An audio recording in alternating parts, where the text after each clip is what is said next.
Hello! Hello. Woo! Hey guys! And welcome to House Rules, where a bunch of us nerds from coast to coast play a very homebrewed, homegrown game of D&D. With that, we'll go ahead and dive right in to last session, which had culminated in a lot of social efforts on a part of pretty much everyone there to render either the evidence useless or perhaps get in with some of the other socialites, the other nobles that were part of the jury for this trial against Paru. You got a little bit of insight to various different individuals, such as Amaryl, the Taxonari family, who are Christy's parents, of course, among other things. An interesting invitation from Chadwick Venestra to Antoine and any people he wants to bring along to perhaps discuss in a little bit more seriousness of shared loss they experienced at one point. Believe everybody kind of made their way back to their seats. Everybody now in the front row after entering the private entrance and being approved as people who are called to that private entrance. As you all are led out of the chamber in which the recess took place, you find your places, and the rest of the trial begins. Just due to the nature of this being pretty flat for the most part, few questions are really asked, and the evidence is presented in a very matter-of-fact way. They first present the bracelet, and they have someone kind of engage with it more concretely, summing up, here's, the magical properties of this bracelet, which you all recognize as Christu having worn one of these. It is in its more deteriorated state, though. It seems that with Antoine understanding that Wings disintegrated all of them, she either missed this one or this one is coming from a different source. The individual who examines it does not provide too much information other than here's its capabilities, and they do have something of a Zone of Truth spell cast over them as they are relaying this information. They are dismissed, and the second evidence brought up is the... Oh, sorry? Does Pardo have a chance to react or respond to these questions, or can he ask his own questions?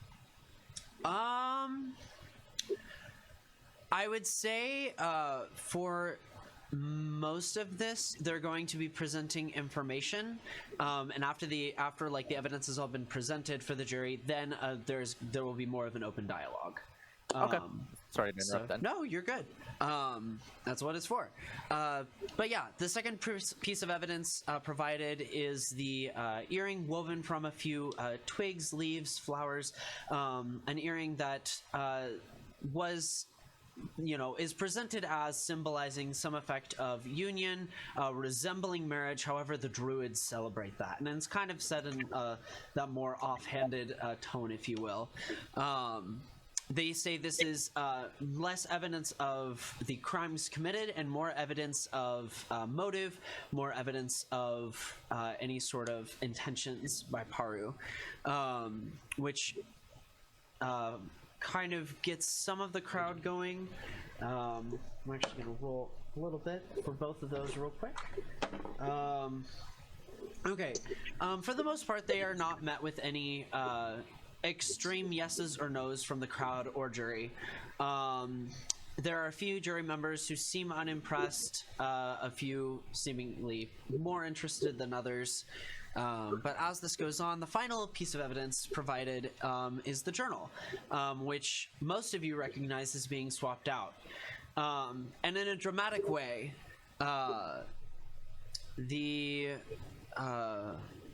the Lady Justice, Valigard Mondi, takes it and begins to read aloud from it.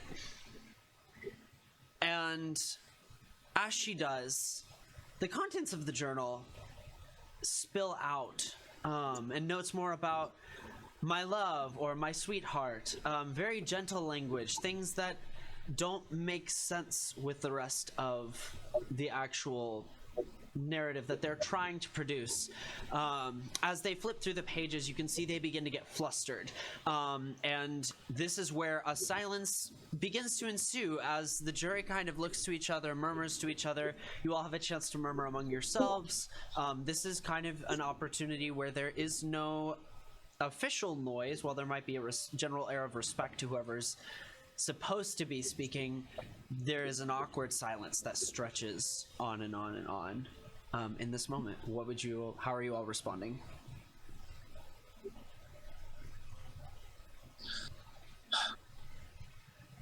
I would like to look at the. Oh wait, sorry. You go ahead. Sorry, you go ahead. You first. I would like to try and react how the rest of the jury panel is reacting to this information. Okay. Or at least glean how they are reacting as this moment happens. For sure. As you do so, are you doing so in more of a social engaging manner, or are you doing so as in kind of like a quiet sit back and watch way?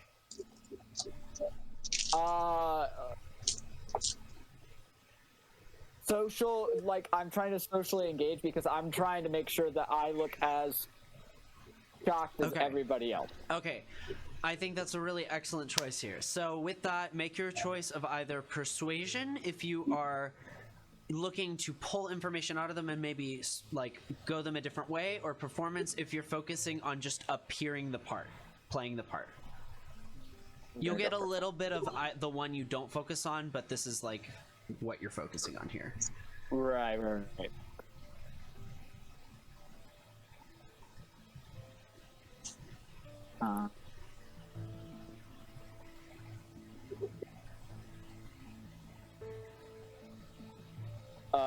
That is a 19 plus 3, that's 22. 22. For performance. Performance. Okay. As you do so,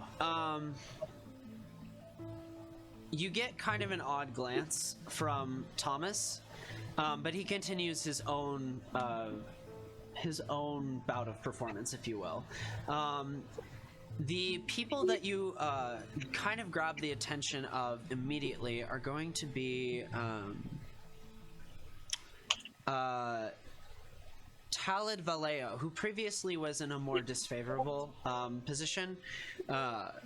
She kind of finds herself next to you, says, well, he certainly seems problematic, inconsistent.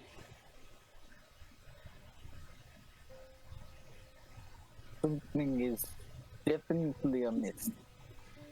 You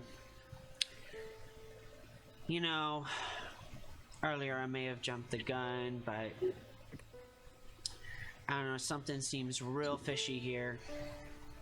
And you can see as she's like, her eyes are very much darting to the crowd, who also looks to be growing uncomfortable. You can begin to hear whispers in all of your ears, especially Orchid, about people saying like, this is weird, what's he doing? You know, this is this a setup? Is something going amiss? You know, did somebody go in and tamper with the evidence? You know, all sorts of confusion as far as the crowd goes. Can I insight to see if Miss Vallejo looks and is making those comments at all with any form of concern or annoyance? Sure, go for it.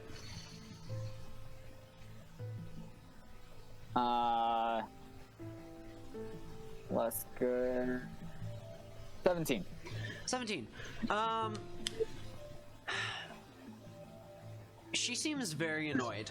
She seems like a busy lady who can't be bothered. And you get the feeling that whichever jurisdiction will mean this is over faster is where she's going. Okay. And especially with the crowd kind of changing, going more neutral, she's not afraid to be on the more neutral side. Whereas originally she was looking to vote with the people. Gotcha. But Haru will look over to Marisol and say, look, between this true diary that is being read, as well as the evidence of these bracelets being worn by her, even when she attacked me, clearly I would not have put a bracelet on her to have her attack me. This must be brought up as evidence in my defense. as you say this, roll a persuasion check. This will determine a few good. things. And actually, I'm gonna also have you roll a performance check. Performance as well, okay. This will be a change check here. Well, this is pretty terrible. 6 persuasion, 3 performance.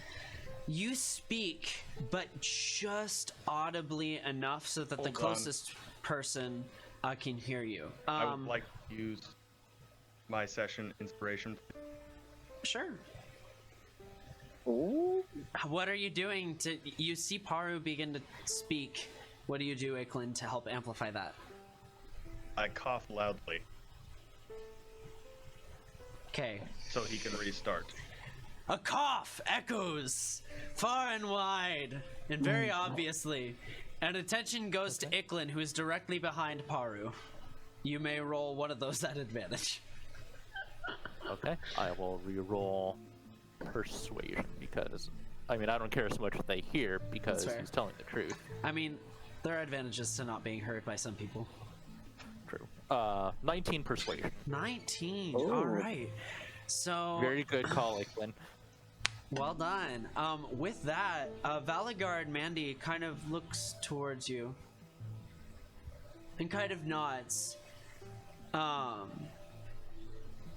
And begins to read the journal again, and she pulls out what looks to be some sort of notebook from her back pocket, begins to examine it, and you can see there are lots of things she's thinking about here.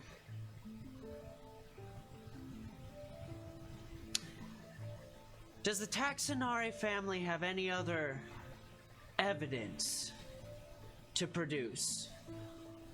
And she just stares them down. At this point, the husband just breaks down in tears and kind of like buries his head in his wife's shoulder, and begins to cry things like, he did this somehow. He's messed up everything. He took our daughter's life. And now justice won't be served. And he's making an absolute scene up here. The wife keeps a calm composure and kind of like puts her arm around him and looks to the judge and says, "Is this not enough?"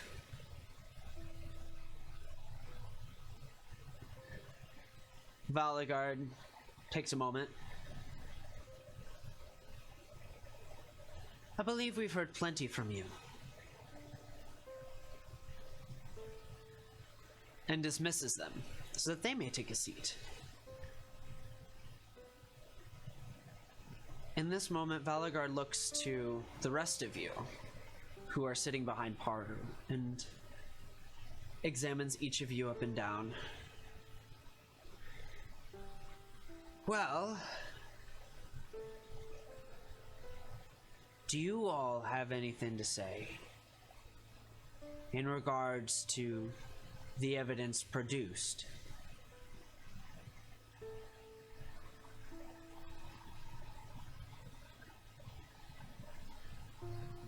Nothing. Paru's just going to look over his shoulder at them and then look back over to Valagard. I would say the diary was most enlightening of Christu's correct mindset rather than what people perceived.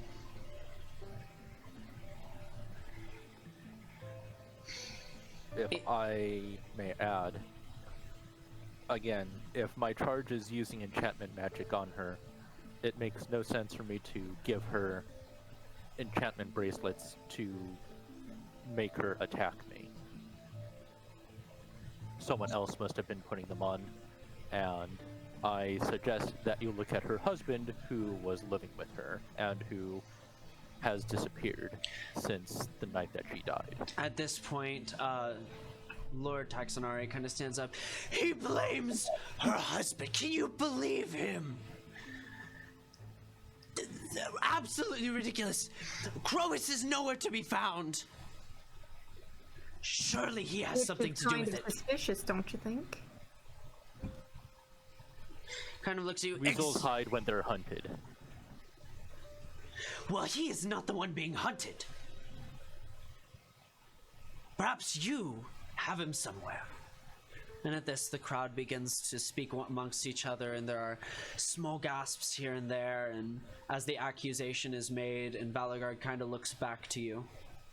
And what evidence is there even that Paru has even touched him At this point, at all? Maybe you have him somewhere, if we're just going to throw accusations around. Okay. At this point, Orchid, because you're the one who said something, I want you to roll a persuasion check contested by their persuasion.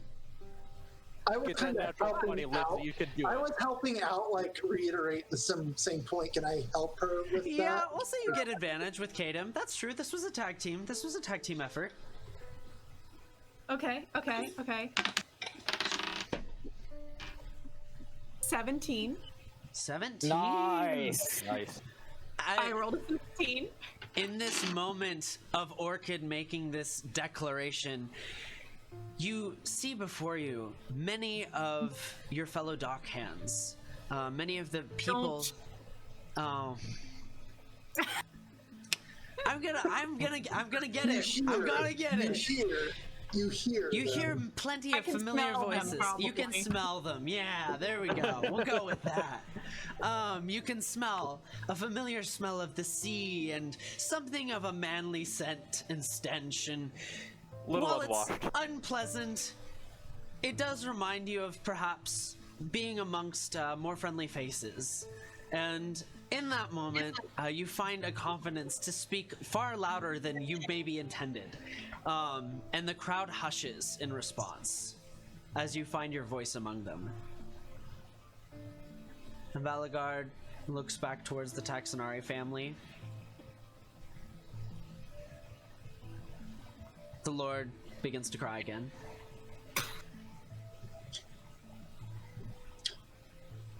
I would do this, but I cannot do it stealthily. There's no way. And the lady just glares at all of you, just intensely. Doesn't say anything, but just glares. And Valagard looks to you all.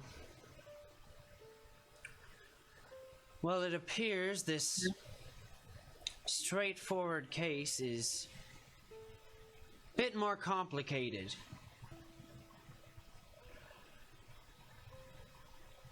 Does anyone have anything else to say?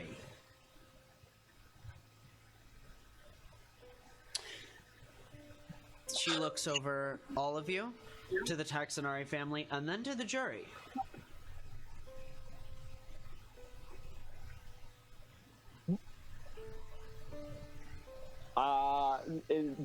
Does it look like any of the rest of the jury is going to say anything or make any statement? It looks like several of them, it looks like several people, okay, here's what it looks like. They all look like they want to say something, but none of them are willing to be the first one to say it. Perfect. Anton's gonna take off his glasses, put down his notebook, and stand up.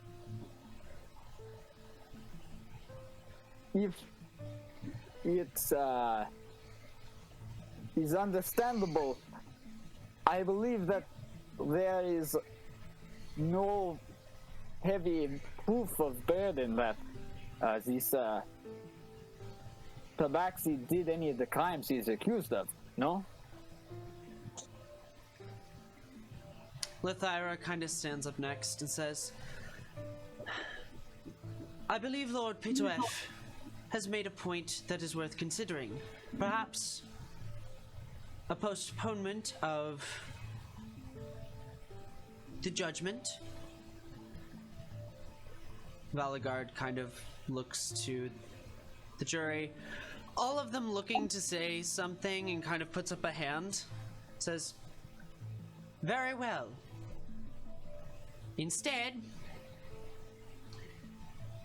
I shall put this up to investigators, and they shall conduct the final judgment, the final pass on what is to happen to our tabaxi friend."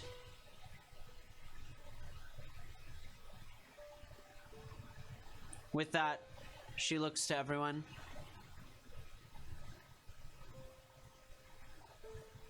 "This is ended."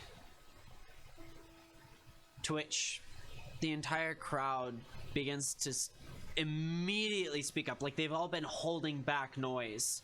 I want everybody to make a perception check. Perception. Let me get my good dice.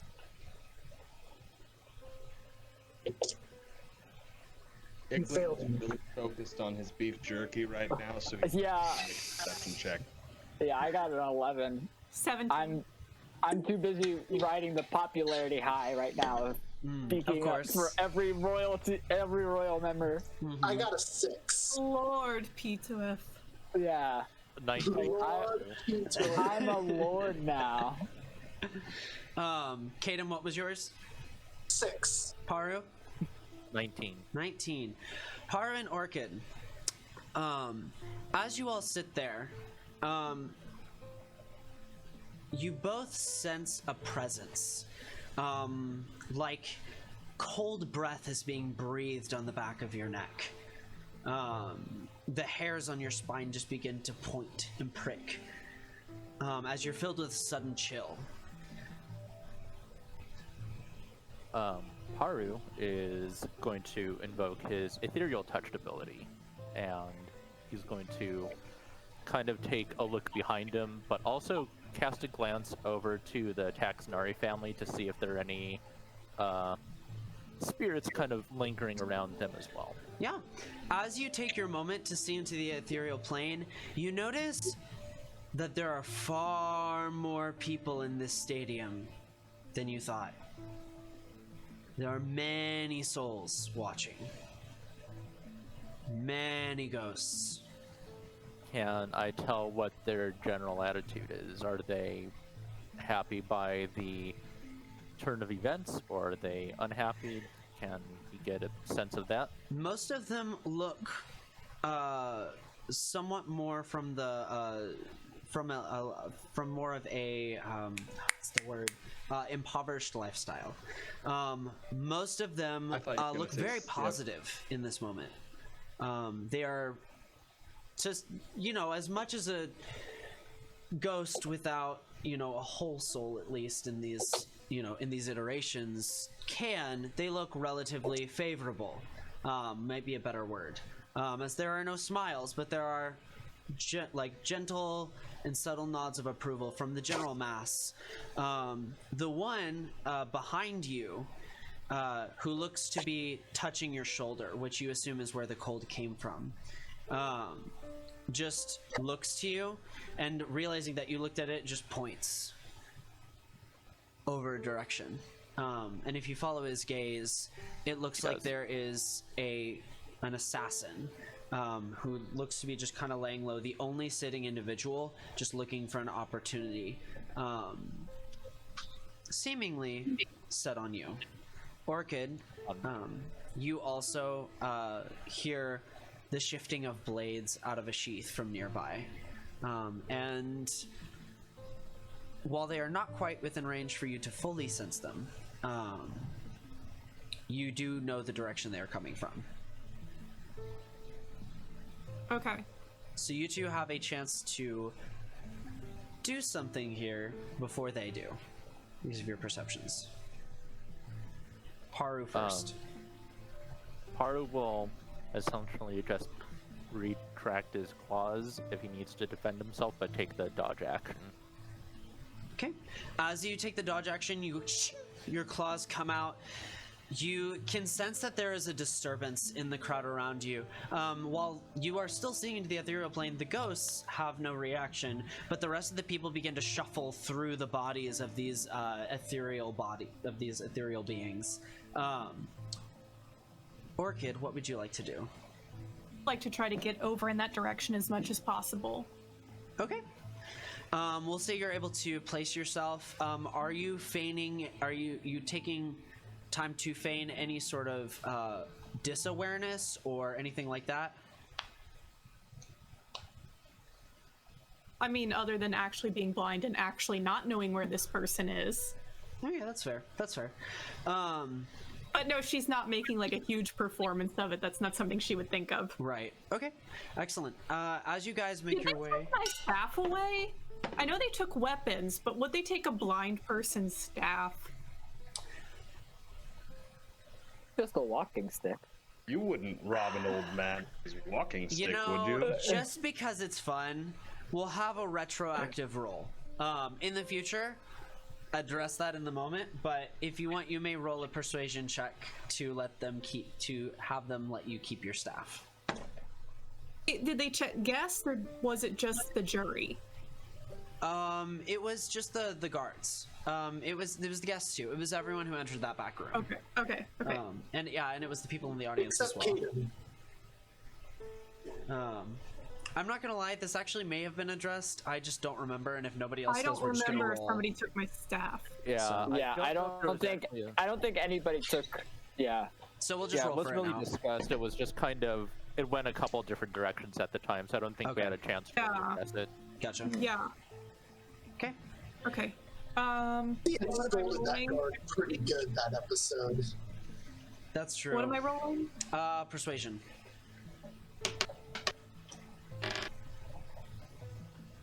He took my staff. Are you sure? Because he rolled a natural 1. I rolled a natural 1. What's your oh,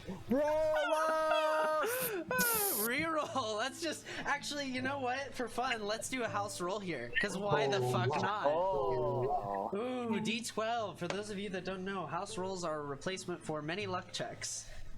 What did you get? Oh. 4. 4, 3. So you I were get able to to That keep your makes me staff. So sad. You were able to just barely keep your staff. The guard was pretty frightened at the time, so you know, narratively, there's some sense to it. With that, The you the prep wave yourself- of relief. Yeah. As the assassin kind of stands up, they begin to rush and dart through the crowd. Paru, you obviously taking note of where they're going. Orchid, as soon as they go into range, I'm going to give you a reaction since you just kind of posted yourself. What would you like to do here? Shit. Action. Let's back the bitch up. I don't want to smash anybody. How close am I to this person? At this point, they are within about 5 feet. The people around you have all backed away from this area as Paru drew his claws as a response. So actually, there are not many people that are in any sort of immediate danger other than some of your party members.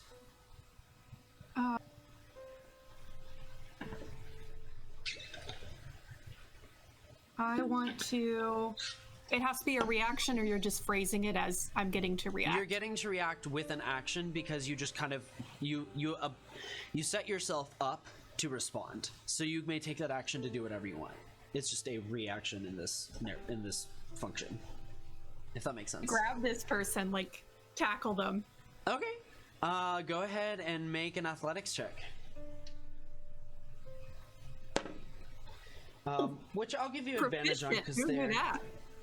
I was about to say they're actually. This is going to be an advantage for you because they're not expecting it. Okay.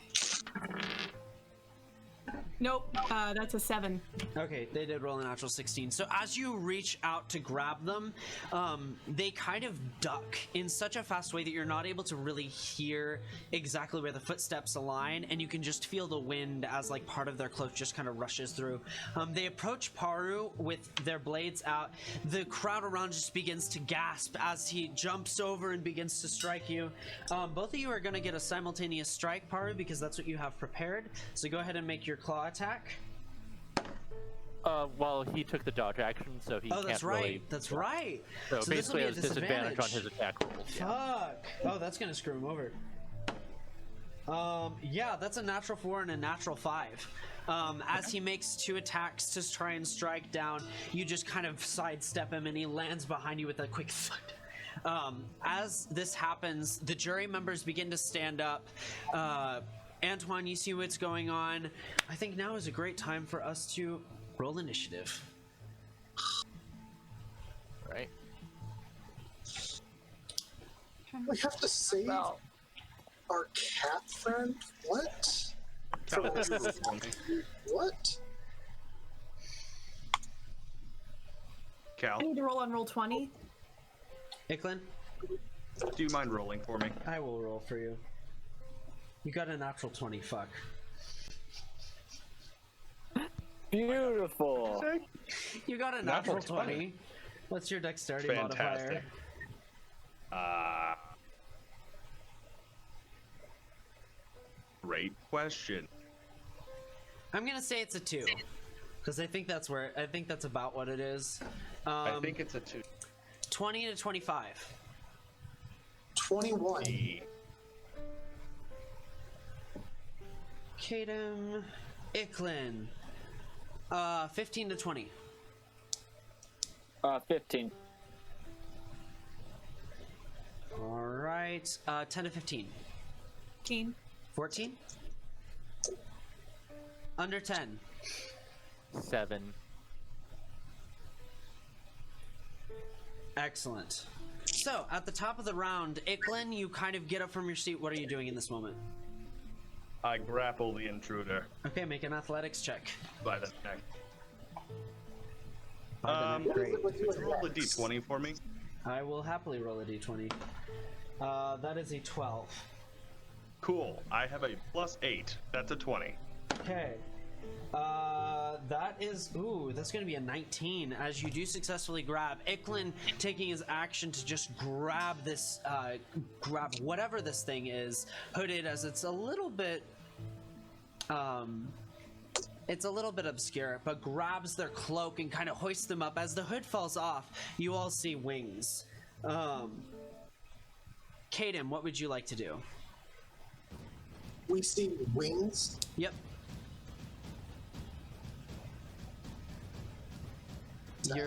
I couldn't hear any of that. I know. I'm thinking to myself because I know this makes no sense to me. Let me check here. You have a moment. We're gonna say 10 I seconds to decide what to will- do.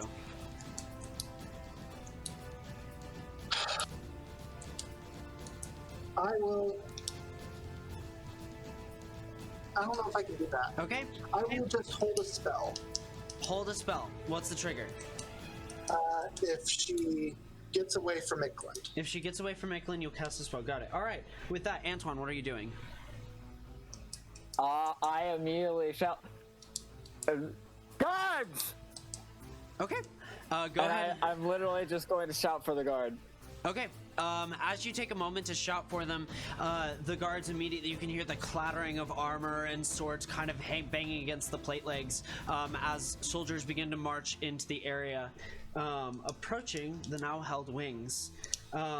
Orchid, what would you like to do? What else is happening around me as I understand it? People are beginning to people are leaving? People are vacating. The only reason you really understand that is that the crowd is making tons of noise. You can hear people actively getting farther away. So you imagine that's largely what's happening as a general rule. You're sure that there are I can probably hear some the people guards. close. You can hear the guards coming. You can sense everybody around you to some extent. And know pretty much where everybody is within your radius. Other than that, I mean, you heard Antoine. You can hear the jury. Actually, go ahead and make a perception check about the jury.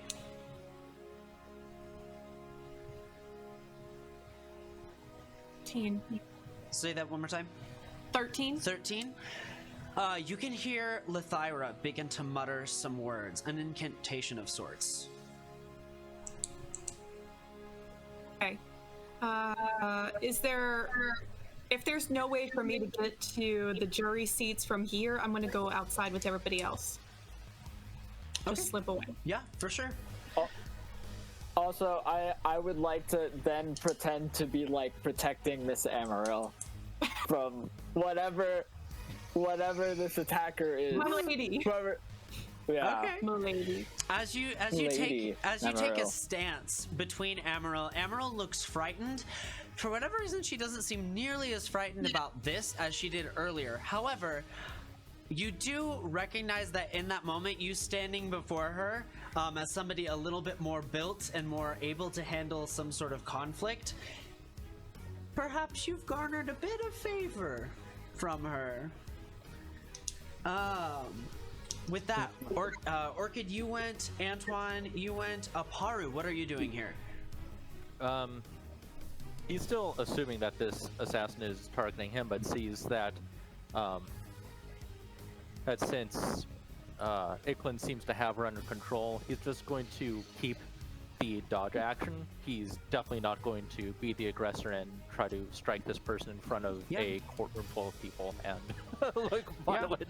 Yeah. So he's just going to keep the pacifist approach and keep the dodge action going. Keep the dodge action going. Excellent. So yeah, you take a stance prepared to dodge his next attack. It is their turn now as they rolled a 3 for initiative. Technically they have a modifier, but like at that point I was like, everyone's going before them. So with that, they're gonna try to get out. Their strength check, I believe you have to make another check, Iklin, which is a 12 plus 8. They got a 9 plus like 1, so they do not make it out, but they are fighting. You can hear her grunt as she just says, "Get off me!" and just begins to kind of like wiggle her feet trying to kick you, being super unsuccessful as she's dangled above the ground here. Iklin's death hug. You're not getting out of it. Exactly. Iklin, what are you doing this round?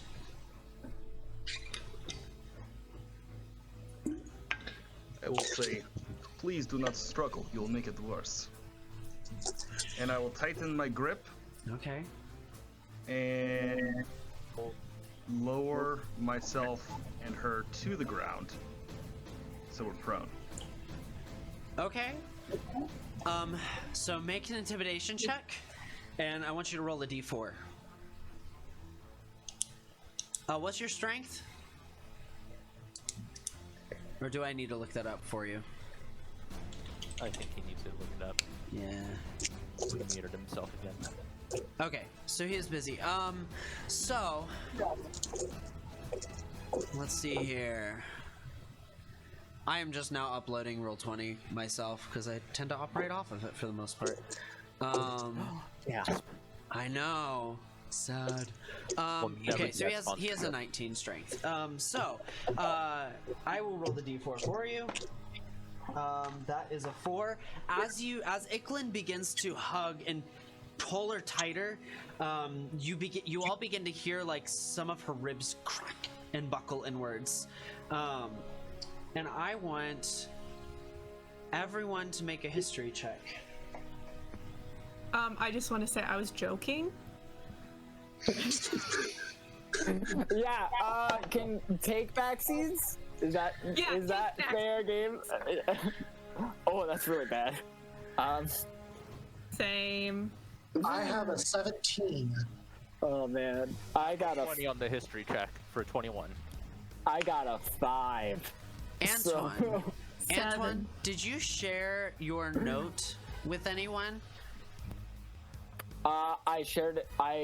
Tomas has it now. No, not Or not Tomas the, has. the Not the not the note. first the note one. got stolen. Oh, that's right. You never retrieved it, did you? Nope. Oh. Nope. Okay. Yeah. Okay. In that case, yeah, this is actually an ineffective roll. I apologize. So none of you are gonna remember anything. With that, All right. my bad. Can I use that 20 for something else? Just kidding. Oh, was it a You natural got some 20? natural 20. Yeah, it was natural 20. Natural 20. Let one go by the wayside. All right, so what we're That's gonna do fair. instead is this is actually a great moment. This kind of works out for both Kadam and Paru. As you guys are looking at this individual, as Wings is up there, you swear that as the light catches her eyes, it looks a little off. Her eye, like her pupils look more dilated than they are normally, and her iris is almost completely gone, but the little bit of iris that is there is like kind of a misty red color. Both of you, I will say, especially Paru with this natural 20, are gonna understand there is some magic taking place here. Is she wearing a bracelet? She is indeed. All right.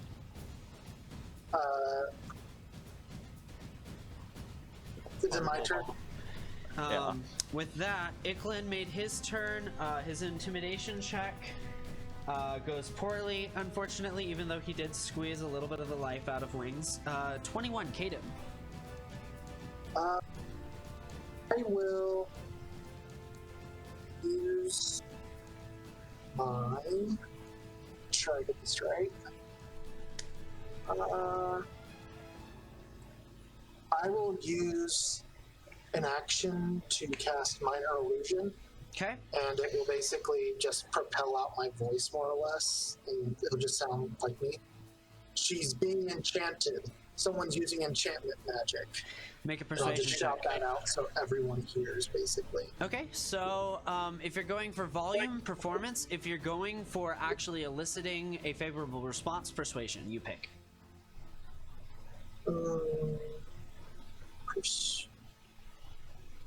They're the same. Doesn't matter. I will say it is persuasion. Persuasion. All right, excellent. That's an 11. Okay. 11.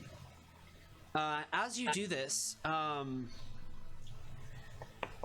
you kind of look around and you're able to observe that both Lithyra and Thomas are taking a moment. Lithyra unleashes her spell and you can see vines like beginning to crawl around, crawl their way around both Iklin and Wings, both restraining them and pulling them taut to the ground. That's going to be her action. Antoine, what would you like to do as you see Lithyra unleash this spell?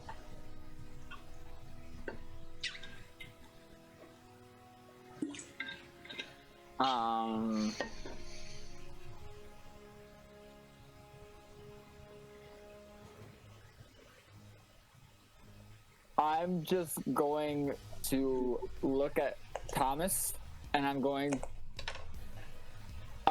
to just mouth to him to get the bracelet off. But I'm gonna keep my stance and keep my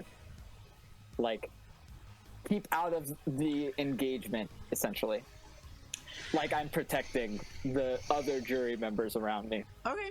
Yeah, so go ahead and make a performance check this round to see how many people you garner favor with. By doing nothing. I see a natural 20 in I am not natural 20, but pretty high. So that is a... You said persuasion? Yep. Or Performance. Sorry, performance. Oh, performance. Yes. Okay, that is a 22. Okay, as you take up this stance, you, at least for the present moment, reckon that any of these jury members are going to be respond very, very favorably to anything you say. So, you can do with that I'll as keep you that will. in my back pocket, yeah.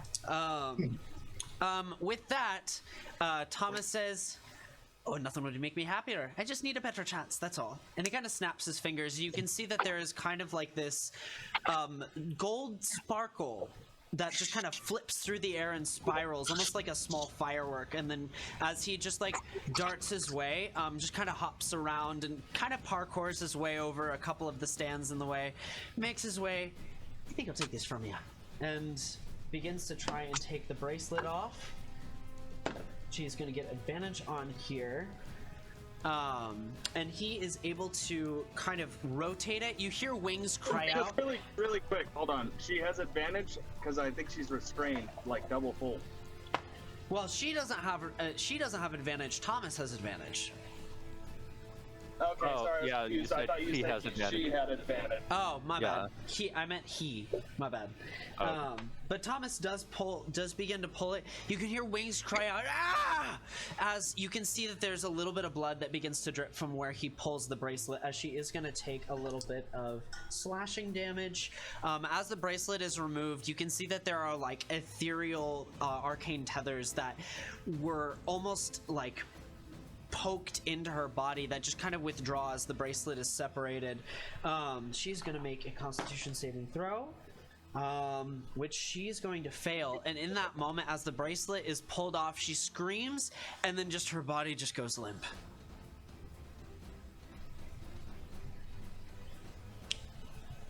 With that, combat has ended. What would you all like to do here? I'd like to telepathically command Sirocco to start pecking at the head of Lady Taxonari and attacking her. Okay. Because I am suspicious that she commanded this. I appear to be stuck in the hedge. Lithara kind of says, sorry about that, and just kind of like, you can see like a green glow from her eyes just kind of fades as the vines just go and like suck back into the earth underneath, restoring any breaks that were made in the pavement. Dankeschön. As you are looking at this, Kadem, make an attack with Sirocco. At fucking advantage, because she's not expecting an owl to appear out of nowhere and peck her to death. Yeah. Make sure I have this right. Yeah. Okay. Attack. Flyby. You know, Cal, we put this on here, but we never actually gave Sirocco a proper attack, so I'm just going to use... I think I didn't do that. I don't think he does have an attack, because familiars by default don't have attacks. So he can cast... He can cast any of your cantrips. Or he could be a nuisance. Yeah, He or could they just can be- take the help action, yeah. just essentially True. not do any damage Yeah. and just kind of cause distraction. Let me see here. I know. Let me see if I got a cantrip to cast through him. I would like to cast Minor Conjuration through Sirocco. Okay. What are you It's conjuring? going to be a brick, and it falls on her head. Sirocco kind of flies up, and just you begin to see like kind of dusty ethereal, dusty arcane energy begin to manifest as its claws just kind of clench and grasp the air, and eventually, what manifests is a brick that just begins to descend upon her. She's gonna make a dexterity saving throw. Does that make sense here? Yeah, that's gonna be a 16. What's your spell save DC? Chief saves. Okay. As the brick drops, what does the bird do? Like, she kind of like steps out of the way. Bird just flies away, no attack of opportunity allowed, and Yeah. I can at will dispel the object. So the brick just disappears right after it falls. Someone's attacking us! Be on your guard! And she just looks towards the guards, and the guards just kind of like pose up and look around for any attacks from above. Drawing attention. Thomas kind of sits there with the bracelet kind of spinning around in his finger.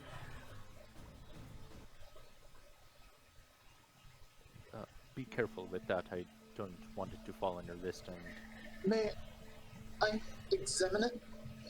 I may be able to find the source. Kind of tosses it up and catches it behind and hands it to you. Of course. Can I use my arcane study to see if I can't find maybe a source, maybe how close the person needs to be to use this. Sure. Make an Arcana check. It'll be just for general information, though. It's not great. 13? It is the same kind of bracelet as before, which means it's more linked to some sort of memory destabilization than anything else. The bracelets, while similar in arcane signature, were definitely different looking. Each one, you know, kind of had its own. It was the enchantment, not the object itself, that was repeated. This is very much in the same way. It doesn't look like the other bracelets, but you know, you're able to go, yeah, it's the same kind of shit, but other than that, you're not able to glean anything. Someone is controlling her. Someone has another bracelet to control her. Make a persuasion check.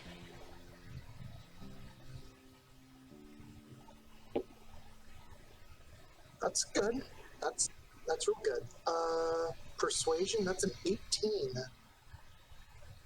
Okay. As you shout this out, Amaryl kind of puts her hand on Antoine's shoulder. Thank you. I let her pass right through if she's heading out of the pews. Kind of regards you with maybe a bit more respect and steps through. I believe I can supply a verifier of that. And Valagard Mandy kind of waves their hand.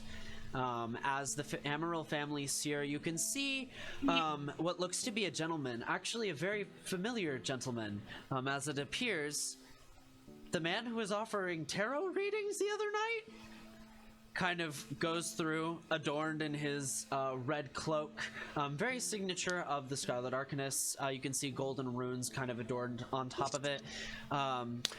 This, in the light, you are able to observe a person that is maybe not quite Illithrin. The ears are a little bit more rounded. He's definitely a lot shorter than he seemed the other night, and he just kind of in general looks pale and sickly. His the kneecaps or like any joints almost seem kind of like large and inflamed, and he has kind of an older appearance, but there are very few actual wrinkles. And he carries himself with some amount of posture and kind of makes his way over. Well, of course I can check for you, not a problem. And grabs the bracelet. Are we outside? Yep. Is, like, the room. Okay, yeah. I'm lighting a cigarette. So he kind of looks at it. His eyes glow a vibrant violet purple with golden speckles for a moment. As he looks at it, well, what he says is true. Kind of hands it back. Do you have the ability to detect magic? This thing should be getting off a good signature nearby. I can certainly make a go of it. And he kind of like looks around, eyes glowing even more vibrant purple. And as he does, you almost notice that like the fine lines that he did have are more pronounced, seem more familiar. There's a visual response to his spell casting. As he kind of looks around and up and down,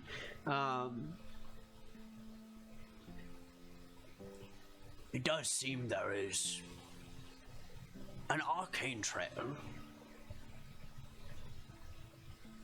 Well, summon the gods and go catch the person.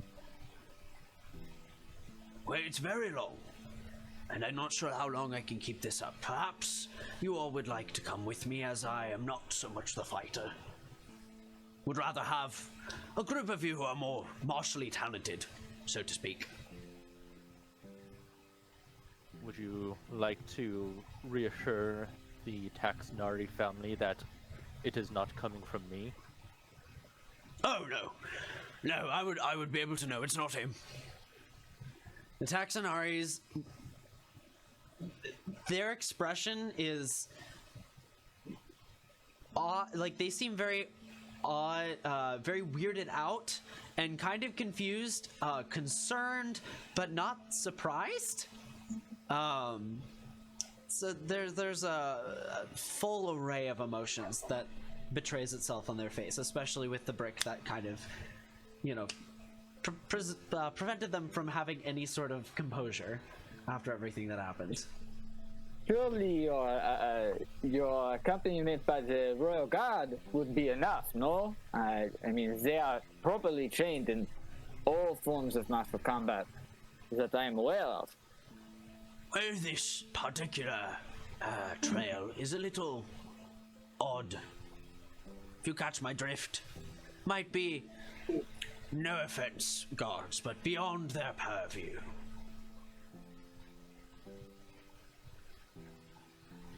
It may help illuminate what happened to Christu, so perhaps I should go.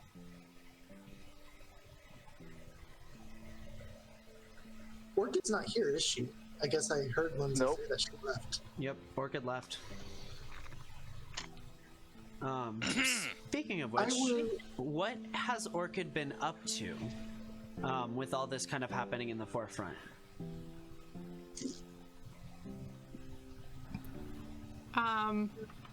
She's not really sure. She was like following the crowd out to get out.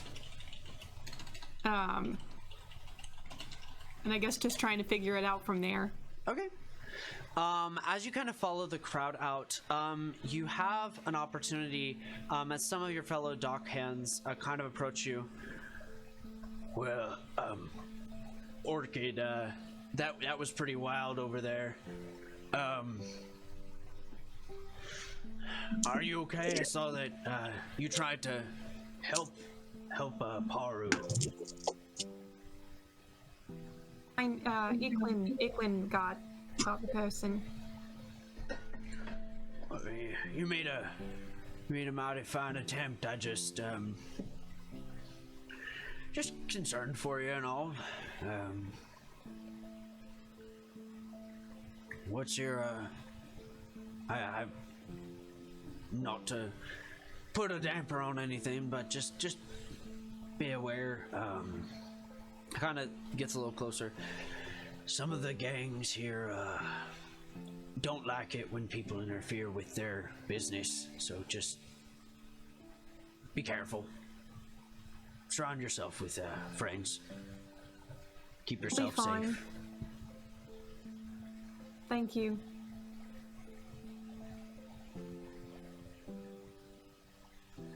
Well, thanks. I guess. I'll. At this point, he kind of like flusters a little bit and says, "Well, I just wanted to make sure you were okay. I'll see you tomorrow," and just kind of awkwardly walks away. Tomorrow. Thanks. Sure. Continues on. At this point, what are the rest of you up to?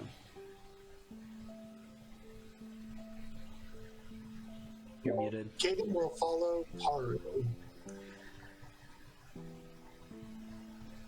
And he tells Paru as such, like, I will go wherever you need. Yeah, Paru will say, before we go pursuing these people, I would like to find Orchid. I saw her try to step up to defend me, so I want to make sure she's okay. I will have Sirocco look for her right away. And I'll telepathically tell Sirocco to just start looking for her. Excellent. As you guys conclude the combat and have this moment of rest-ish, let's go ahead and we'll say it takes about 5 minutes. She's not super far off, and Sirocco does fly rather quickly. As everything kind of comes to a little bit more stillness, those of you who opt to begin to follow. Antoine, Iklin, are you following along as he follows the arcane trail? Am I still holding wings? No, Wings is on the ground, which, if anyone pays attention to her, she is not dead. She is merely unconscious. She is steadily breathing, though. So. Guards arresting her. What's going on with that? There's no action that has been taken yet. Would you like to make one?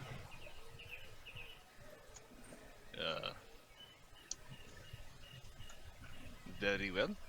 I will pick up Wings. And I'll look around. Where do I put her? She will need a dispel most likely cast on her once the magic of the bracelet is taken care of. She'll need medical help. Right. Lithyra kind of steps forward.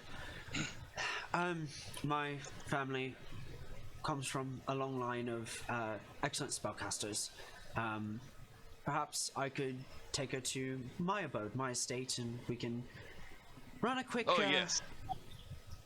quick procedure regarding any curses and whatnot.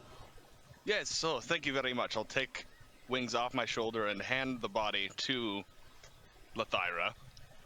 Fair, just, here you go. And I'll turn and start following the old guy. You hand over Wings, and Wings is short. Wings is definitely a shorter Illithran woman, and she is thin as well, and she has not much weight, and so even Lithyra, who is rather lithe, displays maybe a little bit more strength and muscle than the typical elf, and kind of hoists her up on her shoulder, and Fireman carries her in her very, very elegant attire. I'll check my mask just to make sure it's on, because I'm impressed by this woman.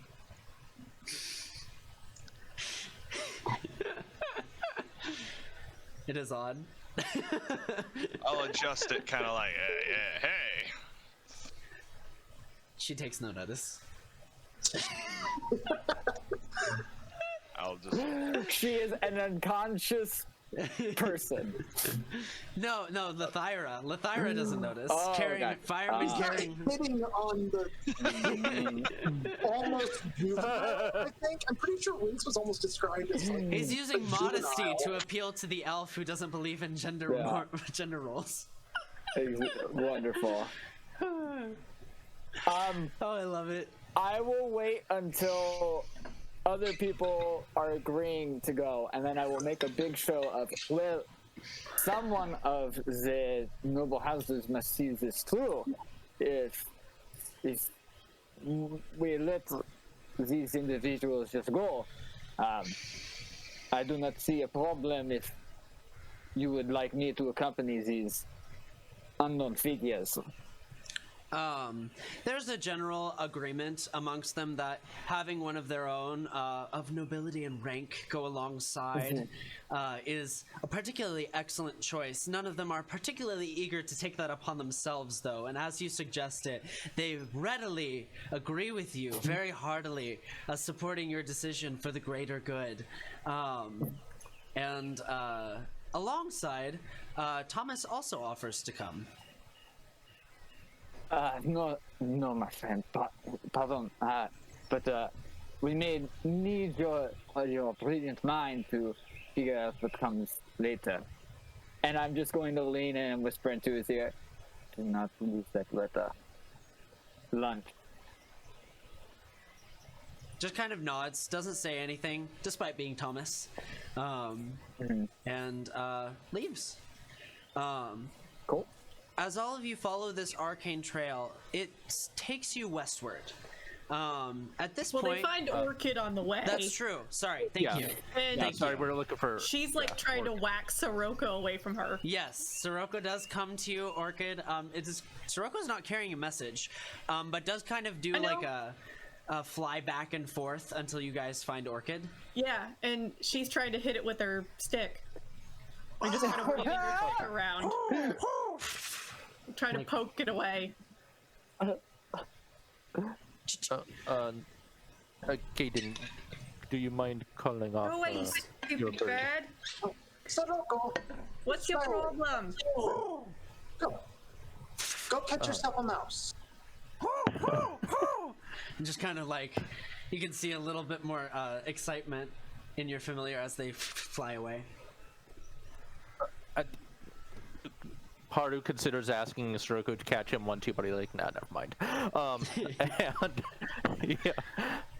he calls out to Orchid. Excuse me, Orchid. Yeah. He kind of runs up to her. Are you okay? Fine, I was just being attacked by a giant bird. Yes, I'm sorry. My apologies. I only told Sirocco to find you. I did not tell him to peck you on the head. My apologies. Oh, it's your bird. Oh, yes. That explains everything. He's normally much more well behaved. He's very stressed out by the city. He's not used to the city. The list continues to be updated. And it still doesn't change. I am sorry, Orchid. I asked him to for help finding you faster because there was quite a bit of chaos out here. I didn't mean for you to be free to be bothered. I just wanted to say thank you again for stepping up to try to save me. Everything you've done means a lot.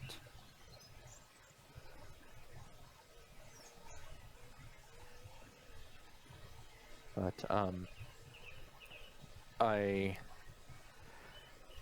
this person is trying to track down the source of those bracelets, and I have a feeling whoever's controlling those bracelets is trying to get me killed.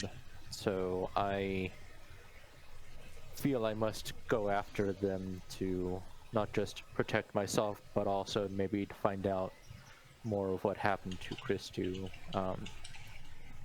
I don't want to put you out by asking you to come with me, but you're one of the few people I trust if you would like to come along.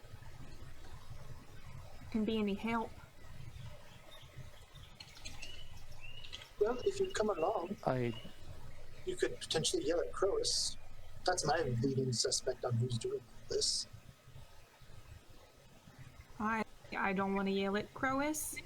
Yeah. Just send Caden, Pari. You don't need to get into danger. Don't get yourself any more involved in something you shouldn't. Well, I feel no offense to Caden, but this is something I must confirm for myself, especially since it's my life on the line.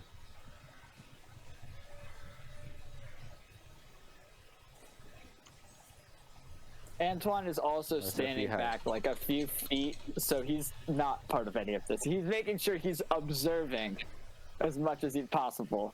Thanks.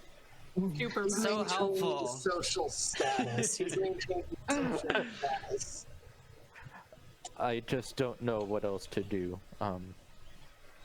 As you heard, or as you experienced, I'm being targeted by many people, and I don't know why.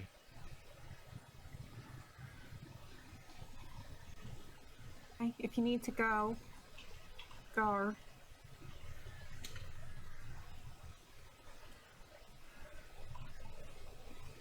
Nods. Well, you're always welcome to join me. I trust you more than any other. And I just wanted to say thank you again for all you've done.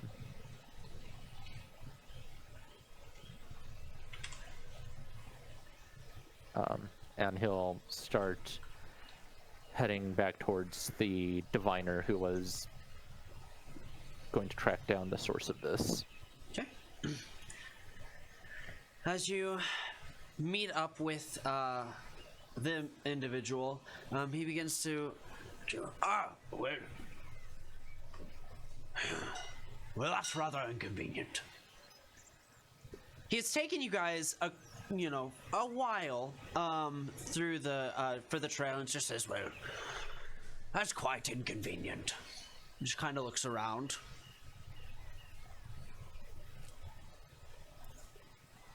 What is inconvenient? Well, it looks like the trail has gone cold, unfortunately. What? The bracelet. The arcane trail just vanished. Any of you proficient in Arcana? Perhaps a second eye would be most efficient. And practiced. I will assist him however I can. Okay, make an Arcana check. 15. 15. As you kind of walk around the area, you don't have a detect magic spell. You don't have a way to arcanely identify. However, you get this kind of tingling sensation as you walk over like part of the pavement, like the magic somehow went underneath. But how is that? I am feeling the source of magic beneath us. Oh, really? I've got this. I go and punch the ground. Make an attack roll. It's a really hard punch. I'm just looking at Nick and like, Wait, hang on. I want context here. Are we on like cobblestone streets, Yes. or are we I like? assume so. Oh, so he's just punching stone and Oh, nice, yeah. excellent. I got this. Shoot. How do I want? Okay, hold on. Best way to do this here. Roll an attack roll. Yeah. I got it, but I gotta do it without. I rolled a 3. It's the ground. You aim down, putting your full weight behind a strong punch.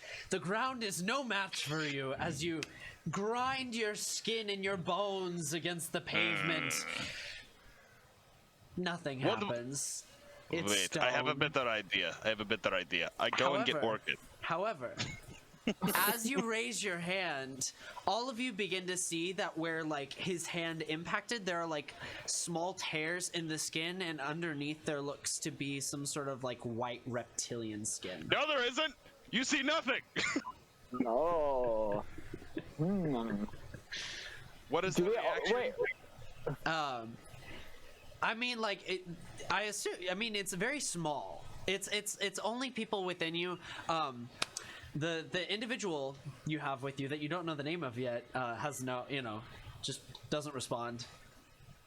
already known about this kid. Just looks like over, just kind of confirmation. Yeah, pretty much just kind of goes, interesting. I already knew this. I don't see any of that because I'm far away. I will not be seen with this rabble. Yeah, Paru just kind Shame. of sees it and shrugs. All right. I have a better idea. I go and get Orchid. You. Orchid!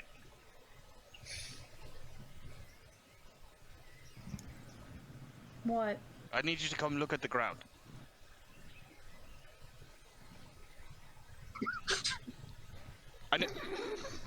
Listen, there's a reason. It's not. Come. You should come this way. My man just told a blind person to come look at the ground. Listen, I know you can't see, but I need Okay, I you was to. just about to ask. I am aware. knew I am that. very much aware. But I feel that you could be It helpful won't in this be situation. blinded rest. What am I supposed to do with the ground? Break it. I can't break the ground. You can try. I'm not going to punch the ground. You have a stick? I'm not going to hit it with my stick. I don't want to damage my stick. You see Tatum just conjure a pickaxe and be like, "What are you doing?" Oh, It was a very small rock hammer because it can't weigh more than 5 pounds. this is. I cannot make more than 5 pounds. This is the best I can do.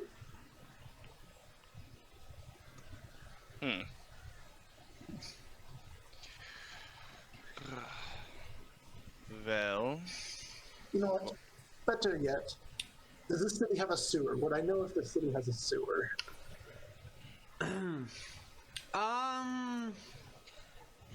I mean, like, I feel like most of you have been here for a year or longer.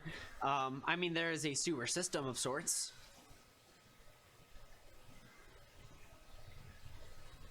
And is the magic going straight down, or is it just generally underground? It seems to go underground there, but I mean, you can't really see the trail. It's just where things feel different. They feel tingly. Gotcha. Is anybody else watching us right now? Make a perception check. Somebody just punched the ground. Might draw a little attention. 23 perception. Whispers. Probably a lot of confused people. I'm very sure see us right now. There are people definitely gazing out of the window that you all would be able to see, but there's more.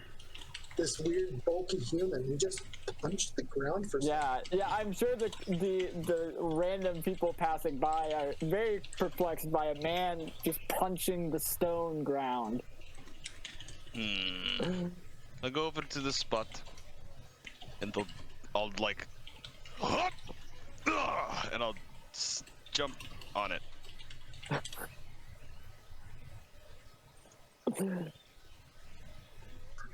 Okay, you jump on it. Nothing happens. I will use See? my... This is why magic is no good. I tell you. At this statement, Paru decides to wild shape into a badger and start burrowing into the ground. Oh, shit. Shit. As you begin to burrow underground, finding probably a patch of dirt, not the pavement or the cobblestone, you're able to kind of wind your way around. How long are you digging for? Well, he only has 5 feet movement speed. As burrowing. While burrowing. So essentially, probably he can stay wild shaped for half an hour per level. So probably for as long as 45 minutes if he has to. Then he's going to start making his way back so he doesn't like become a full-size tabaxi inside this tiny hole. Okay. Yeah, you spend probably about 10 or so minutes digging and digging and digging. You guys watch as Paru goes down this hole, for those of you that are watching. And as he slowly gets out of view, the sunlight is no longer touching. You're relying entirely on your badger's dark vision. You just barely break open a hole, and you kind of have to stop yourself from falling. So we need you to go ahead and make a dexterity save as the badger. Oh goody! As a cavern opens up beneath you. Rolled a 19. And no dex modifier. Okay. Excellent. As you do so, you dig your way down into the ground, and you just barely stop yourself, but you stumble, sending a few rocks and gravel onto the ground, creating a sound. It is then that you realize that there is an individual that is kind of hunched over and there's a motion and a breath to their movement, hunched over some sort of creature. As you look further, you can see that there is what looks to be a frail, very, very scrawny humanoid that's just kind of lurched over some kind of animal. You can't quite tell, but you just hear a sound coming from them. how far away is this humanoid? It's probably about 30-40 feet. As the dirt scatters across the ground, he kind of looks up and looks over towards the dirt, and in this very, very dim light, you can't discern color, but you see what is probably a very, very pale face, very gaunt, like probably severely underweight, and they have like bright blue eyes, and they kind of like look over for a second. You can see that there's some sort of viscous liquid dripping from the side of their mouth. Curly brown hair just kind of like tousled up, ragged, matted, and whatnot. Just kind of looks around in fear. Okay. Haru still has not shaped back into his tabaxi form because he's only this been is climbing for only about like 10 15 minutes. minutes. Yeah, 15 minutes have passed. Yeah. Okay. So,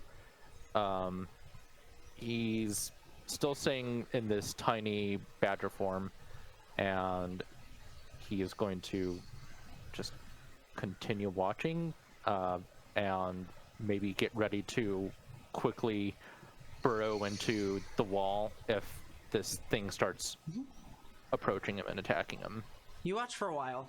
Go ahead and roll a stealth check. Okay. Yeah, no bonus to his stealth, so just roll another d20. Okay. 14. Okay. As you watch this creature, they begin to look around, and they notice, you see their eyes meet the hole, and their eyes meet yours. They kind of look at you for a moment. That's odd.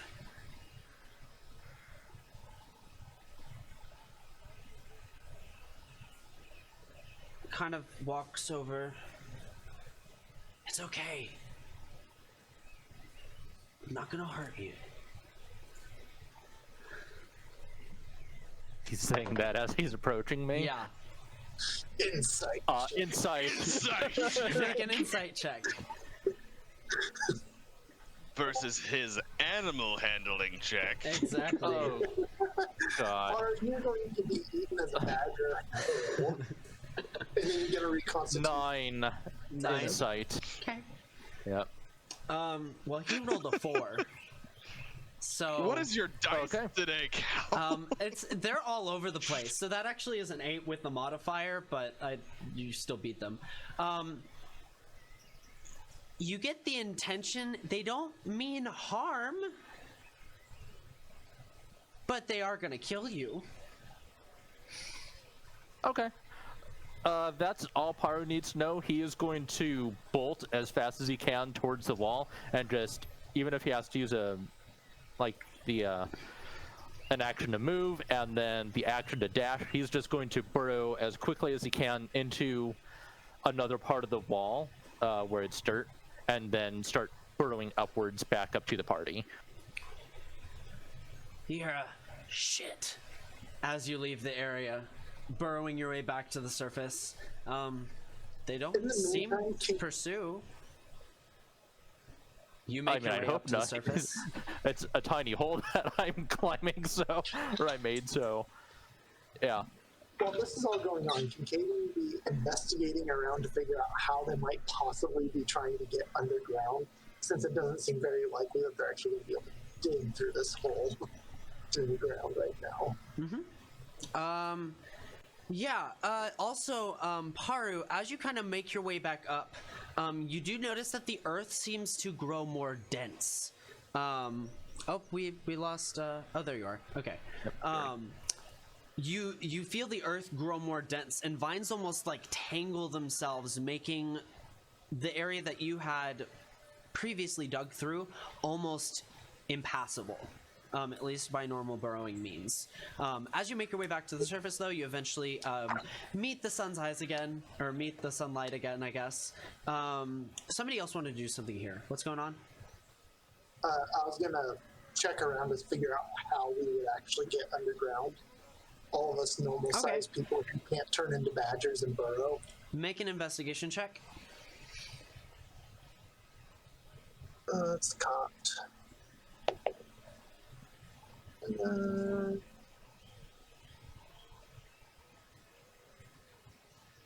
that's a 16. 16. Okay.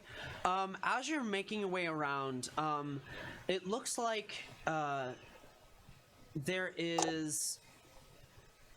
You're not able to ascertain like a definite way to get far underground by any means, but as you kind of traverse this area, you realize you're very close to the Shrine of the Lost, and there is something of like kind of a gravekeeper's cavern, if you will, a gravekeeper's house with kind of lower levels that enter the catacombs that you kind of find.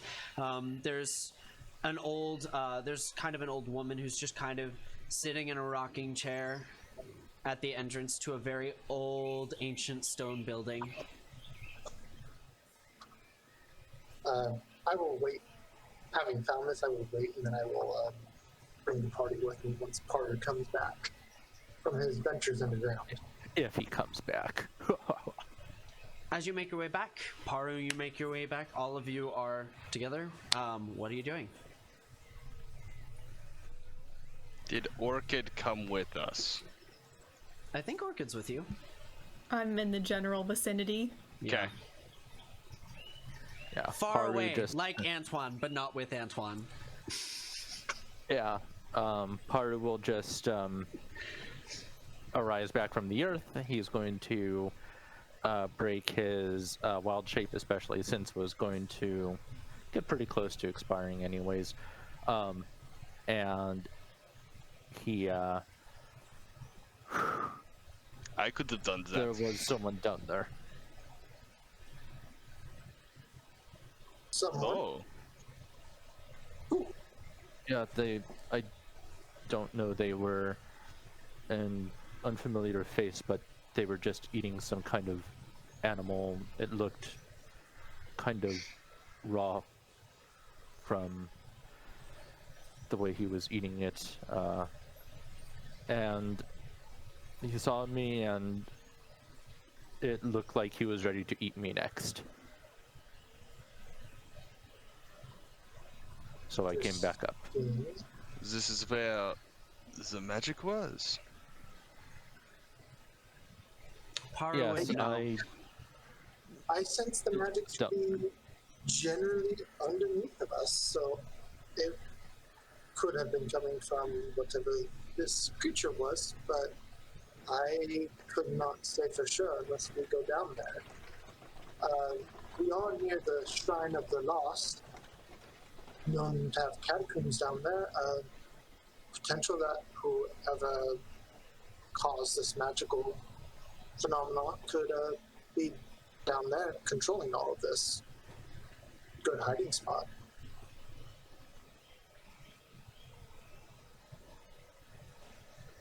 How did we get into this place?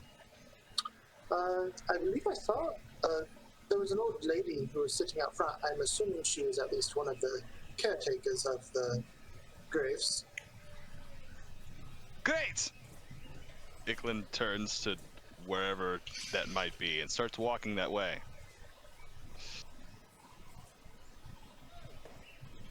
Is Orchid following us?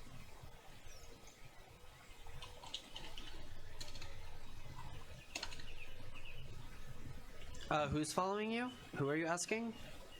Orchid? Orchid following us. Orchid's not really sure she understands what's going on. One, she never knew Paru could turn into an animal, but I don't know how much she understood of what just happened either. Like, how do you explain hearing somebody turn into a badger and then dig a hole in the ground? And then I came back up and they tried to eat me. Orchid, you are away from the party. I want you to make a perception check. Like, I just, Orchid, you know, what do your blind eyes see? 19. What do 19. your ears hear? You hear some amount of ruckus from behind you that immediately quiets. like small footsteps. Not in their direction. Not in their direction, from behind. I'm facing them. You're facing them from behind you. Yep. I wanna turn and like try to go towards wherever it was. Okay. Make an investigation check. Oh, how am I gonna do that? I can't see. Your staff. Tap around. At disadvantage. This won't be a disadvantage. Something else might. No. 6. 6. As you kind A of lot go of back minutes. the way, trying to take the information that you heard, the direction, you find yourself confused. The sound that was there no longer is there. There's nothing for you to like latch onto anymore. And actually, as you turn around, like everything kind of like, it's the weirdest sensation because mentally you felt almost like extra spinning in regards to like your actual body, and you find yourself disoriented, and you hear your party making noise, but not what was before, and so you can kind of make it go, okay, it was coming from this direction, but it's so confusing there's no way you can follow it. Do I see any of that? Or I would at say you least have to be see relatively Orchid close. At least see Orchid run somewhere. I mean, you or would definitely start see walking Orchid to- run. I wouldn't say you heard anything, Yeah. unless you would have to actively get closer to her to really perceive anything else. Okay, cool. No, that's it. Okay. So the three of you are going to the Gravekeeper. Yes, stomping up to the Gravekeeper. Good. Yeah. Are you all coming along? Wing. We're going to figure out who enchanted the woman to kill Paru.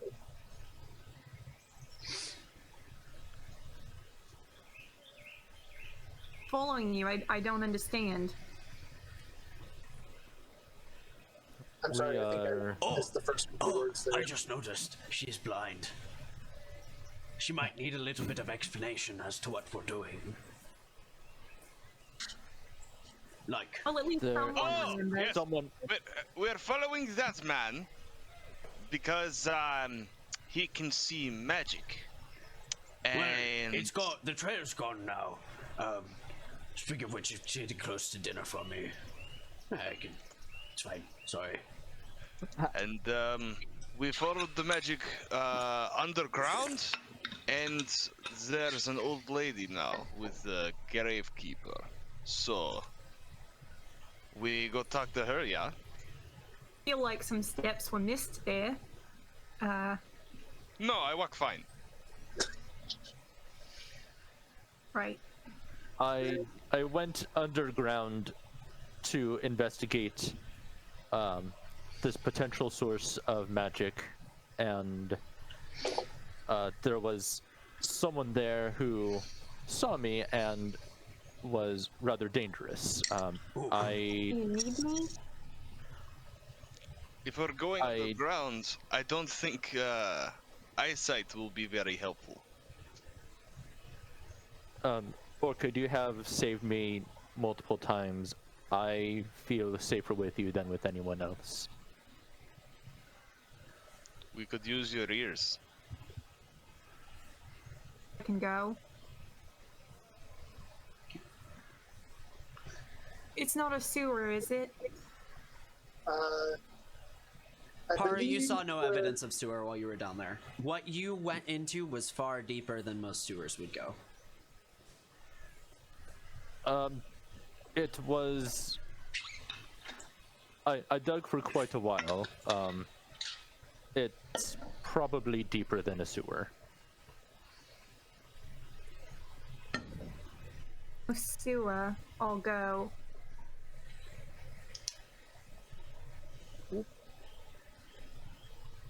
If it gets dirty, I will wash your clothes for you.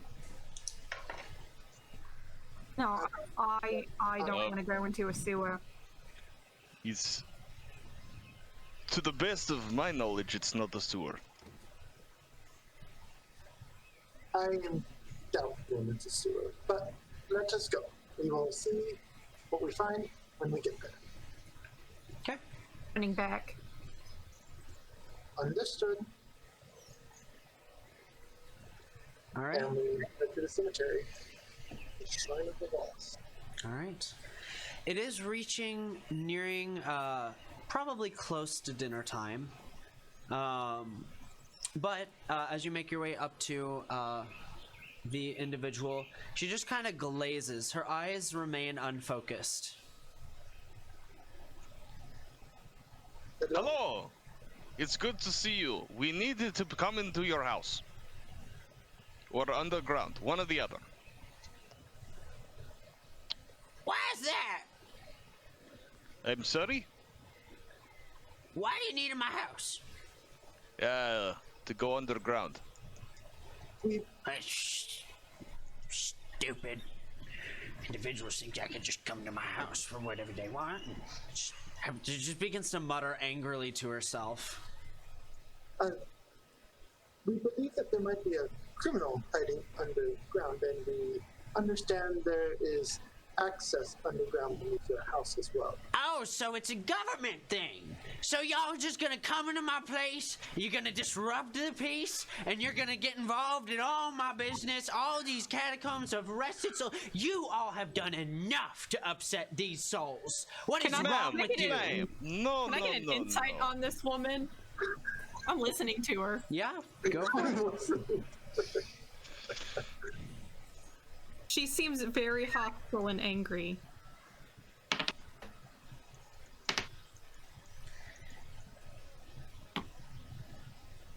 $16. Okay. You get the feeling that she's generally angry. You also, as she kind of speaks, she is very passionate about, like, letting these souls rest. She seems very kind of anti-government a little bit. You get that, like, the things she's saying are very, very, she's being very upfront with you all. And she is not afraid to be confrontational. Listen, ma'am, listen. I promise you, I do not work for this government. It's nothing to do with that. I just need to get underground. So it's a covert operation, is what you're telling. You get to tell us that you're not, but you really are. Great. Haru is going to cast Calm Emotions. Yes. And I will expend my 2 vitality to make sure that it works. All right. Well, to make sure that it casts, and she has to make a charisma saving throw. Do you have any words and/or emotions associated with this spellcast? Haru will just say, please, ma'am, we mean you no harm, and we mean you no trouble. We just must get underground as soon as possible. We will do everything we can to preserve the integrity of those who are resting here. Okay. As you cast this spell, Calm Emotions, Kadam, you in particular, being knowledgeable of the arcane, notice the spell as there's a slight change to the air, almost like a blow dart that kind of zips past you that's invisible. And as it seems to be headed towards this this woman, she kind of...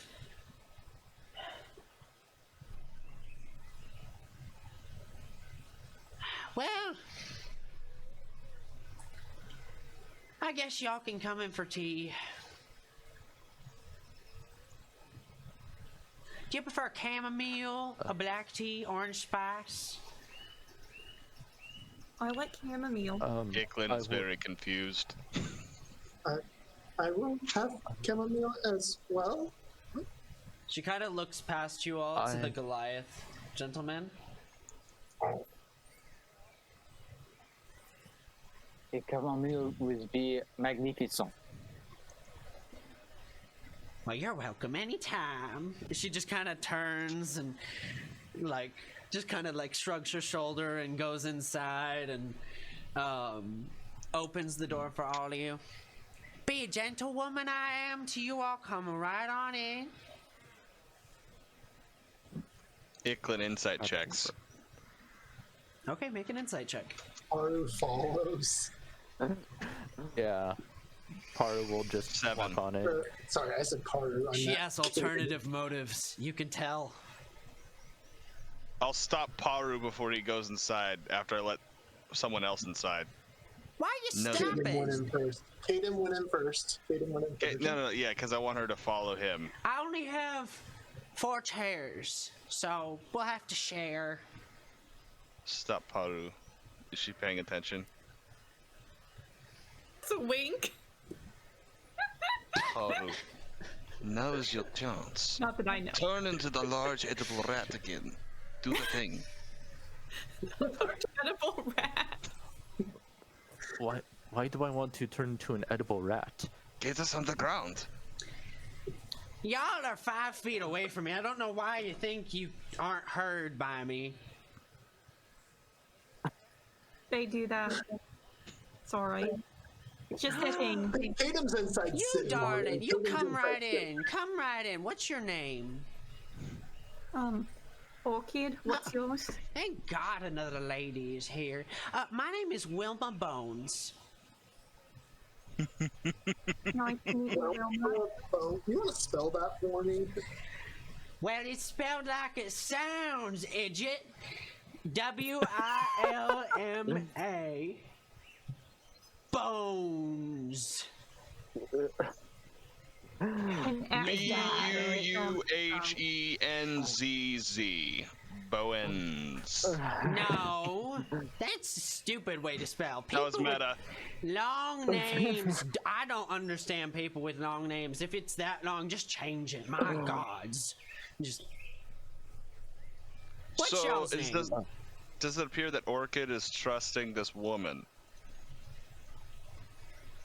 Seems so. I'll let Paru pass. Now let me get the kettle started. I wasn't expecting company. Oh, she kinda trips I would over. like. You go. Oh, yeah, I was just going to say, Paru's going to, like, give Iklin this weird, awkward stare as he's walking by, like, alright. Antoine's definitely going to be the last in the door, and he's going to try and pickpocket into her pocket 2 silver pieces. I'm still outside. And Oh, Antoine in tries that to case, pickpocket? No, I'm trying to, like, sneakily drop 2 silver coins. Oh, But so once I enter. Once I enter. Gotcha. Once Okay. I enter. Planting. I'm literally waiting for everybody else to go in first. Okay. I'm like just sitting, looking at my pocket watch. Kaden's already in. Looking over at Antoine. Well, are you going to go in? I'm on a very busy schedule. Just because you have a watch doesn't mean you're busy.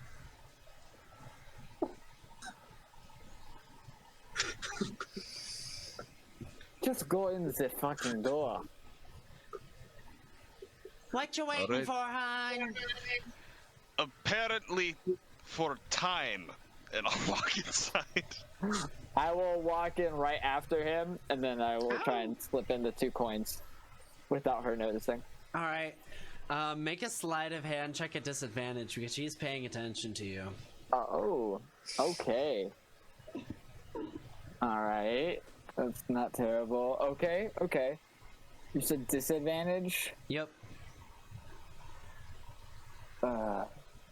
That is still a 22. Like, why you gonna give me a hug or what? No. I'm sorry, I just was noticing there was a little bit of sting on the woodwork. And I like chip a piece of, like, I'm guessing old wood off the door and then walk in. Just kind of like walks silently to the back room, grabs a kettle. You can hear it kind of click, and as she starts a fire back there. I whisper. I don't trust her. She has ulterior motives.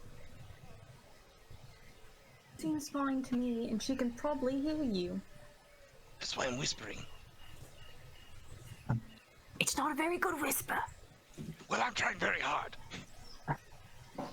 I'm gonna look around. Are there any doors to where that might lead to the catacombs or whatever beneath?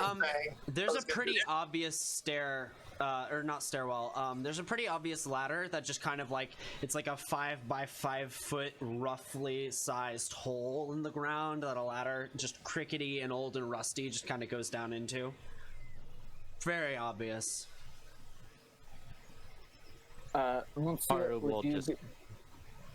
Sorry, go ahead. Oh no, I'm gonna look to the wizard that's with us and just, Monsieur, would you be able to use your magic to see if the trail continues in this direction or is in any way down here? Well, I can certainly try.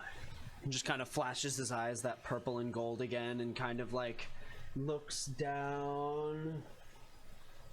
Kind of like grunts a little bit as he gets on his knees and like pokes his head underneath the hole a little bit.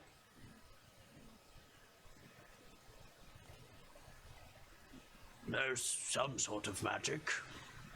It's not particularly strong. Seems a different signature. I think.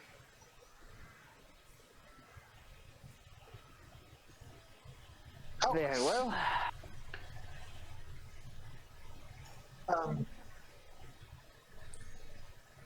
Madam Bones, was it? Do you mind if we have our tea after we inspect the catacombs? She kind of pokes her out from the back.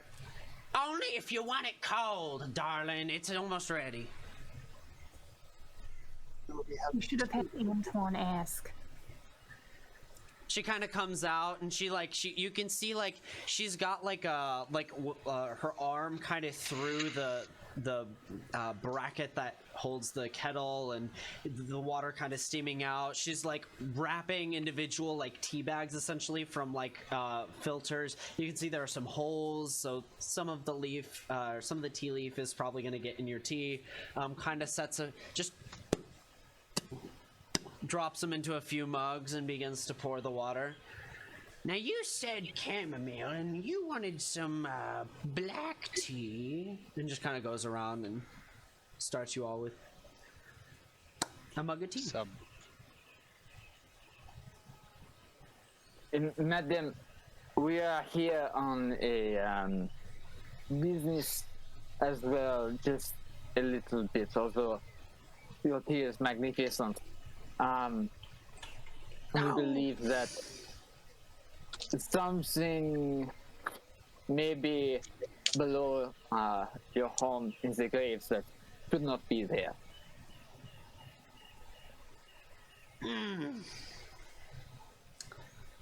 I'm sorry, I wasn't paying attention. You complimented my tea and I just mind blank. Oh, hey, madam, it is quite all right. We are led to believe that something may be disturbing your catacombs that should not be there.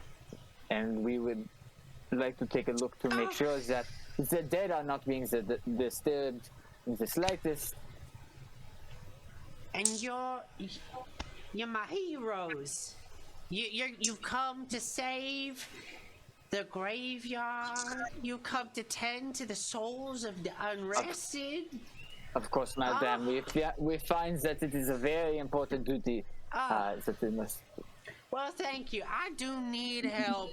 There are shovels in the back, and here. There's a few tools we'll need, but there's a lot of upkeep while we're down there. So, just grab those real quick. Kind of comes back and clattering with with a bunch of shovels and stuff. But she walked out, right? Yep, she walked up. Jump in the hole. Iklin jumps down the hole. Do you literally jump or do you climb down the ladder? Because one's going to be quicker than the other. Oh, look before I leap, of course. You can't see the bottom. I jump. Okay. Make a dexterity saving throw. Roll a new character. Haru is going to listen for how long it takes before he hears a loud thud. Hope somebody got a healing spell. Athlete does not help me in this situation. Anyway, deck save. Deck save. Yep. Natural 20, 21. Nice. Okay, so it'll half the damage. Half damage.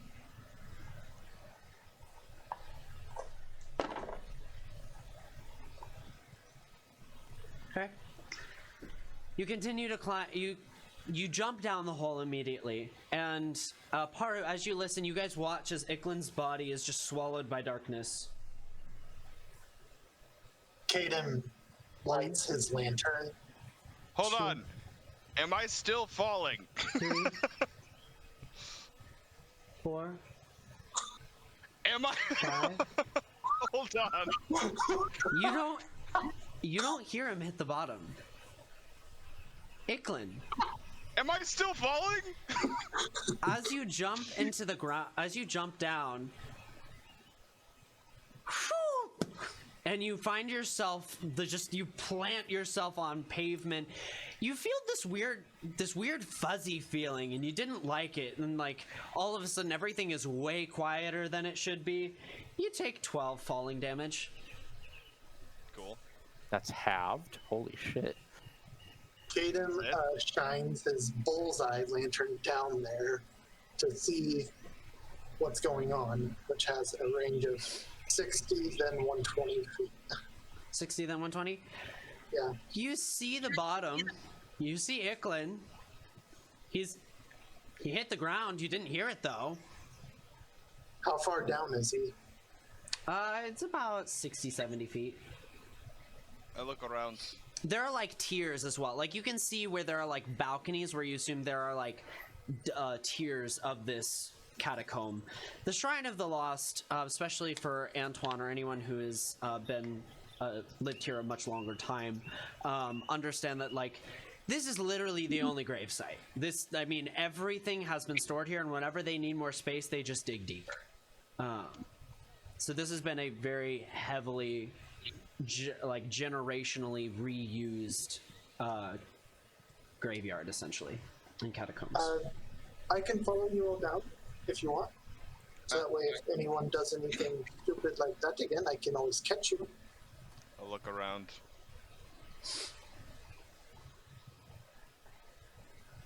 Dark, dank, difficult to see because you definitely don't have dark vision. All right, then I blink and open my eyes, and now I can see. All right, using. Have you guys taken a short rest? I haven't used it at all today. You used it during the trial, during the No, back not room. that. I'm not using that. I'm using the other thing. Yeah. Okay, that makes sense. Yeah. Okay. Yep. You can see. Okay. Your eyes adjust to the darkness. Mike, is it really necessary? Yes. Yeah. Yes. Your eyes do adjust to the darkness. What you see before you is a catacomb. You see like just tiers and shelves almost of bodies that are laid up, entombed. This seems to definitely be for more the richer side. As you're kind of looking around, you're in a very large circular room, maybe about 50 feet in diameter. It just kind of stretches up, each having hallways that kind of stretch out a little further. There are 4 hallways on each floor, and from your vision, you can see there looks to be about 5 different tiers, including the one you're on. Okay. At this point, Wilma walks back in. Where the fuck he go? He jumped down. He gonna get to work, I suppose. Hey! Just drops all of the things down on you. Make a dexterity saving throw.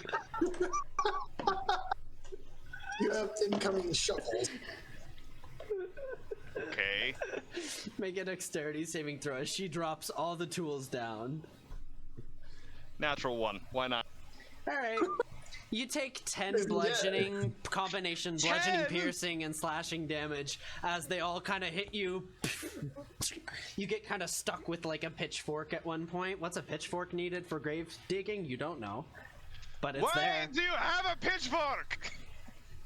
You guys hear nothing. Caden flies down. he will glide down. Okay, as you slowly glide down, once you've reached about 30 feet below the hole, you realize you pass through a kind of like fuzzy barrier of sorts, and all of a sudden, like, Icklin's making noise again. Oh, interesting. But you can't hear anything above you. Kaden will fly up. It looks like there is a sound barrier. Icklin is alive. He's screaming in pain, but he's fine. Well, duh! I can't let the noise up here upset the things down there. Hello. Makes sense. So, it should be good to come down. I will have a light all the way down, so that way we can see. Orchid will just try to have to help you down with the ladder. This might be a little bit more difficult. Yeah, Paru is I know going how to a move ladder over. works. Well, you don't know, it's a little haphazard. I think she'll be just fine, seeing as she's the only woman in your group. Yeah, Paru's going to go over to Thank you. Orchid and just kind of like, not sit next to her, but just kind of like lean next to her and say, if you'd like, I can show you where the ladder is, and if you'd like to climb down. I can find it on my own, thank you.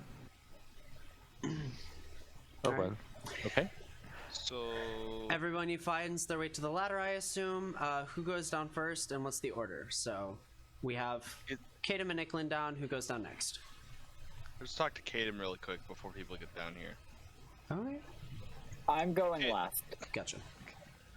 Well, welcome to the pits, I guess. Do you have any healing potions? Preferably with pulp. No, healing potions are very expensive. I don't just carry those on me. You don't make them? No.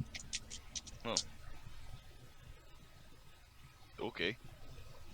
Well, I don't know anyone personally who just carries healing potions on them. Oh. Right, yes. I'm sure no one does that. Paru will be the next one to climb down the ladder then. Okay. As you all begin I'll to go climb. anytime I've heard somebody go. Okay. So we'll say Paru goes, then Orchid goes, and then Antoine goes. Or I guess after, are you waiting till Wilma goes down? Oh no, I will go down before Wilma, but Okay. I'm gonna wait for the old guy who is masquerading as a fortune teller first as well. I don't understand why you're so suspicious of me. I can see it in those eyes. I am simply interested in you helping the endeavor of the man who is formerly accused, and to keep myself as impartial as Is this possible. because I tried to give you a tarot reading? Am I not I allowed to have have hobbies? Is that what it is? I have no idea what you are talking about. Could you please just climb down? I will be right behind you. As with the lovely Wilma. Just kind of. Well, thank you. I just prepared. There's a little bit of a stench down there. As you all make your way down, the wizard looks very uncomfortable. Like he's just kind of in this space and like twiddling his fingers a little bit. Wilma kind of, contrary to him, kind of works as an almost immediate foil, and she just seems like as soon as she's down there, she's almost like more full of life. She almost looks like, in the dark light, her wrinkles kind of disappear. She looks a little bit more youthful, has a little bit more energy. I am now more suspicious. Oh, it's okay. Well, I am so glad y'all came down here. So, which soul are you looking to visit? I assume there's a family member or something. No. Yeah. We more have a direction than a person, to say. Oh, that doesn't Like make any sense to me. Like I explained, mademoiselle, there is evidence to believe that something that should not be disturbing the spirit down here could potentially be disturbing You them. dropped a pitchfork on me. And Ignore him. are you okay? No. Make a deception. Out Or of make a curiosity, persuasion how or deception injured check. is Iquin looking? Like, does he still have like part of a pitchfork going through him still? Like, how it? What's the pitchfork for? I can think of a few uses. Deception or Persuasion, persuasion whichever check? one works here. Whichever one you think Glenn would roll. They're both the same, but like, She's I'm not inciting okay. you. I rolled a natural 1 and got a 0. On You're perception. fine. Persuasion, by the way. You're fine. Just yuck it up, you big baby. You're right. I'll take the pitchfork out. Oh, it's not like I will, haven't been stabbed by it a couple of times. Would you Sheesh. like because Let's Iklin just walk. jumped down without any kind of, basically without needing to. Paru will try to heal him, but he's not going to expend any vitality, so he's going to chance a wild surge while trying to cast healing word. Okay, go That's for how it. you do it.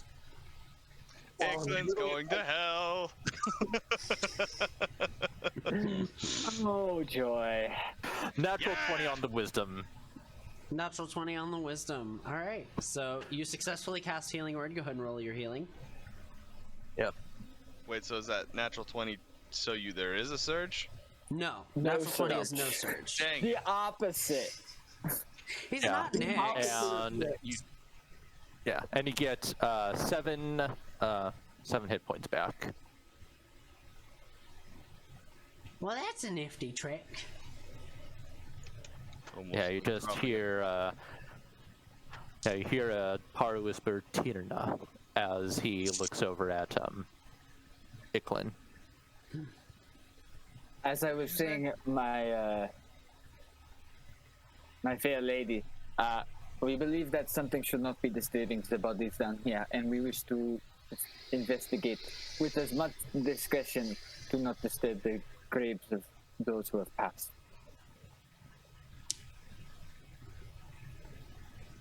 Fine.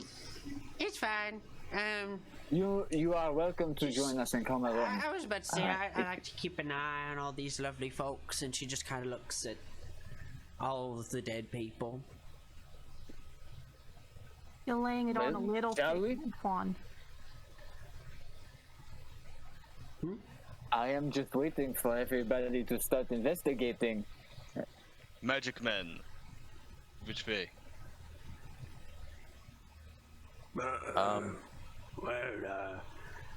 It entered the ground, so to speak, southeast of here, so I assume we go southeast. There's magic here, but it's more in the relics, if you will. I'd rather not point out. The grave robbing is kind of bad juju. We are not robbing graves. We understand. We are simply waiting for you to start leading us in that direction.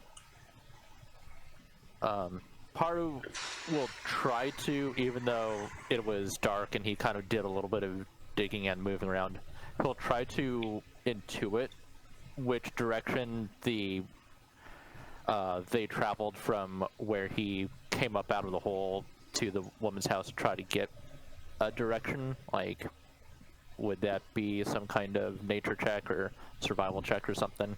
Yeah. So yeah, as you let's see here.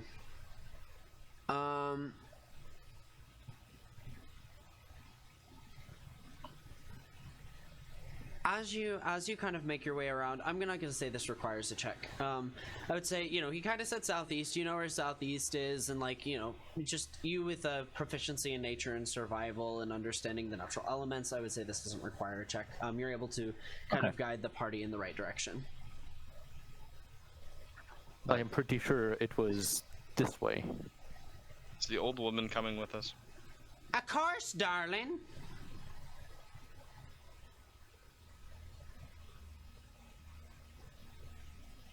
Does she make you uncomfortable? Iklin. I did not say that as meta. Yes, I did. But hold on. Wait, I shouldn't say that in the voice. I was asking Cal if the old lady was coming with us. But I mean, I guess if yes, sure, It Iklin. was more fun for me to respond in voice. So. That's fine. Yes, well, you just confused me. Whatever. I am confusing the people. We will follow the trail, I guess. I guess Paru will go first. Nothing. Jaden's shining light.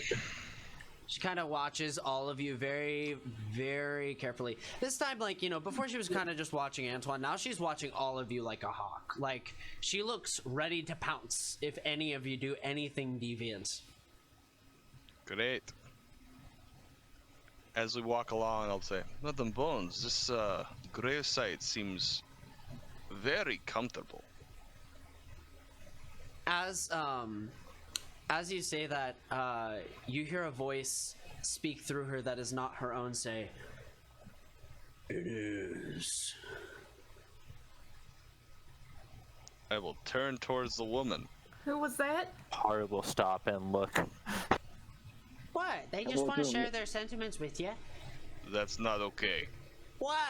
Oh, Not so a okay. medium is a witch. You Hell be witch! to me. You're a witch! No, I'm not a Okay, witch. okay.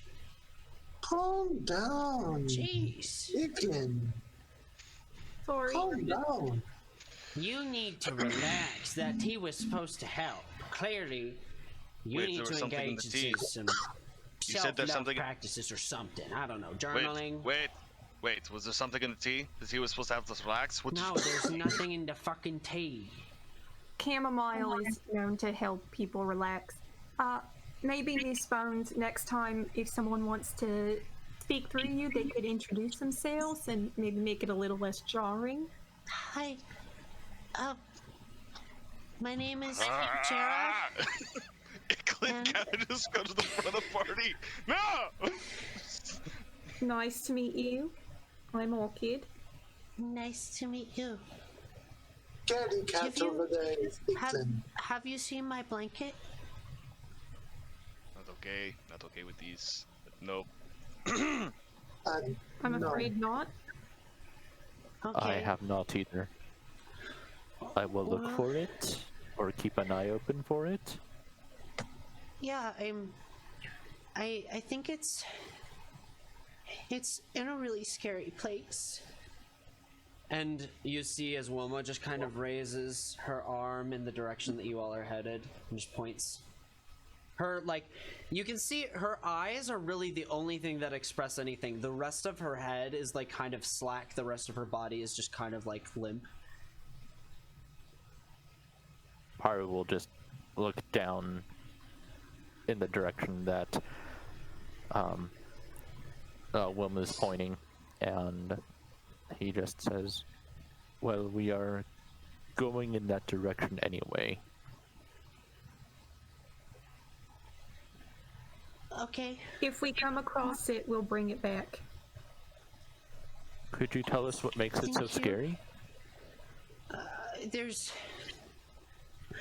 weird creatures over there. I'll come back. Weird creatures. What type of creatures? You know, you get scared No, by no, the oddest things and perked up by the even more oddest things. I don't no. know. This child is absolutely terrifying. I'm just saying. However, I'm sorry. no. Don't worry about me. Creatures. I don't Yes. mean to be. Oh, I'm sorry. I'm sorry to talk about. I'm actually normally very nice with children. don't You like- just startled me when No, when I you don't like spoke. being scared, and if I'm scaring you, I'll just go No. away. You're not. You see no, his, like, you don't scare. body. You're not scary. It's fine. I'm sorry. I reacted the way. Oh well, thank you. I that I really did. appreciate it. You know, No, I'm done with this. you know. Turn. I don't like to scare people, but you know, it's reaffirming to hear. If Let's go find the creatures. I'm going to go. I'm kill trying something. I'm trying to push the group from the caboose behind to start just moving forward. I don't Do know you what it touch is. me? No, I'm not touching anybody. I'm just trying to. Are we going? Yes, let's go kill the thing. Get the blanket. Let's go. While As while you walk moving, by, there's like a very, very small skeleton that just kind of like twiddles their fingers as you walk by. I am loading a bullet into my gun. Caden draws out his hand crossbow. Paru's going to. Actually, did Paru ever get his shield back? I take it that it was confiscated when he was arrested. I did mean to run you guys through that scene. You guys did have all of your stuff returned to you as you left the space, as they said, Okay. and we'll come back with a jurisdiction later. So Sweet. I got the Okay, rest of gotcha. my snacks. yeah, you all have, Okay, you cool. all do have everything. So Okay, so yeah, Paru will retract his claws, but he'll also like pull his shield out to like protect himself. As the skeleton is kind of creeping him out, and he'll ask Wilma, if you don't mind me asking, is as a medium, the spirits who speak through you, are they all caught here, or are they all haunted by needing something accomplished for them? Haru, this woman feels weird. Christu? Yeah. What is wrong, Christu? Nothing here. And she just kind of stares down the hallway that you all are headed down.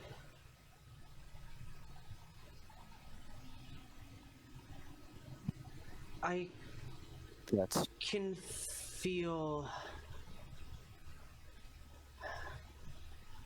some kind of persuasion.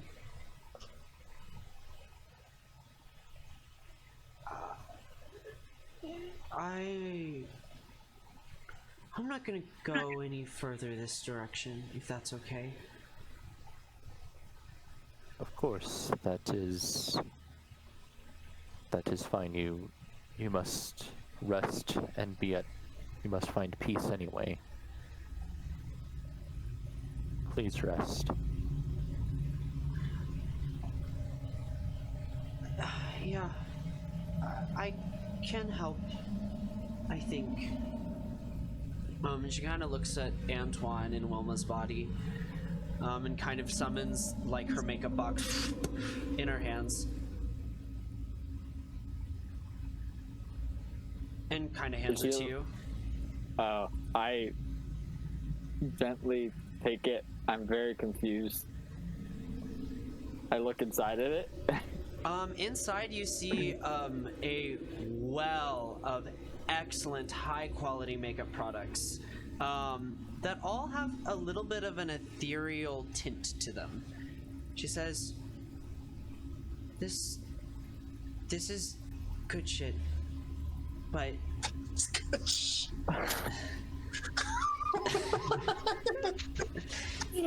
Hey, that's that good makeup shit. Hey, that's that good. This ain't that Claire's bullshit, alright? This is that good. You went to Ulta Beauty and made a down payment on like $100 set. No, this is like that really expensive like Korean brand. That's what this makeup is. This is imported. This is dwarven makeup. It's Smith Stone. Minerals. That's that good all shit. minerals. That's a good name. No JCPenney bullshit up in here. But she says, Highbrow. but every disguise kit check you make using this kit, you will add 1d10 to. So, make a note. Okay. That's very nice. She also says, do I have an amount of uses? you don't know. Okay. Maybe not. Might make itself known in time. You get a very there's more here than what seems to be there feeling from this kid. Okay. As she looks at you, she says, you can also use this kit to pass as, well, undead. Why would we need to do that? There's some interactions that might go easier for you if you can.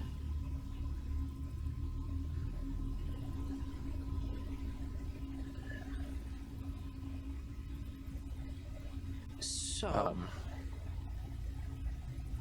I So can't you want me go with to put this on everybody here, or is that what you are asking of me? Oh, I'm not asking you to do anything. I'm just trying to help how I can.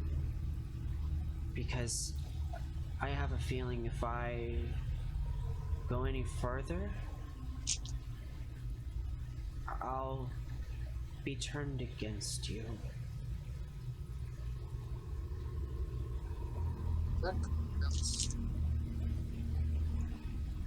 Well, this is only getting progressively more dangerous. Well, All right, Bill. First in line for the makeup work. I don't know if I want it. I kind of. Well, surely you partake in makeup quite often, I would assume. Honey, you No. got a few blemishes that need. Just give it a try. You got like really bad dandruff. It's all white and flaky around your head. Yes. I don't put that in makeup. What do you mean?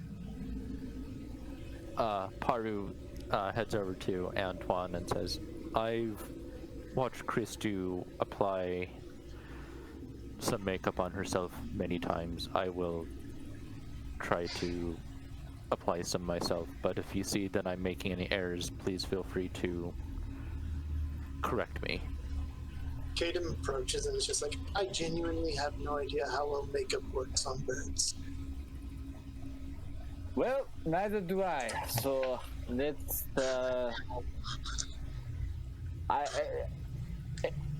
Anton's just gonna wing it with whoever approaches. And yeah. Pun intended. As Paru approaches, you notice that within the box there seems to be an ample supply of like whites and blues and some kind of temporary fur dye. All right, makes sense. She was a tabaxi too, so yeah, he will absolutely grab some of them and perhaps, even though he's watched her do it many a times back when they were together, he still never did it himself. So it's not. So he's quite. He might need a little bit of help with this. Oh, Well, Antoine's applying. Antoine, yeah. Oh, yeah. Antoine's applying. Okay. Antoine will help you. And Okay, apply gotcha. it for you. Awesome, thank you. Although he's never done makeup on animals before, so this is very odd. Yeah. But Yeah. he's Go ahead and trying to make your get all check. the hair and stuff. All right. That's not very good. Would I be giving him advantage because I'm You technically get trying to help? You get an added D10, so don't forget that. Okay. Well, with the added D10, that helps a lot. So that's an 11, but plus 10 is 21. Oh, nice. 21. Okay, 21. You are able to find some unique ways in which to tint his fur. You find that as you apply it, it almost like spreads itself. It's a very like liquid, thin solution that just kind of like applies and just immediately tints. It's almost magical. Oil based. I do not like this. Yeah. You find that as you try to line his eyes, it like lines in like a white that almost casts like a white veil as it's applied. It pours like or casts a white veil over his pupils. Who's next? Thank you. Bird boy, I guess. Bird, make your check Alright. for Kadem. Oh, that's way better. Somehow I know what a bird should look like. It's a 30. A 30? Okay. As you begin to apply the makeup, you find, conveniently, you reach in and you almost feel like yourself reach past the bottom of the case and you pull out what looks to be like a bottle of feather toner.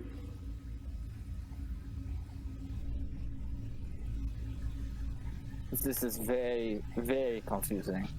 I do not understand what. I'm sure, and I just start going to town. You also find something called mimic absence. Mimic absent. It's like an eyedropper, like you drop it in droplets. Oh, I'll just hand that to him for him to do himself, because I'm not. Kadem, what do you do with the mimic absence? I have mimic absence. Yep, it's like an eyedropper, like a dropper of sorts. Drops liquid. Nah, he ain't doing that. Alright. Nah.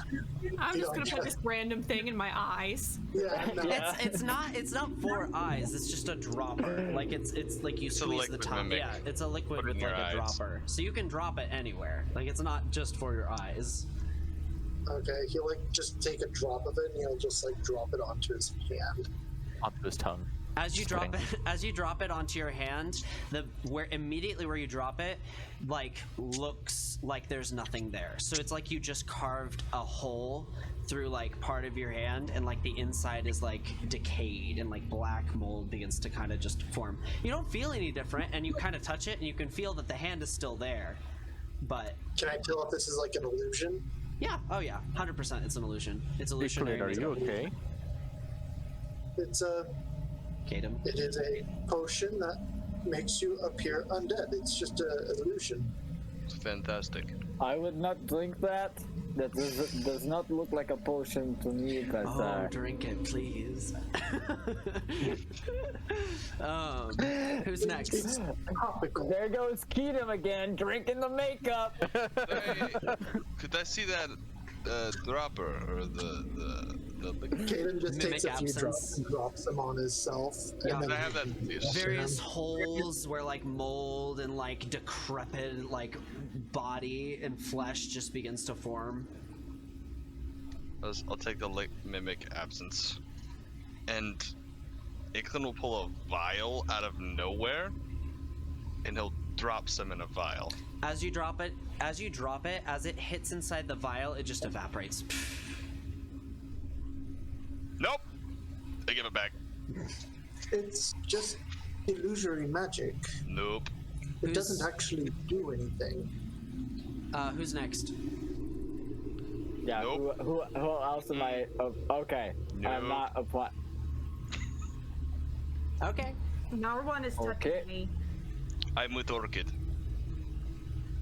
All right. That is fair. I also do not feel I need extra makeup.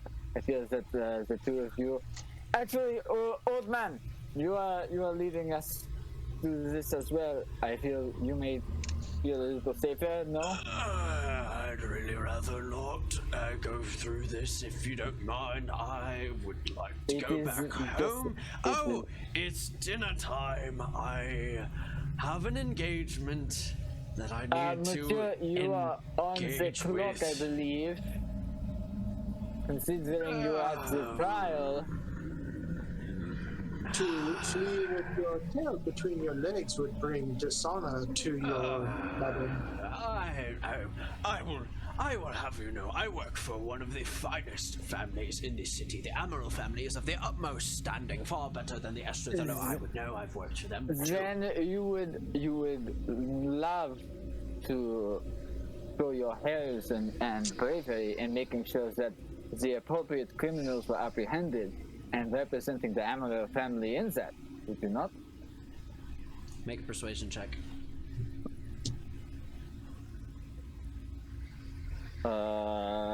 23. 23.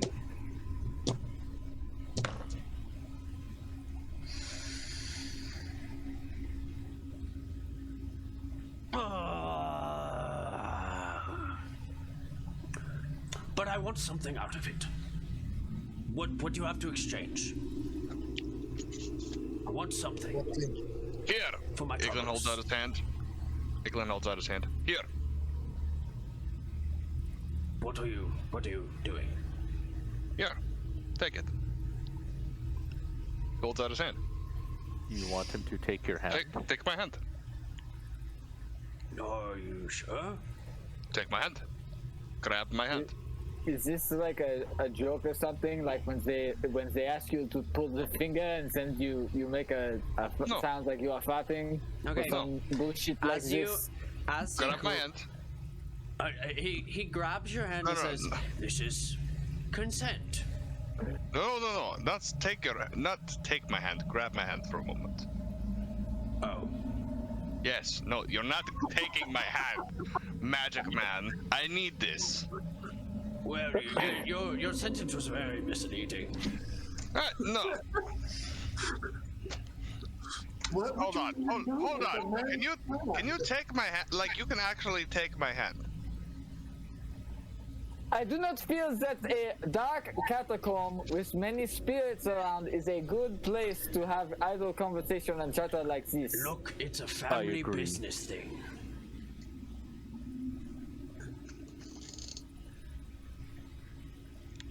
How about this? We will make sure that you are rewarded with whatever you need at the end of this. But right now, us trying to determine If you need a hand, you can have mine.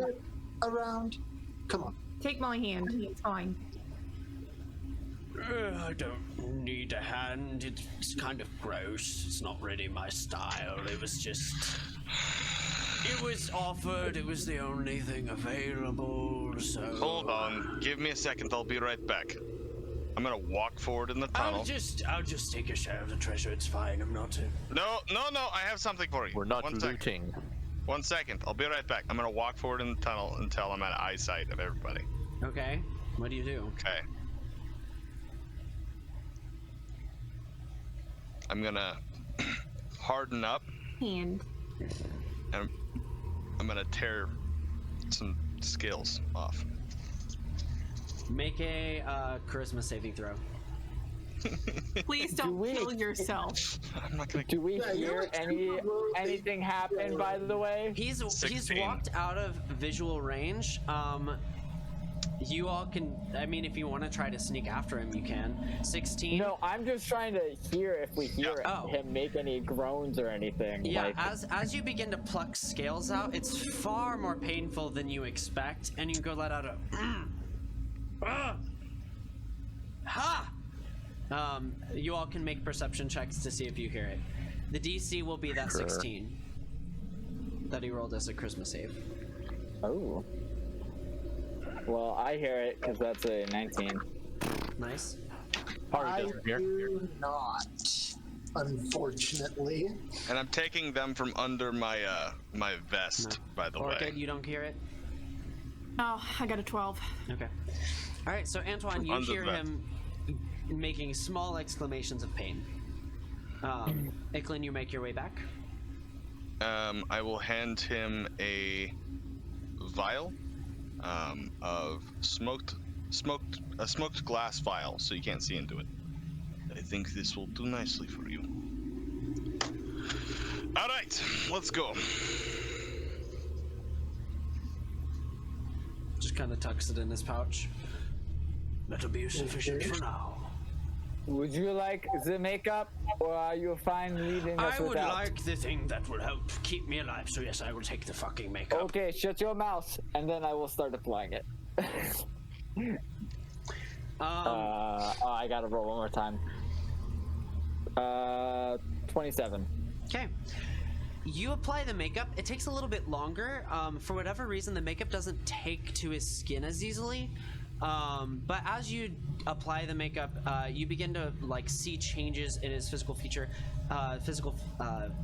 It seems he almost grows like multiple joints. Like he grows like a joint along the forearm, grows like a 6th and 7th finger on one hand, and just kind of appears far more gaunt. You did really great contour work with this one.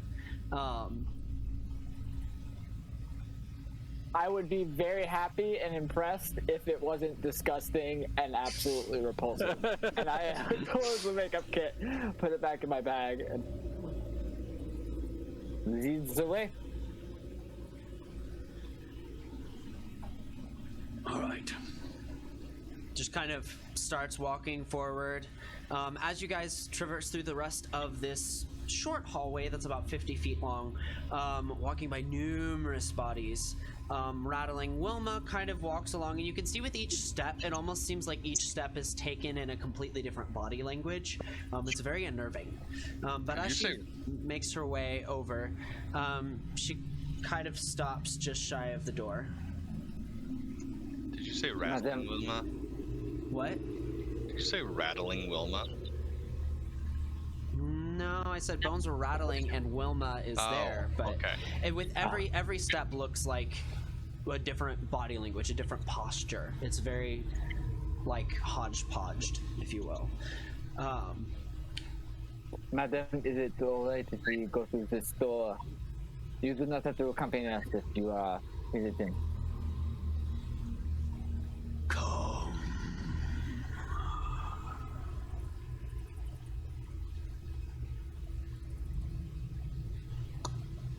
Did you say home? Come. That was much louder.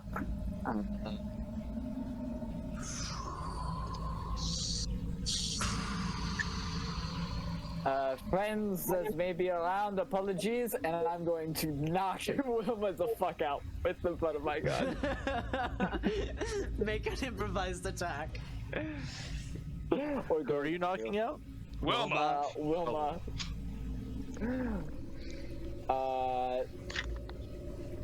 That is a.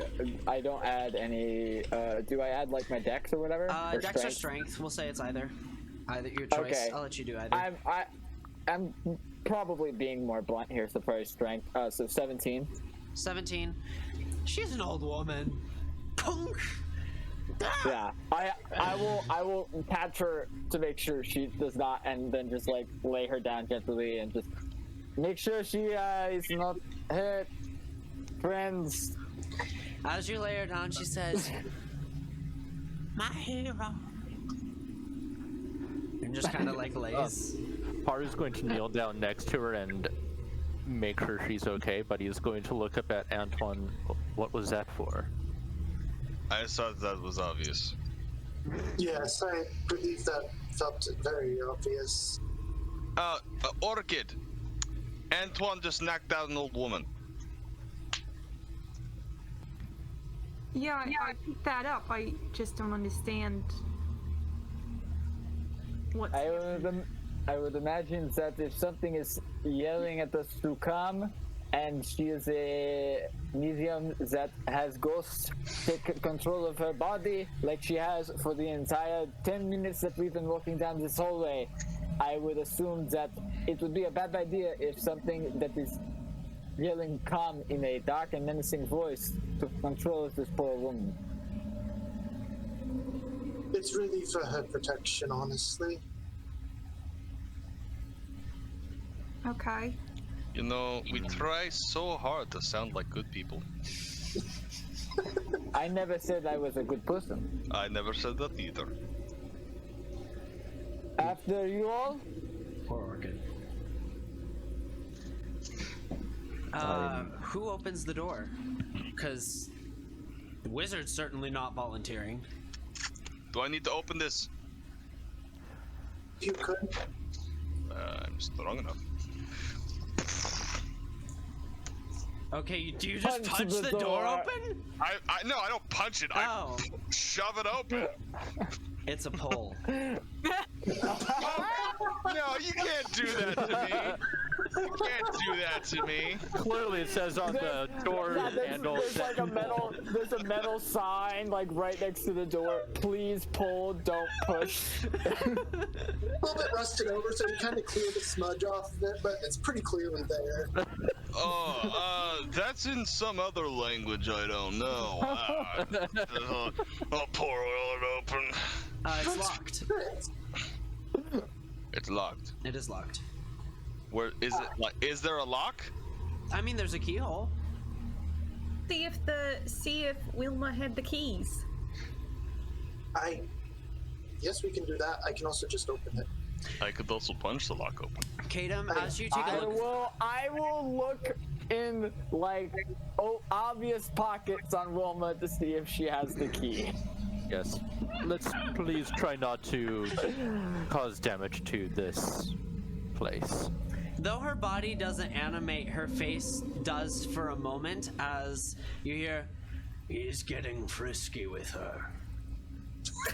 I am getting the key. Thank you. I'm just going to find a key. What's frisky mean?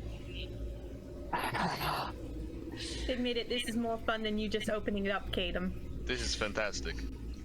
Kadam, make an investigation check on the lock. So uncomfortable.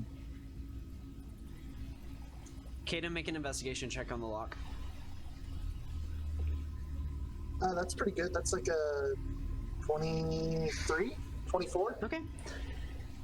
You feel your eyes nonchalantly pulled towards the lock. You are overwhelmed with an interest in it, and as you go over to intrigue it, or to investigate it, it's so rusty. It's sad. It hasn't been used in so long. Just wants to be turned.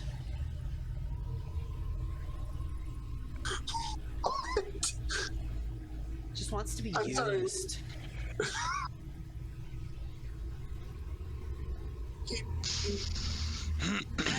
Why does this lock sound like a college freshman guy?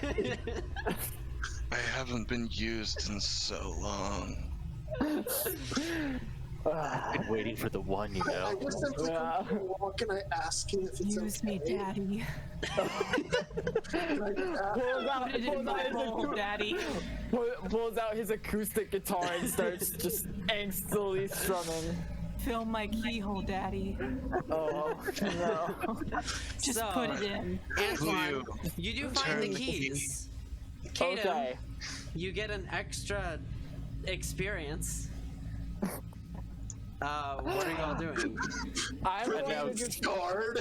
I'm going to try the keys until I find the one that works for the lock. In the meantime, Kadam has this urge to smoke a cigarette right now. Each time you enter a key, you hear a different voice yell, wrong. No. Just coming from Wilma's mouth. Which key? Which key? Eventually, after trying key after key after key,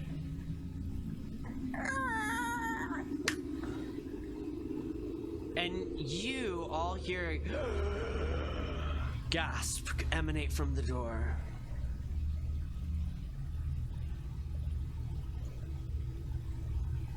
This door clearly has not been used in a long time. I touched the door. But not its knob. Not the knob. There's a I'm going to let it be unlocked and I then just stroke back the away. door. Oh no. The door. Does the door react to my stroking it? Cal, door this just is the most eases sensual open. door I have ever experienced in any form ever. The door The lock. creakily, gently opens, and behind is a wall. And we'll take a break.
Hey guys, and thanks so much for watching. Just wanted to come on here and on behalf of all the House Rules players, wanted to say Happy Father's Day to you awesome dads out there, and also a beautiful Juneteenth to the African American community. Wishing you guys all the love, all the respect, and all the celebration you deserve. And we're back! Welcome. Hello. Woo! Alright, so you all just opened a door, and there lies a wall behind it. It looks very well made. It does, actually, let's have someone roll an investigation check on the wall real quick. I got this. Not I. I really hope it's not the thing we just talked about. Is anyone helping me with this? I'll help. No. Nope. Let's see if Orca can spot something. I mean, She just needs her glasses. I got a 17. 17. This wall is very obviously added. This, like, the architecture, the stones used here, the mortar is far less old. The stones are different. This is a much newer wall. By your guess, maybe within the past 3 to 5 years. So you're saying Icklin could punch it? Icklin, I could punch it, yes. You may punch it. This wall looks new. Likely it was just added in relatively recently. Right. You probably have those tools over there that you can use to try to knock it down, Icklin. Or you can just use your fist. Use my fist. Ah! I run into it with my shoulder. Make an athletics check. Heck yeah, athletics! 17! By the way, I rolled an 11. Charge into the door.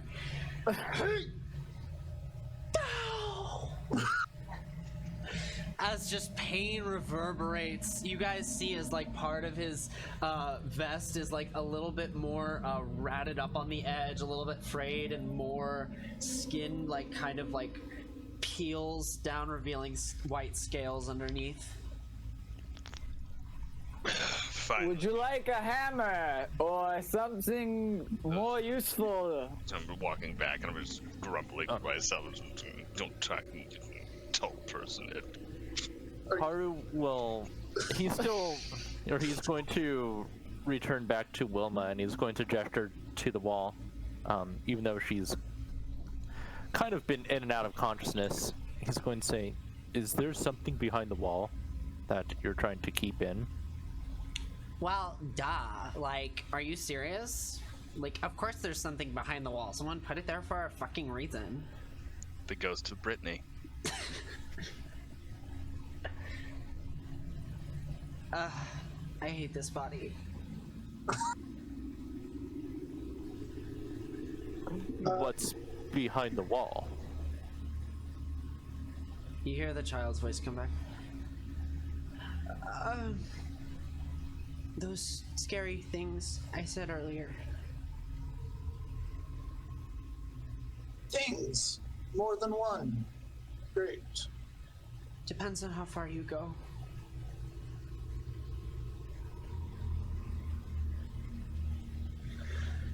Test.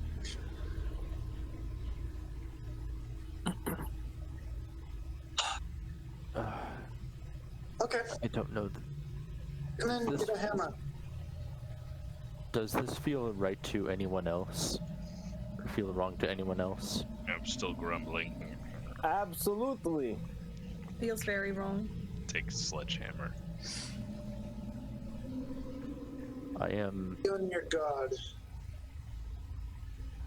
If you weren't already in this place.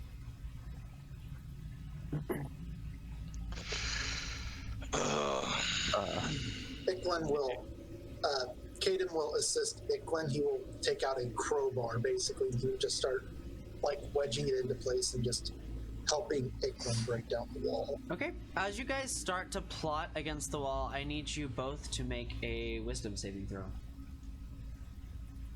I would like to make sure to also put the keys back on the personage of Wilma. 5. You do so. You are able to return the keys. No taunting comes for this time. I got an 8.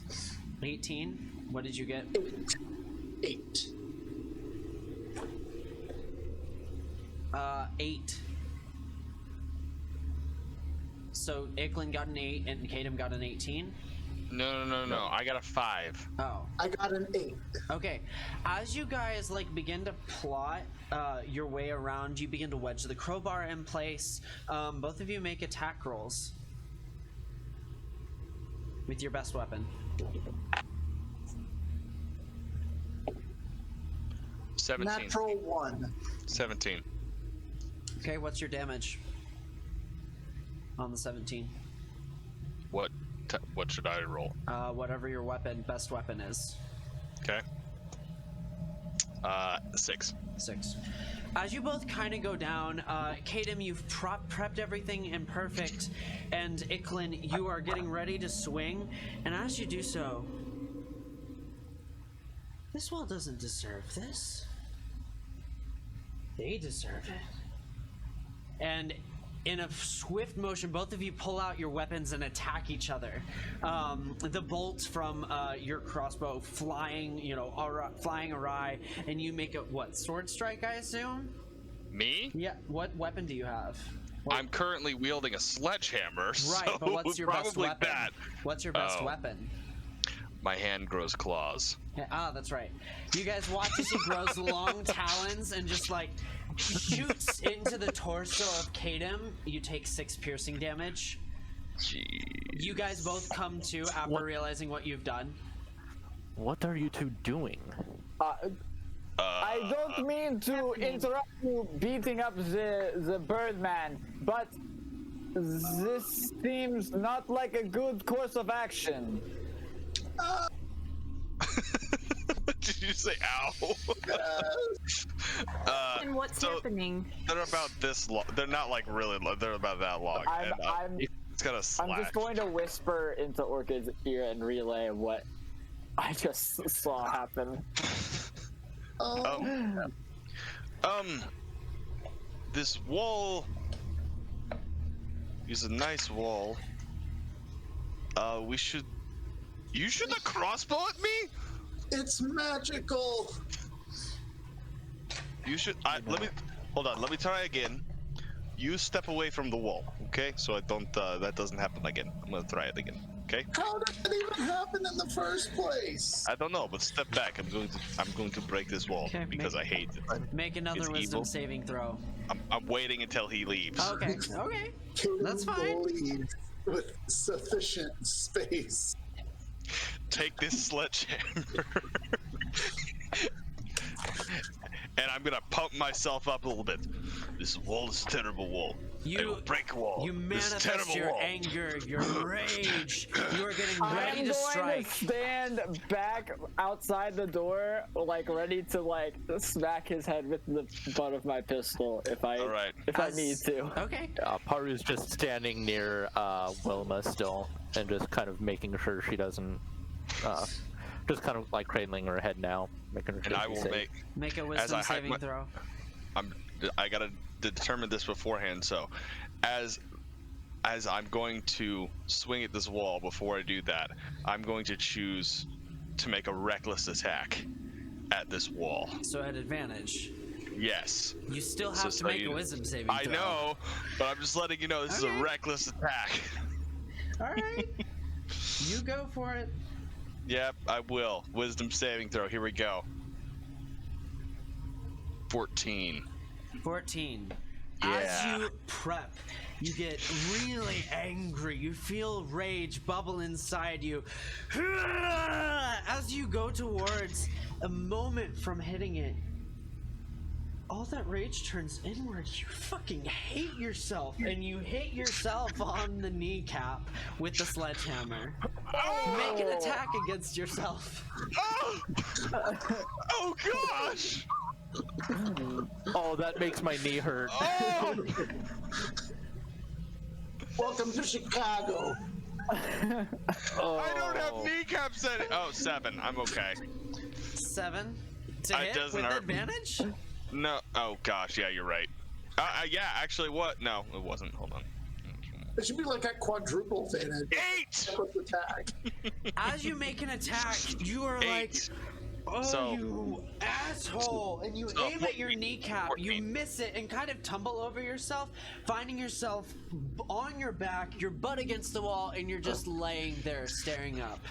Stumbled over yourself. Nope. Icklin, Stand up. okay? No, I'm not okay. I'm doing this. I pick up the sledgehammer and a reckless attack swing at this wall again. I'm not okay with this. Make a wisdom save. Icklin, Do we need to knock him out? someone do 21. You feel your focus, and though you feel the effects of trying to turn you against Orchid, you refocus and go back towards the wall. Make your attack against the wall. It's an advantage. Yes. Hit that fucking wall. Gonna break this wall so hard. Mr. Icklin, tear down this wall. 16. 16. You hit, and you feel the vibration of your hammer as it hits the wall. It begins to crack, and it just fractures like glass spiderweb ever so slowly outwards, all the way out till it's completely fragmented. But it's not open.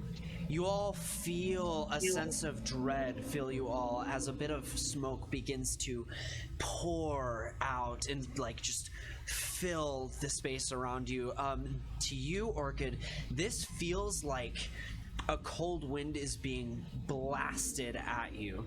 You can almost feel like the fog gather around your ankles, causing like you to have a cold sweat as it pours out around you.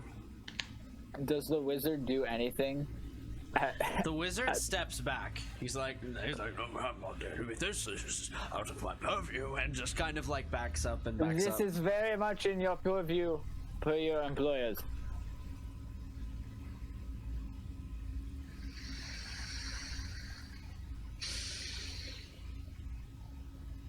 Just don't like my humanity being removed from me. That's all. You didn't even ask my fucking name.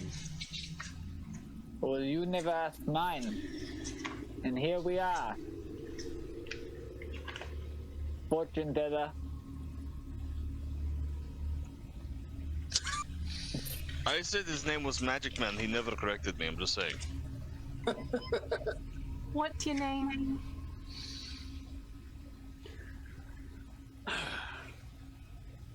It's Maximilian Sherblatt. Maximilian Shaved Bat? What did you say? Sherblatt. Sherblatt. Gesundheit. I'll write it I'm down for you. Orchid. It's nice to meet you, Maximilian. My name's Paru. Appreciate it. I man assume who these just- others have no manners. Oh, I'm sorry. I just broke this giant wall. You want to question me about my manners? I'm the one holding a sledgehammer.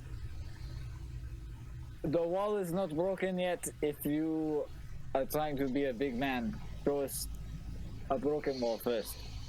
I'm just saying again, this doesn't feel right, and I know that I have brought us here by wanting to pursue it. I'm just not sure if this is the best way to go. I'm having doubts now.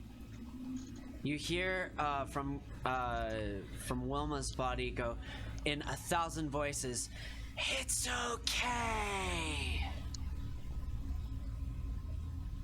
Well, you heard the woman. I heard 1,000 voices. On second note, I may believe Paru a little bit more.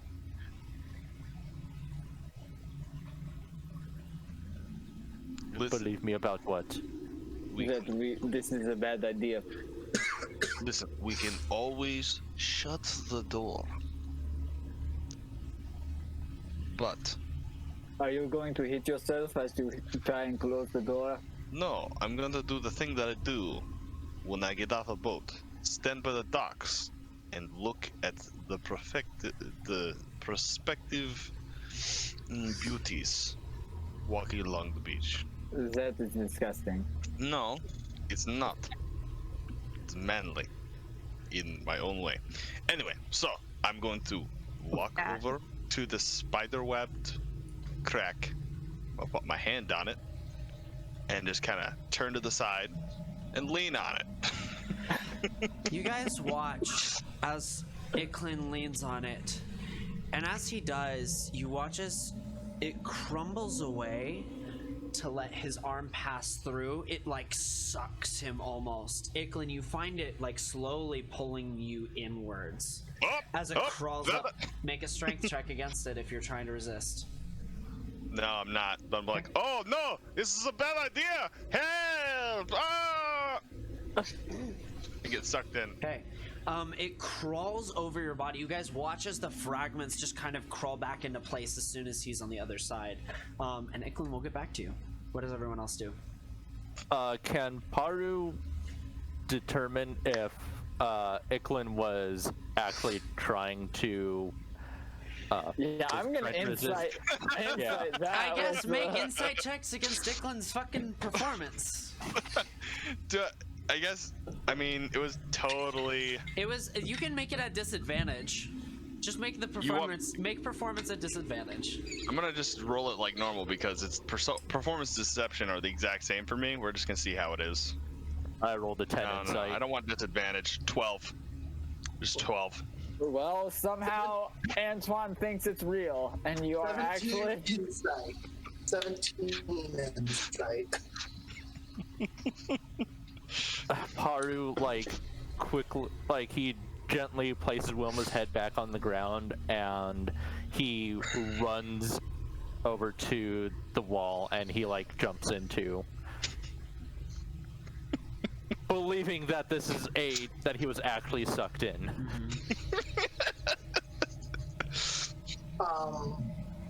I rolled a 17. What do I get from this? I rolled a 17. Well, as you stand there, you're like, I think he was messing with us. And Paru jumps right in with fear in his eyes, ready to go tend to his rescue. As Wall swallows him up. Yeah, I mean, Iklin has tried to save him too, so he's like, shit, I need to go help him. Antoine, what do you do? I am looking at the wall because I have never seen shit like this, and I am not doing anything because this is scary as shit. I just saw 2 people get eaten up by a wall. Not something you see every day. Orchid, you hear Paru go through the door. Kadim, what are you and Orchid doing? You guys are waiting while they're on the other side of the wall. What is Orchid hearing? Because she doesn't know what it looks like.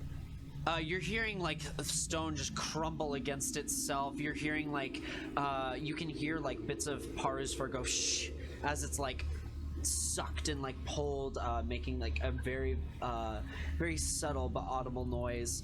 Yeah. You can definitely. Paru will also say, "I'm going after him." I don't know why it sounded like Iklin right there, but yeah, he will say, "I'm going after him," as he runs over. Kadim has an idea.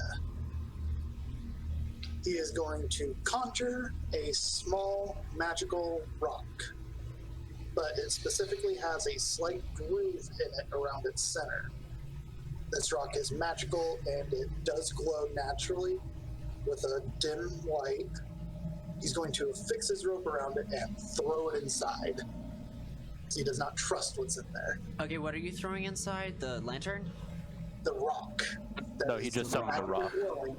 A magic threw it rock. in there with a rope tied to it. As you throw the rock at it, it almost like diffuses into the wall. Like you see the rocks try to grab out at your conjuration, and as they pull it forth, it almost like just turns into smoke. The process never fully complete. Kid will Re-solidifying. walk up slowly and like test to see if it'll take her through. Are you touching it? Yeah. Okay. As you touch it, it begins to form around you and suck you in. Are you resisting? No. Okay. As Orchid is sucked in as well. Antoine, I guess you only live once. See you on the other side?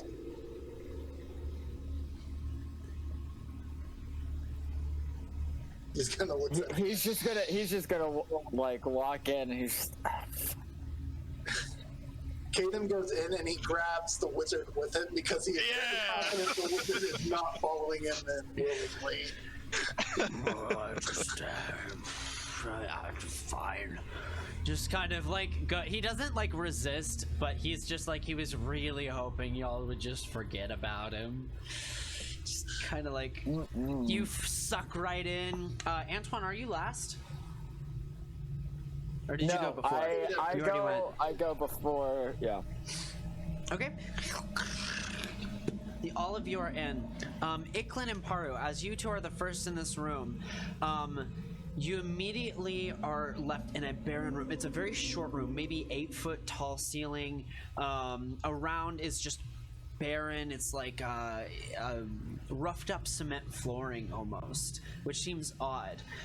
To the left, you see a stairwell that kind of goes up, and in the center of the room, you see that there is some sort of ghostly creature that just is sitting there. Looks over towards you. You can see its face like almost riveting with like more faces, it morphing, 2 come out and re-merge, 3, and just shifting, you know, its expressions every so often, some angry, some sad, some lonely, some forlorn, and it just kind of like begins to float over to you. Ethereal like robes just rippling in a non-existing wind as it just... Can you speak?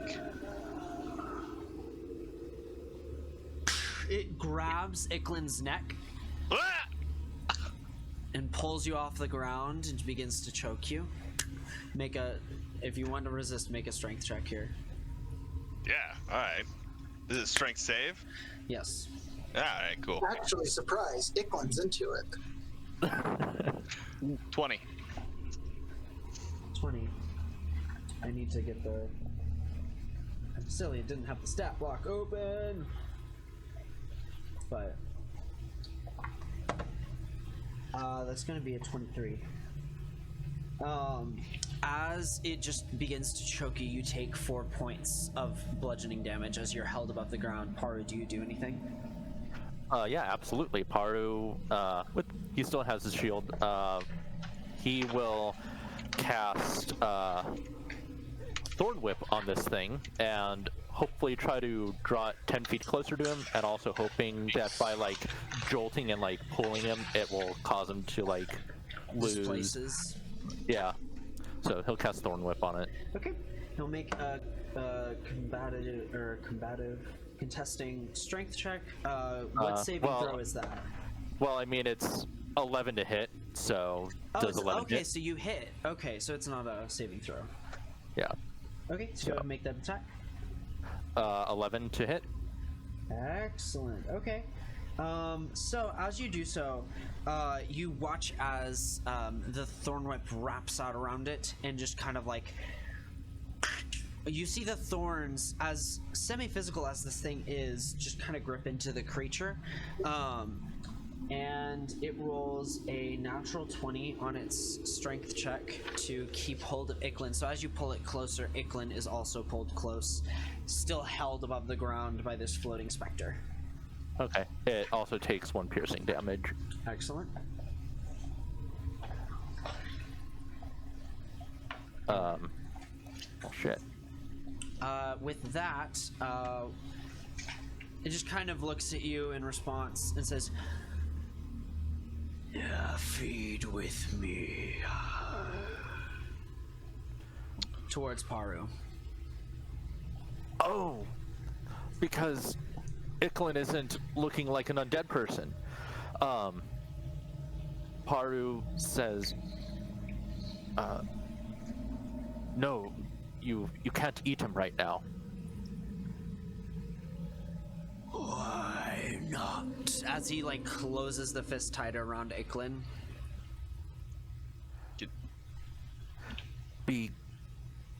Because I don't want you to. Drops Iklin, looks to you, sizes you up. Its body seems to like slightly like billow and grow larger in the moment. Why should I listen to you?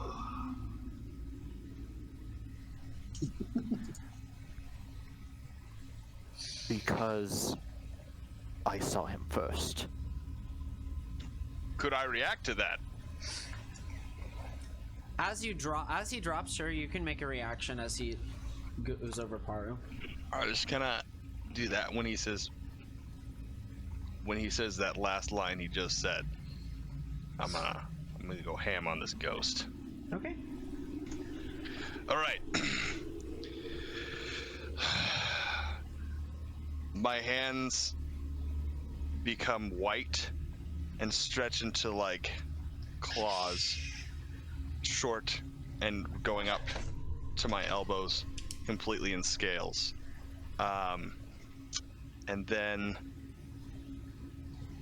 it gets colder than it was, and I slash at the ghost with these claws. 1-2 swipe.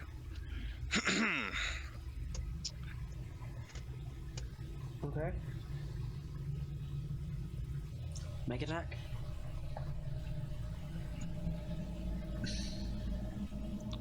First attack. Alrighty. So, natural 1 on the first one, and 22 on the second. Wait, actually, he's flanked, isn't he? Yeah, I guess he would be. Okay, so 24 and 22. 24 and 22, both are hits. Go ahead and make your damage.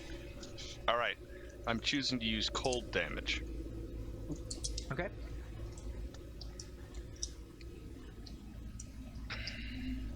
What damage do you deal?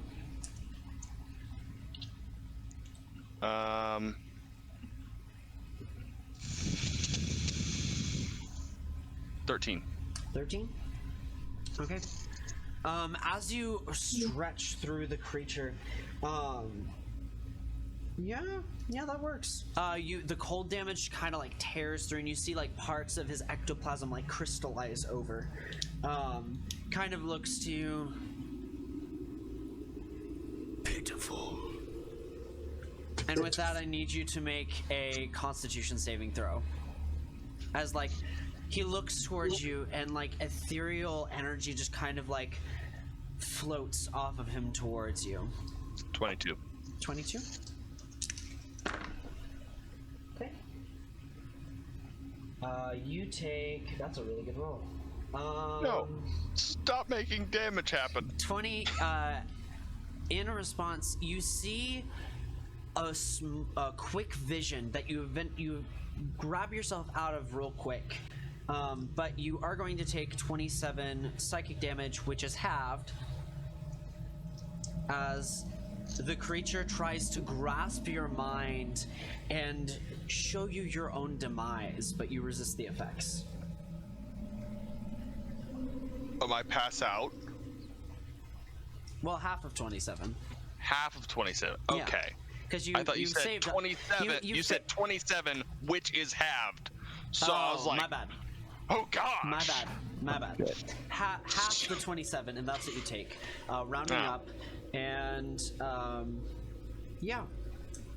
Okay. It's at this so point. it's 13. Yes, it's at this point that Orchid, you suck in, you can immediately sense a very real presence of this undead.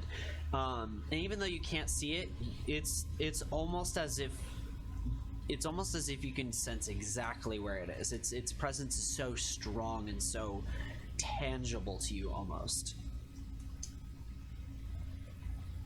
With that, it looks to you, Paru. Traitor. And I need you all to roll initiative. So how many hit points does Iklin have left? 8. I mean, good. you've taken a lot of hits so far. I'm extremely impressed. Yeah, I'm shocked that you're Wait. not down yet. We To haven't be even quite real. we haven't even done combat yet. Like, ugh. This is what you get for jumping down a hole. Listen, I didn't expect it to be 4 stories. Okay. That wasn't even 4 stories. That was closer to like 6. That was closer to 5 or 6. Okay. 20 to 25 or higher. Cool. Off to a good start. Great. Let's see, 15 to 20. 18. 19. Nice. 17.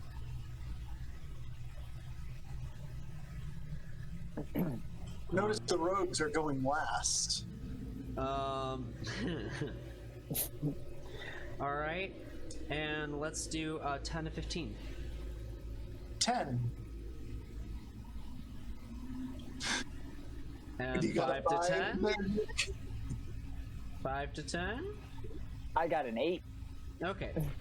All right. With that, as the creature responds to Iklin, it still regards all of you with some degree of nonchalance, anger towards Iklin, but the rest of you, well, anger towards Iklin, and you can see that it grows aggressive towards Orchid in this moment. Orchid, you feel this. The rest of you, it seems slightly indifferent to. Orchid, what are you doing? It's your turn. Is there a wall near me? There's the wall you just came through. Other than that, not really. So I'm just like in an open space as far as I can tell. Yeah.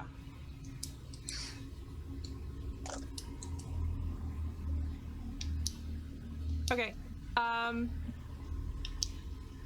gonna keep moving until I can find a wall. Okay. Away from it. Gotcha. You make your way away from it and are able to kind of find your way to a wall kind of just counter to it. So if you enter, you're just kind of turning right and going to that wall where the creature is on your left. You find yourself there, and you are able to find it with your about 20 feet of movement. Anything with your action or bonus? Nope, I stay there. Okay. Iklin, what are you doing? And I put my stick down.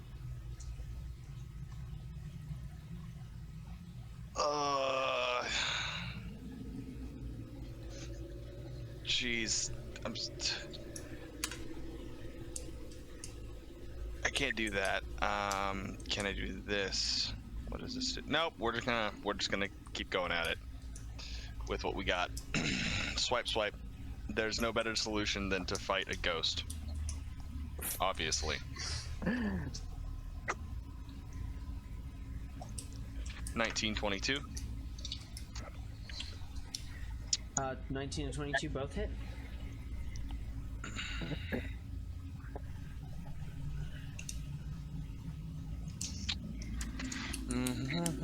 Damage? Yeah, hold on.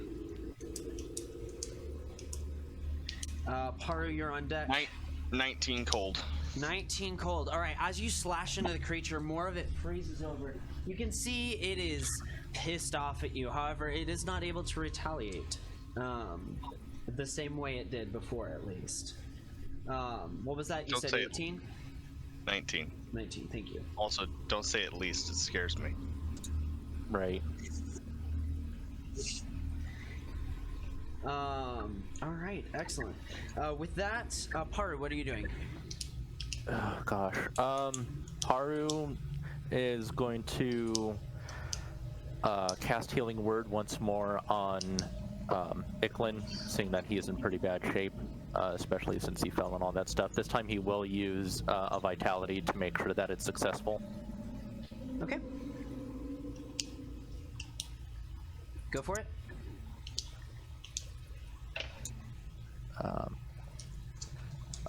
So you get 5 points of healing. So that was his bonus action. You can cast. You can cast a cantrip if it's an action. He will essentially move as far away from the rest of the party as he can. But so he's within 30 feet of this creature and cast Thorn Whip again to try to pull him 10 feet closer to him, but of course 10 feet away from the rest of the party. Okay, gotcha. So you're making your way around, pulling him closer, make that attack. Yep, 18 for 1 piercing. And right. I'll add if it's it only pulls them if it's a large or smaller creature. It is medium, so okay. You are good. The thorns digging into its ethereal body, it just kind of like makes this huge exhale noise as you're pulling it. Turns towards you. I said it was mine. Not one of us. You can hear that echo in its various iterations. Eventually it turns towards Orchid. Pay for your sins. Points towards you. I need you to make a wisdom saving throw. Kind of effective if you can't see it. That's not ominous. 19. That is a success. You feel the echoes of it trying to foretell your next action. It's trying to creep into your methods, into your brain, calling you evil, trying to turn you against yourself. But you were able to resist the effects. However, you do still take 4 psychic damage. Halved, so 2. Because you rolled bad on that one. Okay. So you can go anywhere Good, from. because I don't have a lot of HP to begin You can with. go anywhere from like 20 something down to 4. 7. Down to 4. It looks to all of you. You invade our home. And with that, Don't we get to all look Kato. undead comparatively? Don't the rest of us look undead? I mean, I look pretty I good don't. at that point. It doesn't seem to it doesn't seem to particularly pay much attention to you, Kadam, or to the wizard, or to Maximilian. So And he's pissed at Paru now. anyways, Or so, does he still regard Paru as an undead? he thinks you're a traitor to your own kind. Is kind of what you get from that. Kadam, your turn. We can either disguise ourselves or we have to deal with this, but I think we're going to be fighting it anyway. So Anyway, he is separated from everyone else. Yes, like there's like a 5-foot ring of separation around him. You would think, since he got He flipped did away. get pulled. He got pulled away. So yeah, I would say he is. There's a 5-foot ring around him. Yeah. Perfect. I got the perfect spell for this then. I'm going to cast my Shatter Dagger. Oh. And that is to start an 18 to hit. 18 does indeed hit. Okay. I also need you to make a dexterity saving throw. All right. That is a natural 6 plus 2, so 8. So you take 10 magical piercing and 10 force damage. As you point to a spot within range, a billion daggers just kind of burst out. And how much damage was that total? 10 piercing and 10 force. magical Wow. piercing.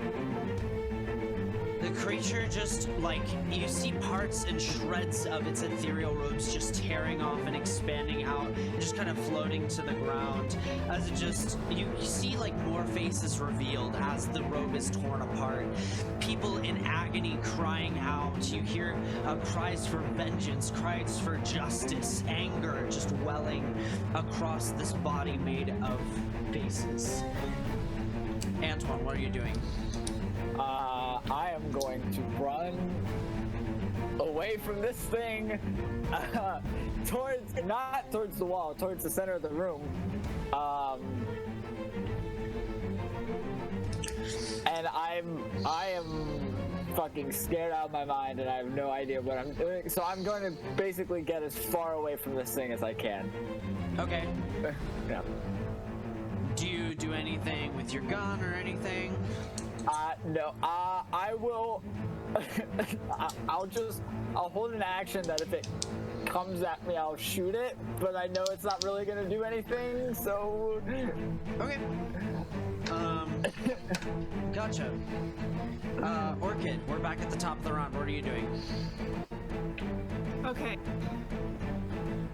I take a deep, calming breath.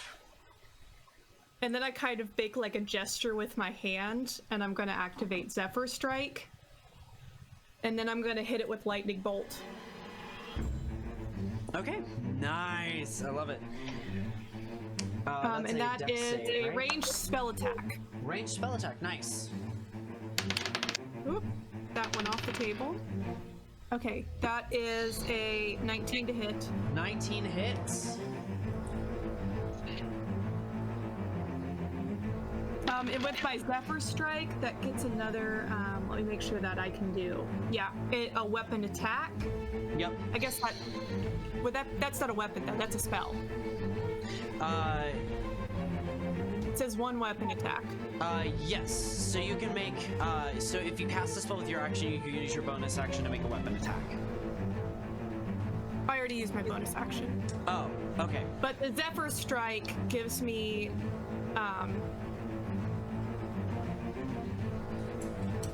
that I get an extra attack, or okay. I get an extra damage on a weapon attack, but I didn't use a weapon attack, so. I'm gonna say Zephyr Strike works considering the themes of your class.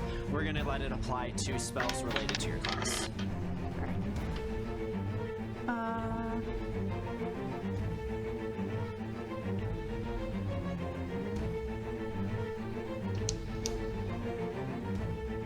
That is 14 damage. 14 damage. Nice. You watch as the creature just echoes as more of it shreds. What else do you do, Orchid? I'm just going to run past him because I have 60-foot speed now. Nice. And just to be like kind of a dick, I just smack him when I run past him. Okay. It also doesn't it doesn't provoke an attack of opportunity. Until the spell ends, your movement doesn't provoke opportunity attacks. And my walking speed is 30 feet until the end of this turn. Or increases by 30 feet until the end of this turn. Nice. I love it. Yeah, you're able to swat him as you go by. Is that an attack or is it more flavor? No, that's just for flavor because I already used all my actions. You guys watch as... Because last time Orchid struck someone with her staff, you all didn't see it. You just heard noise. As she kind of like playfully swats, not playfully, but nonchalantly swats the ghost as she runs past, you see wherever it phases through the creature, the staff disappears and instead is replaced by lightning. Very cool. Antoine is now even more concerned that he's in a room with a bunch of powerful magic users and he has no idea how any of this is happening. Icklin, what are you up to? I've got a gun. I got this gun. Honestly, would probably win. Sir, you brought a gun to a magic fight? Icklin, what are you doing? Slash. Slashy slashy? Alright, Slash, make those slash. attacks. I'ma shred this ghost with my hands. He's still flanked, yeah? Yep. 23 and 16. Alright, both hit. Yay. 16 cold. 16 cold. Alright. The creature looks heavily torn up. Even some of the faces now are like just slashed through by Icklin. Some of them have just become malformed, like just blobs of smoke. The creature is deteriorating very visibly. With that, let's go to Paru. What are you doing?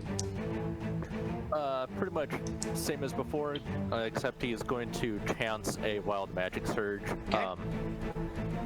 Casting healing word, so I'll do a wisdom check first. That is a 9. So that's a fail. That is a fail. All right, let's get out the wild magic surge. Give me a D100. 32. First time since Nyx we got a wild magic surge. I think we had one other earlier, didn't we? No, he rolled a natural 20, so it didn't happen. Yeah. Okay. Quick. So you said what number? 32. 32, and I need you to roll a D20, or a D12 rather. Sorry. 9. To determine what potted plant you turn into. I know, right? Oof. As you cast the spell, you feel it like fumble and like in a vacuum of magic just like suck into itself. And you guys watch as Paru squeaks for a moment. And he just like turns into a stuffed version of Paru?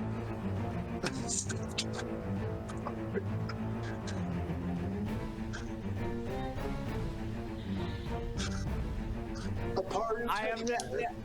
Antoine is now way more concerned. It is at this point that the creature just looks over towards Paru. Serves you right. I'm just imagining this undead-looking stuffed cat. What happened? As the creature Explain looks that to for all me. of you,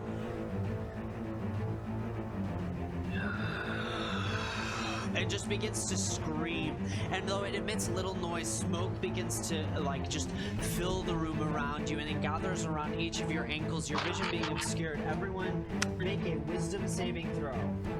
Does this include the stuffed animal? No, it Can we actually do- doesn't. Can we choose to just pass?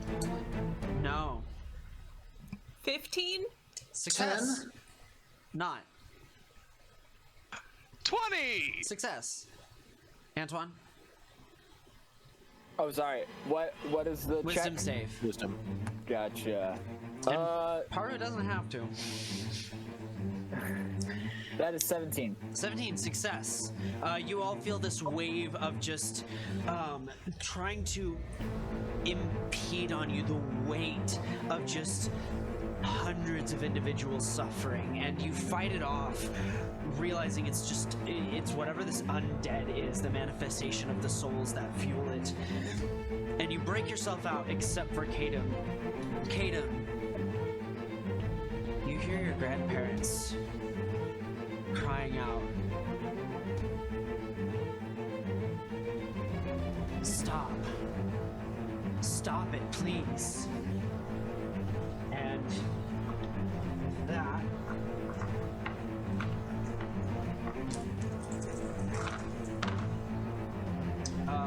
you all are going to take 13 psychic damage, half for those of you who succeeded. So 13 for Kadam, and 7 for Icklin, Antoine, and Orchid.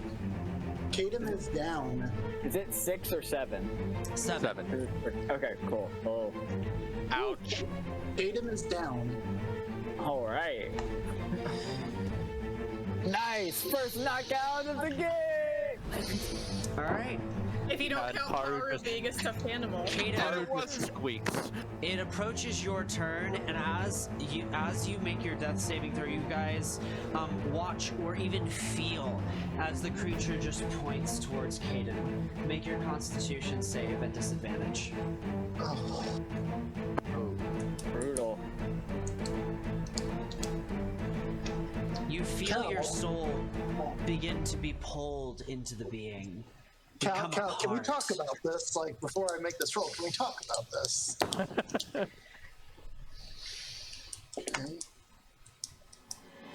since it's at disadvantage and it's a death save, that's already a fail. Okay, one fail for you. You feel your soul, Kadam, as you almost like visually can feel yourself come out of your body. You're looking at your lifeless corpse, and you just feel a call. Join your grandparents. Antoine, what are you doing? I am going to look around real quick and see if there's anything more useful that I can grab that will be better than a gun shooting a ghost.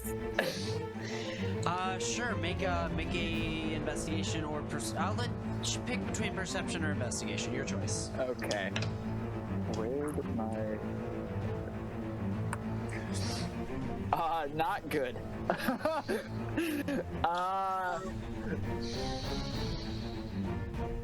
don't know. That's a 7.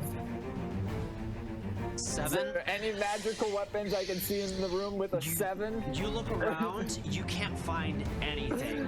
You just look magical stuffed cat. Knock! I'm going to shoot the ghost. Okay, make your attack. Also, I may adjust your pistol. Oh wait, also, did the wizard have his turn or do anything? Oh yeah, the wizard's in here. What's the wizard guy doing? He's been hiding. Wizard has mysteriously disappeared. Okay,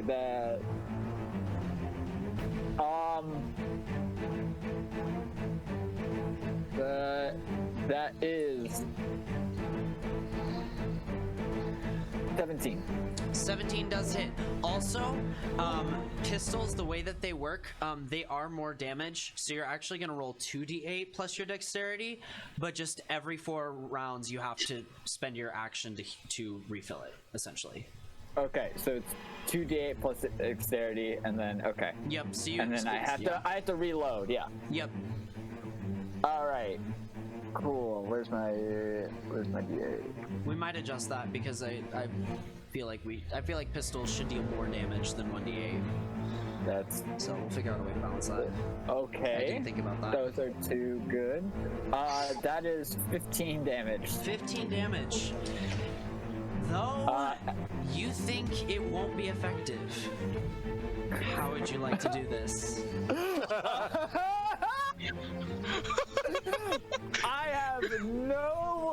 I believe that this is totally not gonna work at all. So I just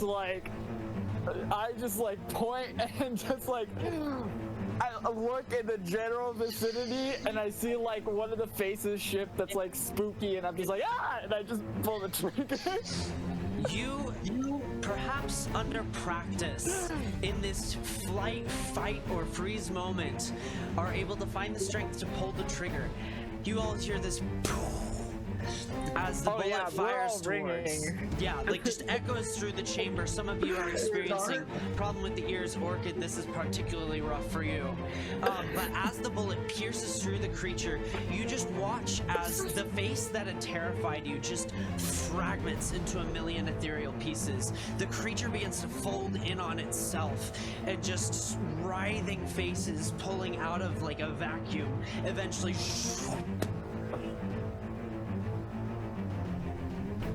silence.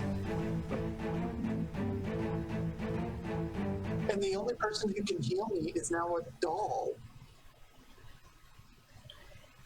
So, with that, before anything, so you all we're out of initiative technically, we're out of combat. However, Kadam still is taking death saves every 6 seconds. So, those of you who haven't taken actions, which is everyone except everyone except Antoine, what are you doing? Paru, you're stuck like that cat for this round. Like a stuffed cat for this round. Paru just stares lifelessly forward. Run over to him, pull out a biochem kit. I'm gonna make a medical check on him and try to make sure I can have his heart going. Nice. You guys watch as Iklin pulls out a series of needles, something of like some weird device that has like wired prongs on it. You see like something that has like some sort of coil with like a little, almost like a maybe like a stamp is the thing most accustomed to it. As he holds the stamp portion of this device up to Kadam's heart, he begins to administer some needles, and there's like a little device that he kind of touches into Kadam and seems to cause a reaction of some sort. Go ahead and make your check, Glenn. So I just do medicine, or should I use biochem kit? Biochem. Okay. Actually, it's the same check anyway. 11. 11. Nice. As you insert one of these needles, you stab it directly into his heart, and you guys watch as he pushes it down heavily. You watch as Kadam goes...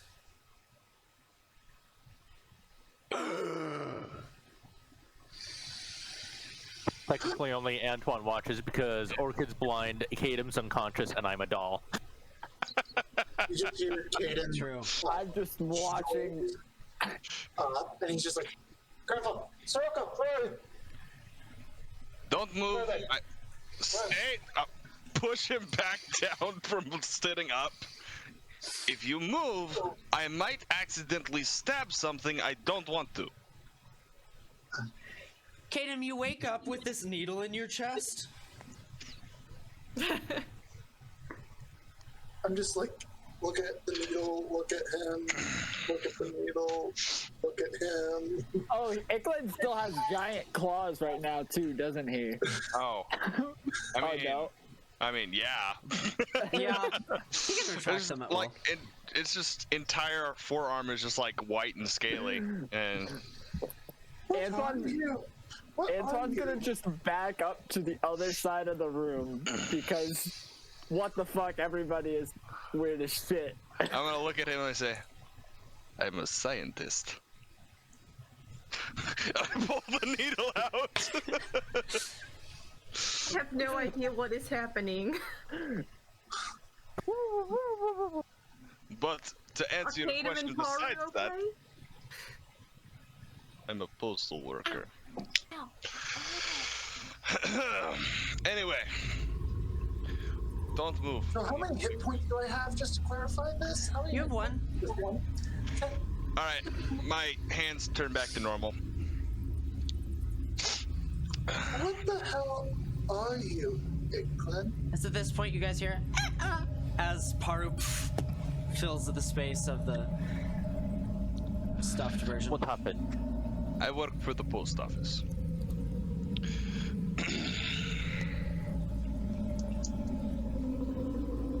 Paru, you saw all of it, you just like couldn't do anything. Like it was this weird state of just like, what's going on? But now that you're like back to normal, you can just kind of you're like, oh yeah, that all processes now. It just, you could observe it but couldn't process it till now, if that makes sense. Right. That was really weird. Which part? Also, ouch! Antoine. Oh, Antoine, yes. You look well. Do you have that vial with the eye drop thing? Yeah. Michael, you're frozen. I'm going to just take out. I see that. I'm literally just gonna take out the makeup kit and like put it on the ground. Just. Why don't we put that on everyone? It seems to work. That is a good idea. You're not touching me. I don't want to touch any of you.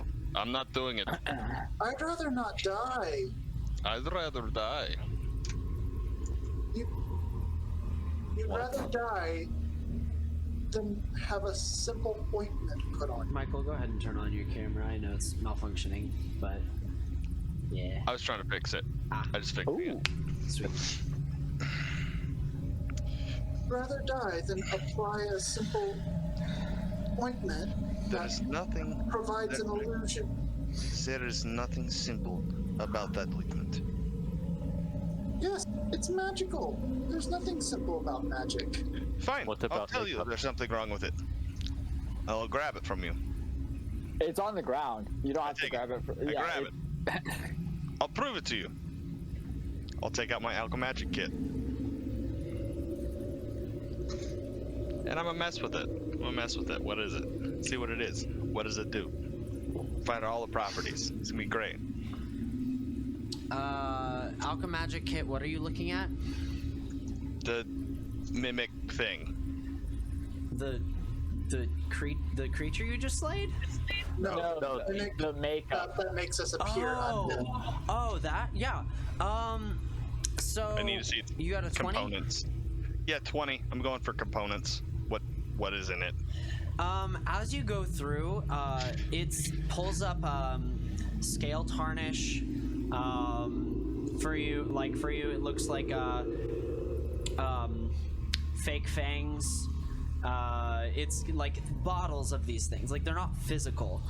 You see a number of different brushes. At one point, you see temporary blood. You see fake wound. Like a number of just like very interesting things. And then like you begin to pull out random things like rose me up palette. And like brush on eye tint. You pull like it's a combination of regular makeup and some sort of haunted makeup is what you find in it. Best you can tell, this is kind of like this was kind of like one of Christu's items that she just kind of through it partially making its way into kind of like a semi-afterlife with her. There's something that connects this kit to her, and so therefore its capabilities are magical and perhaps endless. It's definitely interesting magic that you've never studied any sort of magic in general for the most part. You know, most of what you've studied has been not magic. Yeah. And this is confounding, and even if you haven't really done much necromancy research by any means. Yeah. Let me guess. Magical ointment or something of the like that makes you appear undead. Except it's also very closely connected to Christu. That would make sense considering it came out of Christu's haunted bag. Yes, however, it all has something to do with her passing over from one life to another and continuing to have it.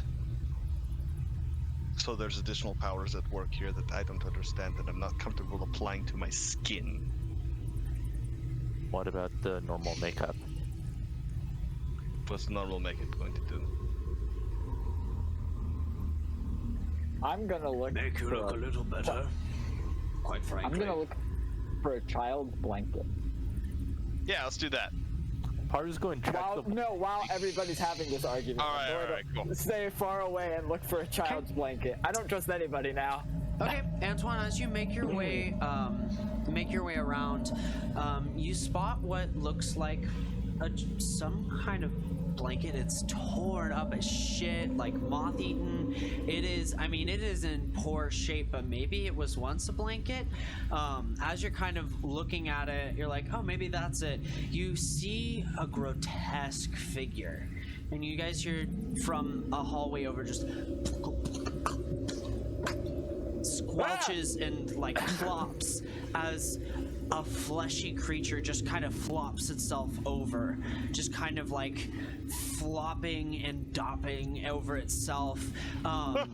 In certain moments it like raises above the ground and you can see like it's a body, but mangled, and just like where there should be bones, there's nothing. The skin goes flat and it just kind of looks up with this sinking face. I am immediately walking away. By walking, I mean sprinting back towards... I don't know where even to stand anymore. I'm standing like somewhere away from everything and everybody. Yeah, Paru, while he had that brief interaction with Icklin and Kadem, he's going to go back to the wall where they came from, and he's going to feel it, see if they can travel back through. It looks entirely solid from this side. Put the damn makeup on or we die, because it's gonna kill anything that doesn't look undead. Wizard man, use fire! It's not really a speciality of mine. Haven't really dabbled Do you in... want to be eaten? Martial magic is not my strong suit, okay? I was raised in different circumstances. Either we all look undead or we all die. And I am not ready to die today. I particularly like this look. And he kind of like conjures like what looks to be like a minor image of himself in front and just begins to admire the makeup. Either you take this ointment or you get eaten by a gelatinous blob. Your choice. It could be friendly. I highly doubt that, considering everything that we've met so far. You should go talk to him. I will not. I am on death's door. But you're looking at the... Oh wait, yes, I just stabbed you with needle, that's right. But you're looking just, you know, undead. You should go talk to it, see if it's friendly. Maybe we can be friends. I'll talk. Caden is just gonna sit in the corner and he's just gonna hold the vial out. What file? Oh, to me? Yeah, Oh, I have it. I mage-handed it away from you. Oh, okay. Paru's going to walk up towards this gelatinous thing and basically try to, if it has eyes, try to obstruct its view from the rest of the party. Can't really tell, but just try to block its path, and he'll just stare at it and see how it responds to him. Kind of as you go in, looking your haunted variant of Paru, just kind of looks at you and just kind of like plops its way over your direction. He'll put a hand up to like try to signal it to stop, since it at least has some means of vision. As you put your hand up, it kind of like, it's like dented and malformed, and like sluggish head just kind of like cranks a little bit, almost in like a head tilt fashion, but just without any structure to support that movement. While this is happening, can I look at where the body of the other thing was, or where it disappeared? I don't. Yeah, it disappeared. tell. It completely sucked into a vacuum. Doesn't seem like there's anything left there. There's occasional strands of like just like almost gossamer like material just kind of on the floor around where the like robe was torn and rested, but that's about it. Can I get some of that? You can certainly try. I'll try. Make a check. This is probably alchemagic. Yeah, probably. Yeah. 12. 12. You try to grab it, but it seems like your touch is just not delicate enough to handle this material, as it just kind of like each one you try to grab and collect just kind of fades out of existence at your touch. Okay. Good deal. Antoine, I'd rather look up to you. I'd rather not have you die down here in the catacomb. Will you at least put this on? He's gonna hand him the ointment, because there's no other way out. Gonna begrudgingly just pull out his mirror and just start applying. Okay. As this thing looks at Haru, you will look at it. Who are you?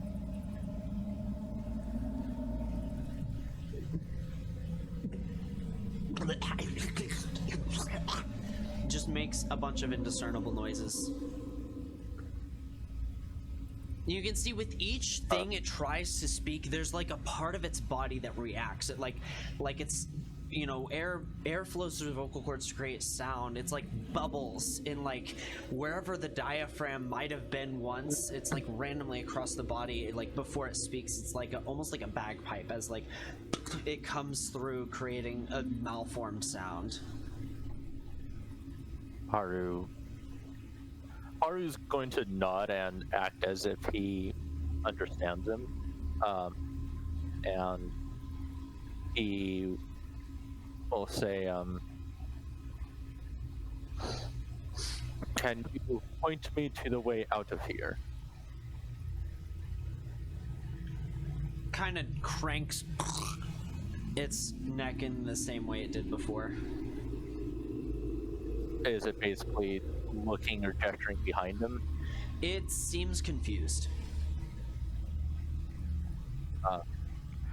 This thing does, with some time, like looking at this creature, it has a very limited function. You reckon its ability to communicate is extremely limited, and to understand communication is perhaps even worse.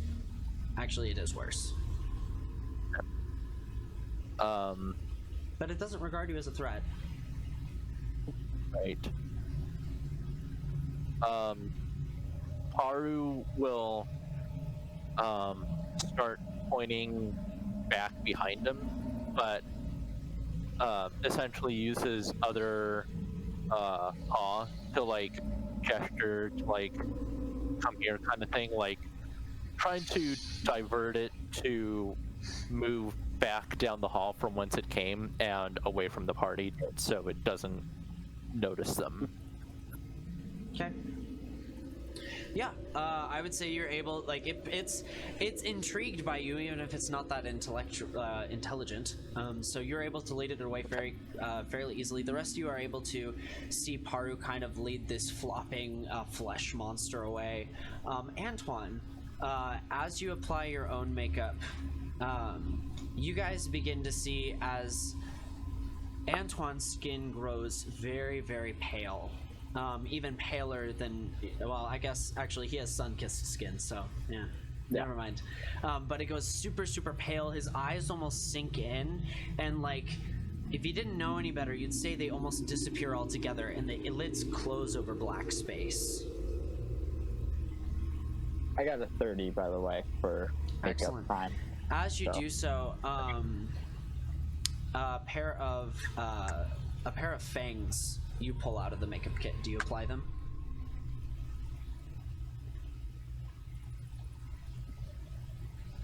This is a prank, right? This is a joke. Christy's in that box, and she seems to know a bit.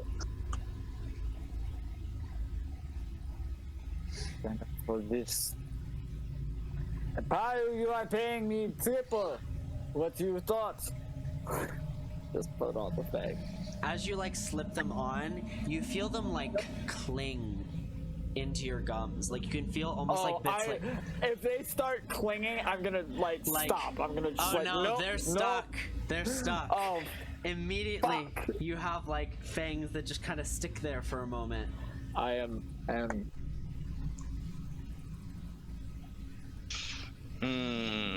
Makeup kit. Well, this is going down. As you're trying to yank them off, as you're trying to yank them off, you feel like your canines on the bottom side of your teeth get a little larger too.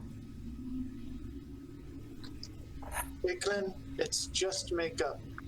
No, it is not. Do you want to die, Dan? Yes. You would rather die than apply something that will 100% save your life. Orchid, would you rather die than apply this makeup? I mean, I don't want to die, but I also don't want to apply that makeup. Right? Just to entertain the gelatinous thing, but he wants to be able to like keep an eye on the party. He's going to keep it away, but he's basically going to get just some rocks on the ground and he's going to roll them at the creature to like play with it. Okay. I'm not even gonna make you roll for this. Like as you like play with this flesh thing, it just, you see like the most creepy of grins just stretch across malformed gums as it just kind of like. I'm just going to get up and I'm gonna plop the makeup kit down without even looking at anybody else, and I'm going to go and just grab this blanket and just, I'm getting out of here. If anybody else would like to join me, Let's let's rest for a moment. I think some of us need it. Definitely do. All right. So, is this a short or a long rest? Short. Oh, short. It better be a fucking short as fuck rest. Why not? So Decent rest. this is like a jump scare stuff that you said that you wanted to kind of get into. Is that where we're this at is right not now? jump scare. This is just this isn't jump slightly scare. This is just a horror. little gory. This is horror. This isn't jump scary. So that's 19. Alright, Cal, how does self-administration work if I use the second option on it? Let me double check here. I don't understand. Did you copy and paste it? No, I didn't. Do I need to put it in the thing? I would definitely put it in your features if you don't have it there already. Oh, it's on. No, it's on features. Oh, It's yeah. Fine. You want me to push it on Roll20? No, you Sure. don't have to.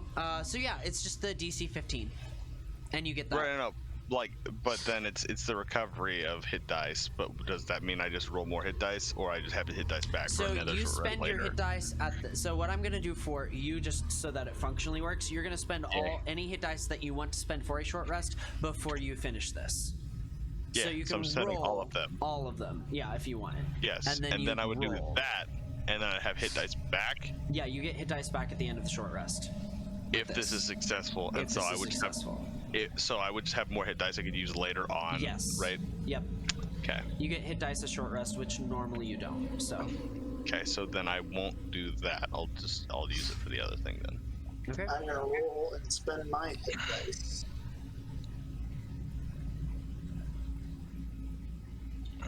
All right, spend your hit dice. Take note of any class resources you've recovered. As you all take a short rest, I assume one of you tries to recover the blanket. Yeah, he already said he did. Okay. Antoine did. Oh, gotcha. Antoine, you have the blanket. As you kind of are holding the blanket, maybe partially for yourself at this point. Oh, no, I'm not. That's a disgusting blanket. I'm putting it Okay, fair immediately in my satchel bag. Okay. As you guys sit there, you see, for whatever reason, your ghosts here are more tangible. Like they aren't as invisible as they were on the other side of the wall. And you can see a head of a child halfling, not even like 3 feet tall, who just kind of like looks in. And kind of walks up to you all and sits next to you. Did you find my blanket? I take it out of my bag and just hold it out very uncomfortably. It grabs it, and like as it grabs it, you watch as the blanket, you let it go for them to grab it, and it pulls off like a new looking blanket, one that's like freshly embroidered with the name Alexia on it, and it just kind of holds it tightly in its ethereal space. Thank you. You're welcome. I feel a lot safer now. Can you tell us how to get out of here? I don't know. I see some people come down here every so often. Do they come back up? Yeah. Did you see any people come down here recently? What qualifies as recently?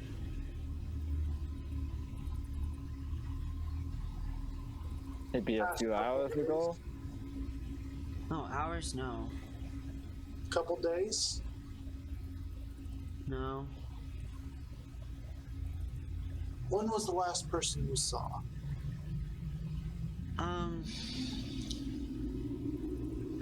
Well, there was a halfling who made his way down here about a couple years ago. Sorry, time passes fast when you're just here. He was saying goodbye to a friend. They were very sad.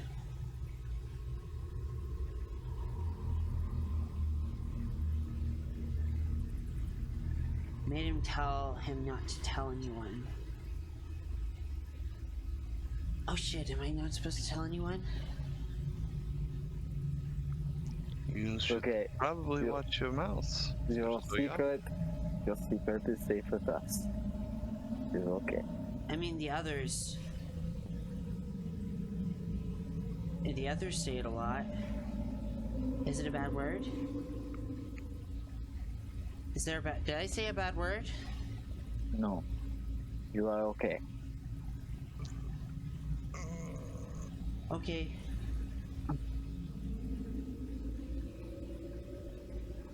Well, you bitches have fun. He just kind of goes back through the wall. You can break that wall down again. You want me to break down the wall? Yep. Yes, I want you to use your weird as fuck lizard claws and break down the fucking wall. There are caverns that go deeper. I will say there is a staircase upwards from this room. Well, I'm not gonna use my lizard hands to break down a wall, because it's not gonna work. And you literally punched a cobblestone street You shoulder charged an hour ago. You shoulder charged a wall. yeah, it was bricks. This is solid wall.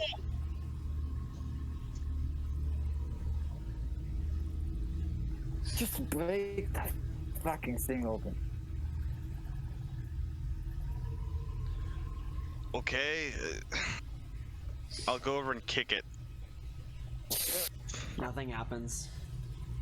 Oh no! Nothing happened. Hammer, you idiot! Oh, the hammer that's on the other side of this wall.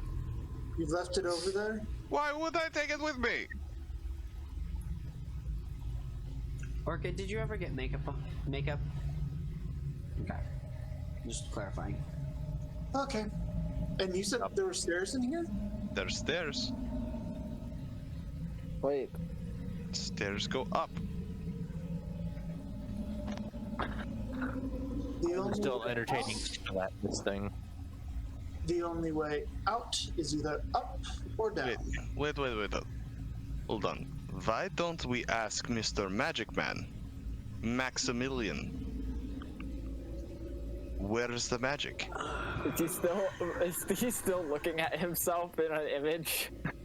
No, he did away with that for a while. He's kind of like hiding in a corner, like again, just hoping you guys don't notice him. You really can't hide in here. There's nowhere to hide. I couldn't hide in here. I choose not to. I'm an old man, and you can't let me have my patio to pull me down here. Now you can't let me hide. Least you could do is forget I'm here. You regret the job you volunteered for. I did not volunteer. You forced my hand. Anyway, where's our magic at? So that way we can avoid it. Isn't the goal to find the magic, the source of the magic?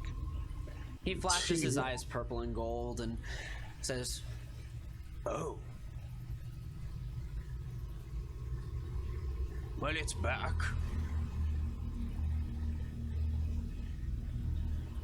Run!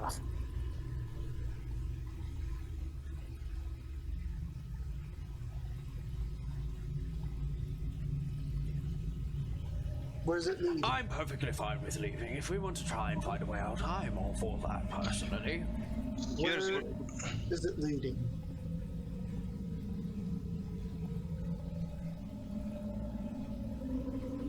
Points towards the stairs. Insight check. Go for it.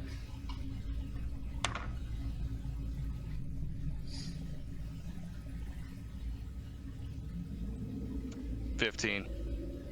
You don't believe him. You're lying.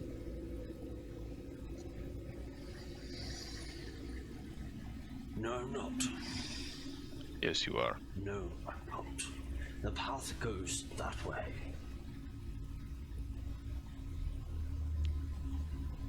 Can I? Fine! Never was a good liar, not like mother. You do realize I'm trained in the arcane arts. I can just as easily tell when you're lying to me or not. Well, isn't that nice? So good for you. I can tell the truth. I can see the truth.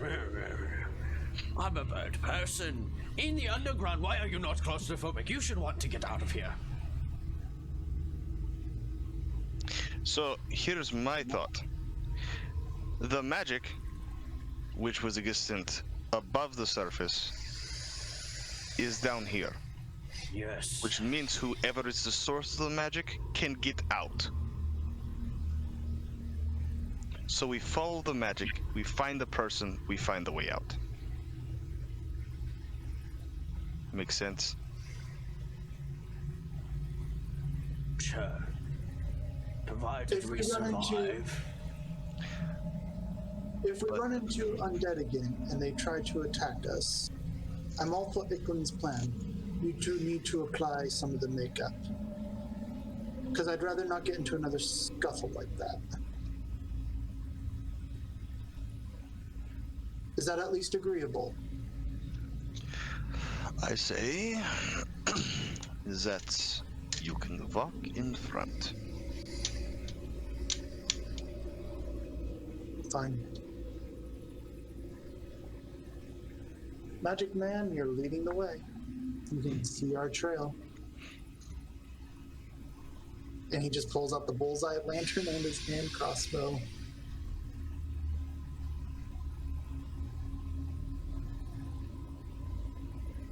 Chain smoking right now. Fuck you all. It's been a pleasure working with you. I'll go over to Orchid. How you holding up? I'm okay.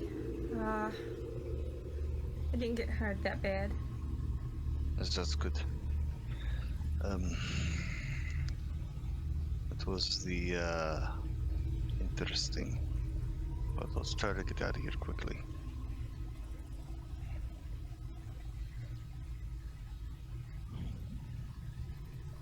Anything else? You're sure you're fine?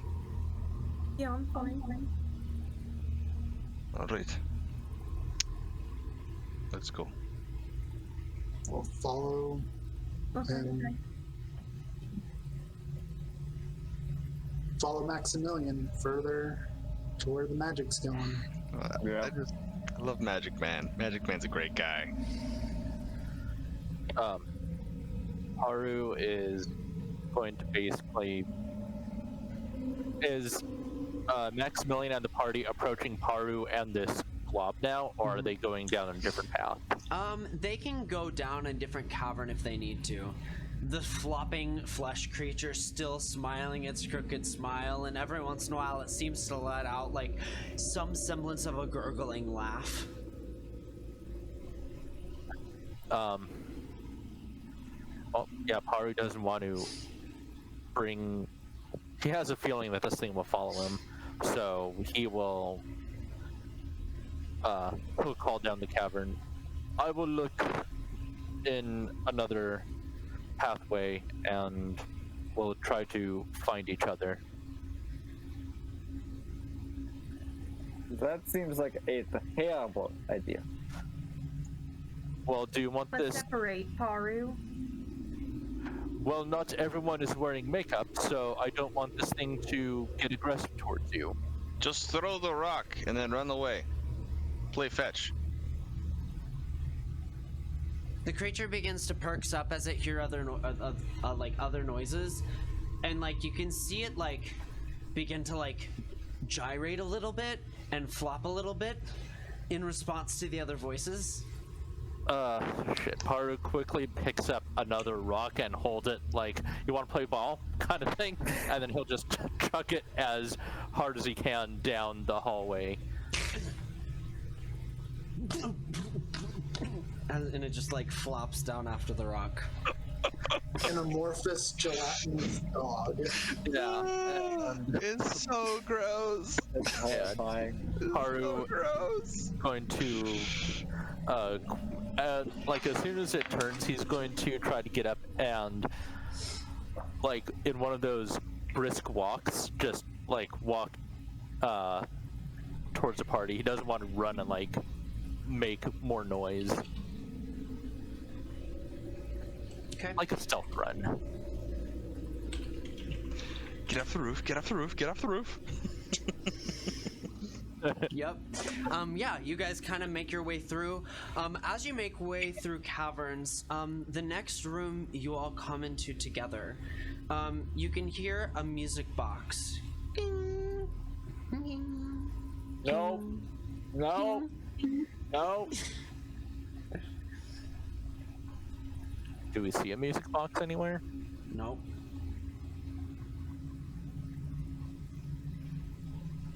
Antoine loads another shot. Antoine, do you mind if I see your shot real quick? Yes, I very much mind. Just trust me. No, I don't trust you. Not at all. It will make it more effective versus the ghosts. The last time you ever told me that you had something that was affected, your bird made a stir and could not see shit in the forest. No.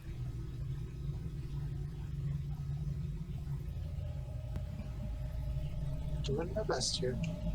I'm gonna cast Armor of Storms on me, and then I'm gonna try to find where this music might be coming from. Okay. Which spell is this? It's just to protect me. Okay. If something comes within 5 feet of me. Gotcha. Okay. Yeah, you're able to do so. All right. Do you guys just kind of wait there, or do you keep going? They're looking Well, I for was trying to the find sound. the source Oh, of the sound. okay. You're Music actively box. looking for the sound. Okay. Yeah. Yeah. So I make a will perception help. check. Yep. Make a perception will check. help. You can make your own because Orchid does get advantage on hearing perception checks. So Well, that didn't work out in my favor this time. 13. 13. Kaden. Watch that. Worse.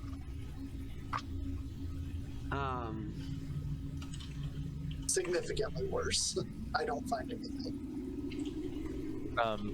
While they're doing this, Paru's going to move further into the room and towards the next hallway, just in case there is some type of undead creature that starts lurking. He can try to block its line of sight and kind of get in the way of it. Okay. What? Cal, just out of curiosity, would this sound that I'm looking for qualify as an illusion? No. Okay. You guys continue to try and seek out the sound, and the song comes into a little bit more solidarity. As you hear, 1, 2, 3, play with me, give me food, so I'll eat. Sugar cream for my belly, dark red jelly bones for me. 1, 2, 3, and it just repeats itself over and over again. I am Nope. cowering against the wall. Nope. I do not like this at all, and I have no problem showing my fear of creepy singing child. As you all continue to follow the noise, Maiden walks up to Iklin, just holding the vial. Like, good for you. I have different idea. I pull out a syringe and stab my arm. okay? I draw my own blood and have a vial of it. That seems unnecessary. I think it might be helpful. I'm gonna cork it. I'm gonna carry it in my hand. Okay. I think it's coming from this way. Orchid, as you go down the way, you begin to see what looks like a dancing doll. She doesn't see anything. Oh, that's right. fuck. You hear a clattering of porcelain as it hits the ground. As you all, as the rest of you make this way, you see what looks to be some sort of small, tiny porcelain doll dressed in a ballerina outfit that just kind of is singing this song over and over again, doing various moves, doing pirouettes, doing grand jetés across the ground, does like a little bit of an adagio at one point, and just continues to sing this song ever so endlessly. Magic man. Crazy. Which way?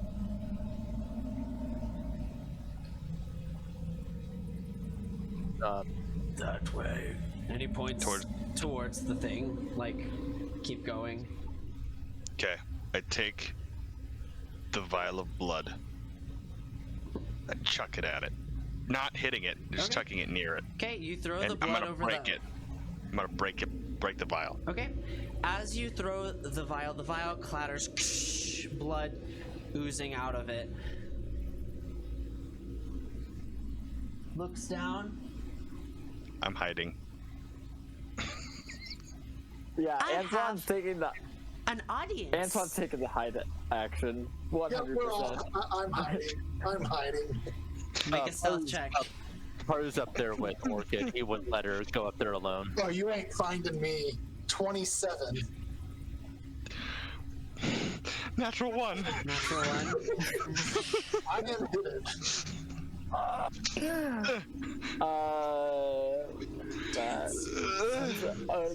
13. I probably revealed. I'm just like that. With my natural 1, I'm probably hiding behind Antoine, revealing his location.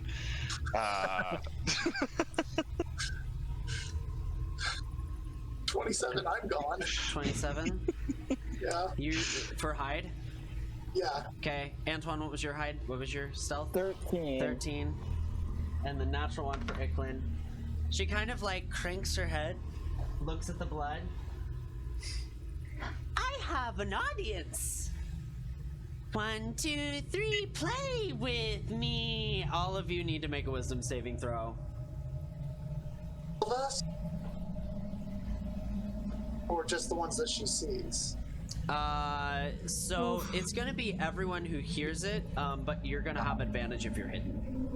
Okay. 12. 10. I'm guessing I'm not hidden, so 15. No, not at all. I am not doing well on my saves. Okay, all of you who got a 14 or lower feel compelled to dance with this thing. As you begin to find your feet tapping and walking towards in very similar motions. As the song continues, she says, "Playtime."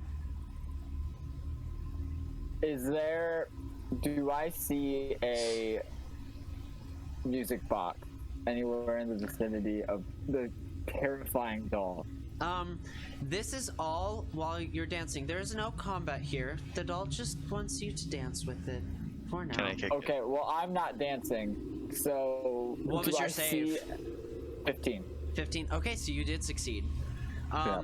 There is no music box. However, as this construct of sorts begins to dance around, you can see that there are parts of its limbs that like expose inner workings, and you can hear the sound very obviously coming from this thing. Great, I'm gonna shoot the fucking doll. Yeah!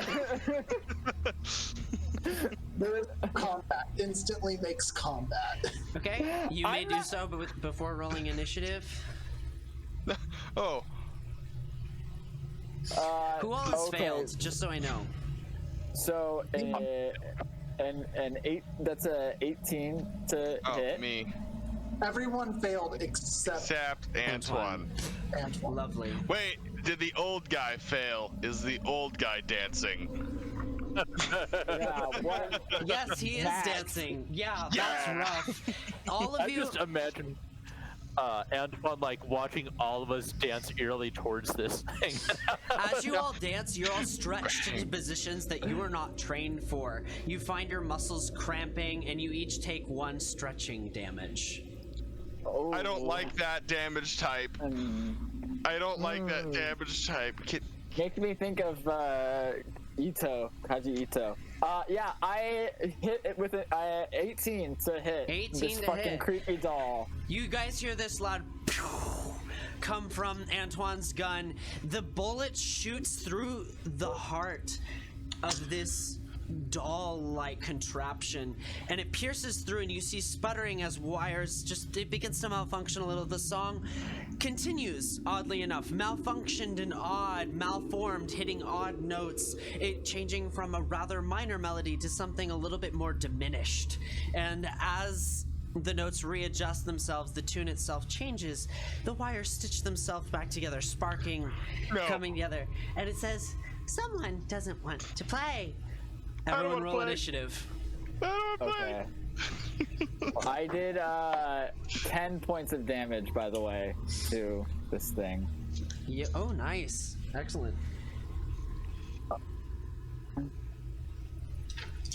Okay, that's better than last time, at least. Okay. 20 to 25. 23. Oh, I think Kadam has a higher dex, probably. likely. 18 dex. I think we tie. Oh, wow. Well, one of you guys can roll a house roll, or one of you can secede. You can go first, Kadam. That's Okay. fine. Okay. 15 to 20.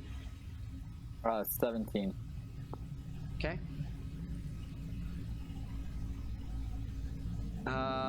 10 to 15.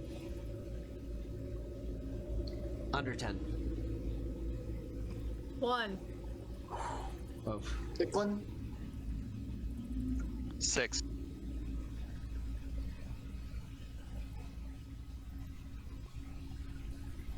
I make Orchid go deaf again.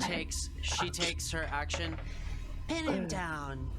Kadam and Paru, I need you both to make athletics checks against Antoine. Antoine, you will make this your check against both of theirs. No way. I think I rolled a 3 and I rolled a 3 and got a 2. Yep. Well, That's a I'm for my athletics. Okay, well, I got a 16, so You're fuck able off. to throw them off, and Antoine, it's your turn. What are you doing? Is it a bonus action to reload, or would it take a It's full an action, but it's Four only turns. every 4 shots. So I think you've only made 2 shots. I have only made 2 shots, so I'm taking another shot. Okay, go for it. Do we get to make a wisdom save at the end of our turn? Yep. Oh yeah, so Kadam and Paru make wisdom saves. That is a 18. 12. I don't think I make it. Nope. Yeah, 13 for me. 13 fail. Antoine, what was your attack? 18 to hit. Hits. Oh, wait.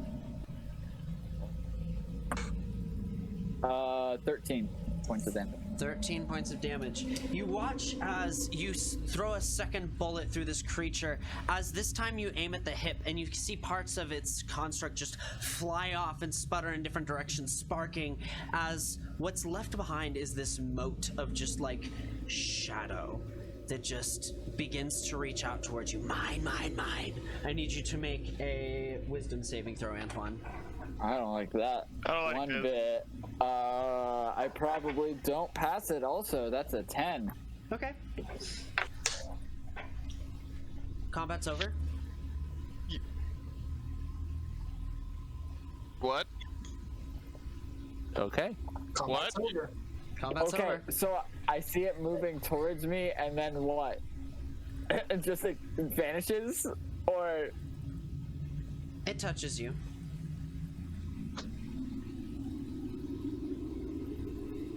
Nothing happens Get as this far as thing you off- can tell. Is there just off of this me? doll that's... Are we all still possessed? Are we Are we dancing? all still dancing? Nope, no one's dancing anymore. The music is completely stopped. Whatever this creature was just remains casted across the ground. And can I feel it touching me? Nope. It I touched you s- and it's gone. It touched you and disappeared. It's no longer Doll visible. itself is gone too? Yep. I use ethereal sight because it's been a short rest. Okay. That's true. You do have ethereal sight. Go for it. I use it. as you guys watch as Iklin's eyes kind of glaze over this kind of bluish white, as you look at Antoine, you can see that there is like almost like a what's a good word to describe it? It's almost like a stick figure of shadow that's just animated inside of Antoine. Doesn't seem to be doing anything. It's just there. Antoine, don't freak out. You are telling me now to not freak out The doll. when we are. No, stay calm. Don't you say whatever you're going to say. The doll is inside of you.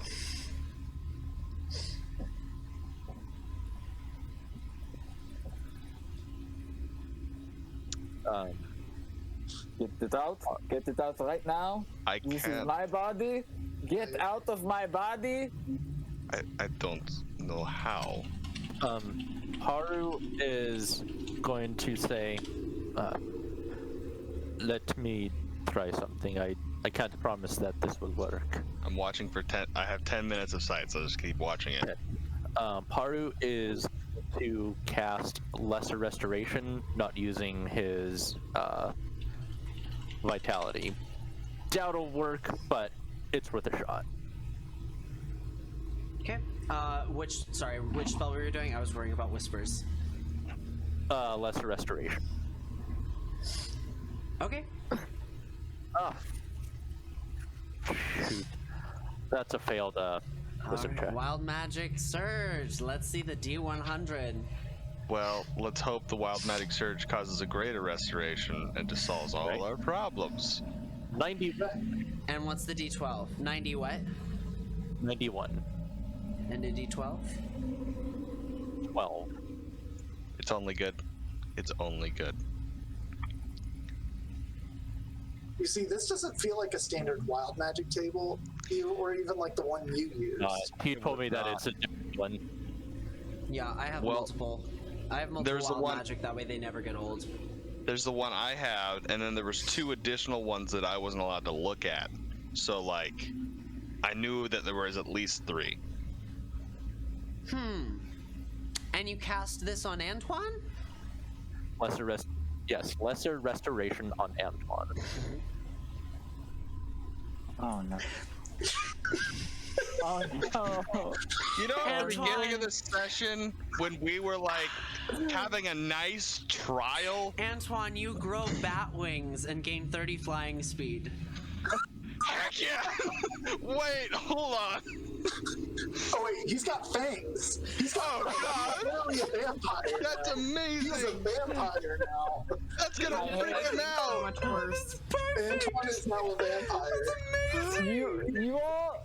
Antoine is the only person here who has no magical affinity. You have, I have no like this is. Yeah, I don't know what you're talking about. Oh, okay, okay, but I don't know what you're talking about. this is not good. This is not good. You have bad wings. Oh no. Are these permanent? You don't know? Oh gosh. Antoine is going to just sit down. You feel, Orchid, you hear like in a moment, you hear this like, as like just this flap of leather just hits the wind as Antoine grows wings. I would not Anyone recommend know an using those. exorcism? Is the puppet gone? Is the puppet No. gone? Is it did it leave his body? Nope, it's still there. Haru looks to Iklin.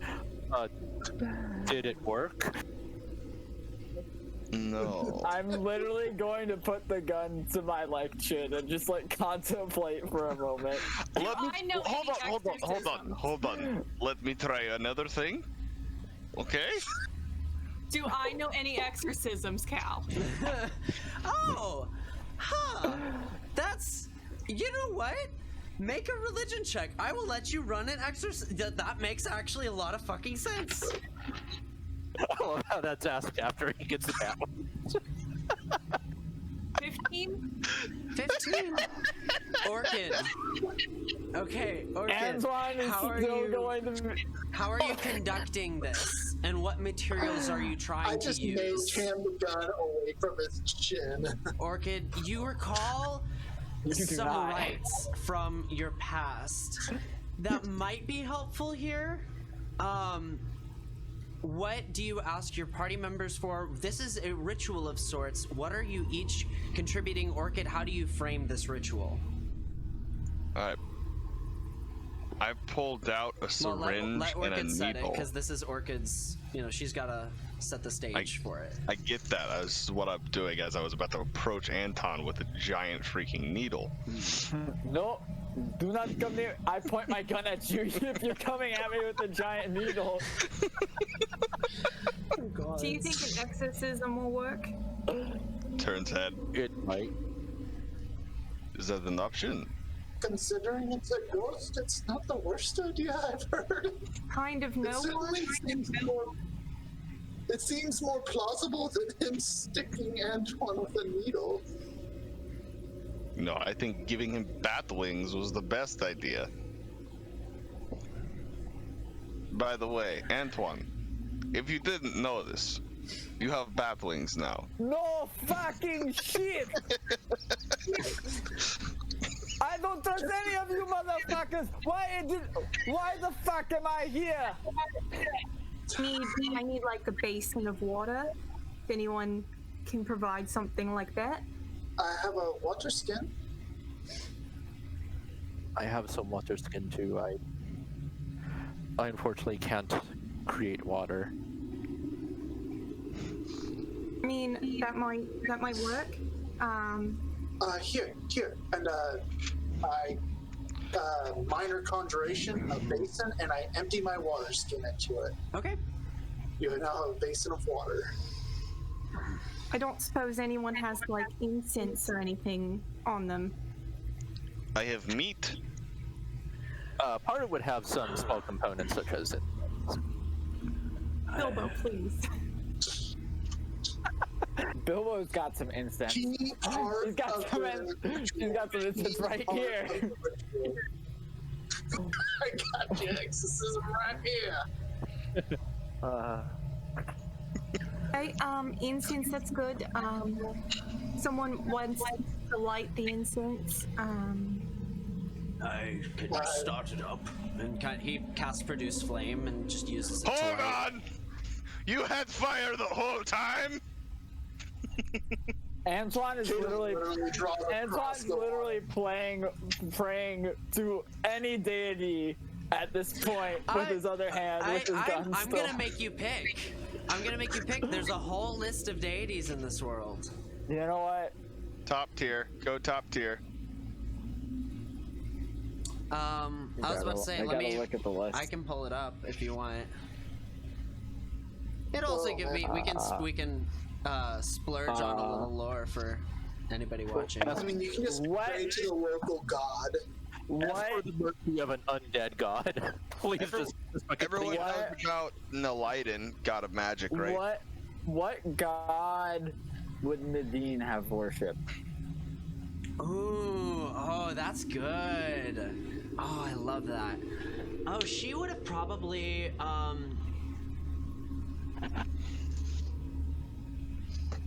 she was very altruistic.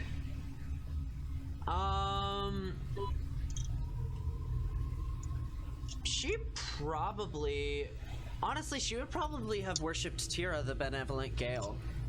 Okay, great. Yeah, please, I know I don't write to you, but yeah, please get this thing off of my back and out of my body also, please. I'm literally just...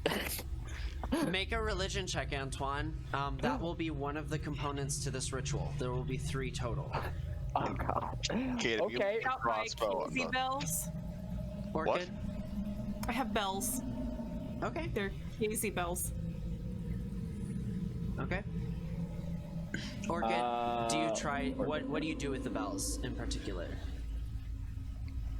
Well, I've got the water basin and the incense kind of propped up so that the ashes fall into the water. But Like, there's nothing to like hang the bells on, so I'm gonna have to like hold them. Oh, Yeah. I have string.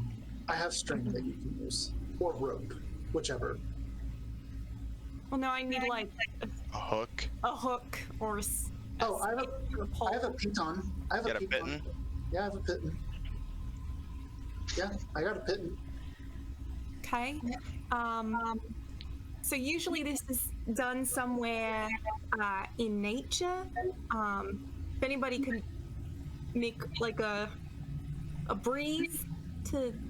I summon an owl. Flap in the wings. The bells need to chime. The Every owl roll- will kind of like first for perch me, on just say no. Kadem and like try to fold its wings very awkwardly, trying to blow. And it kind of like does this for a while and like looks at Kadem and then looks at Kadem's wings. And looks at Antoine's wings. And looks at Anton's wings. Antoine has no idea how to use his fucking wings, so no fucking way. I recommend you do not use your wings. I have seen what happens when hatchlings try to. I don't know what the fuck these will do. Stop pointing your gun at me! Oh no, we lost Luke. We lost Luke! We lost pointing your Luke. gun at me! He was stolen by a ghost. Oh gosh. Oh, The thank ghost goodness. decided to return him. I'm putting the syringe away, okay? Right? Right, we're all friends here. I feel so upset. I missed all that description because my internet crashed. I'm very upset. Antoine was just yelling at you like Calcane yelled at everyone. Oh. Yeah, but also pointing a gun at you.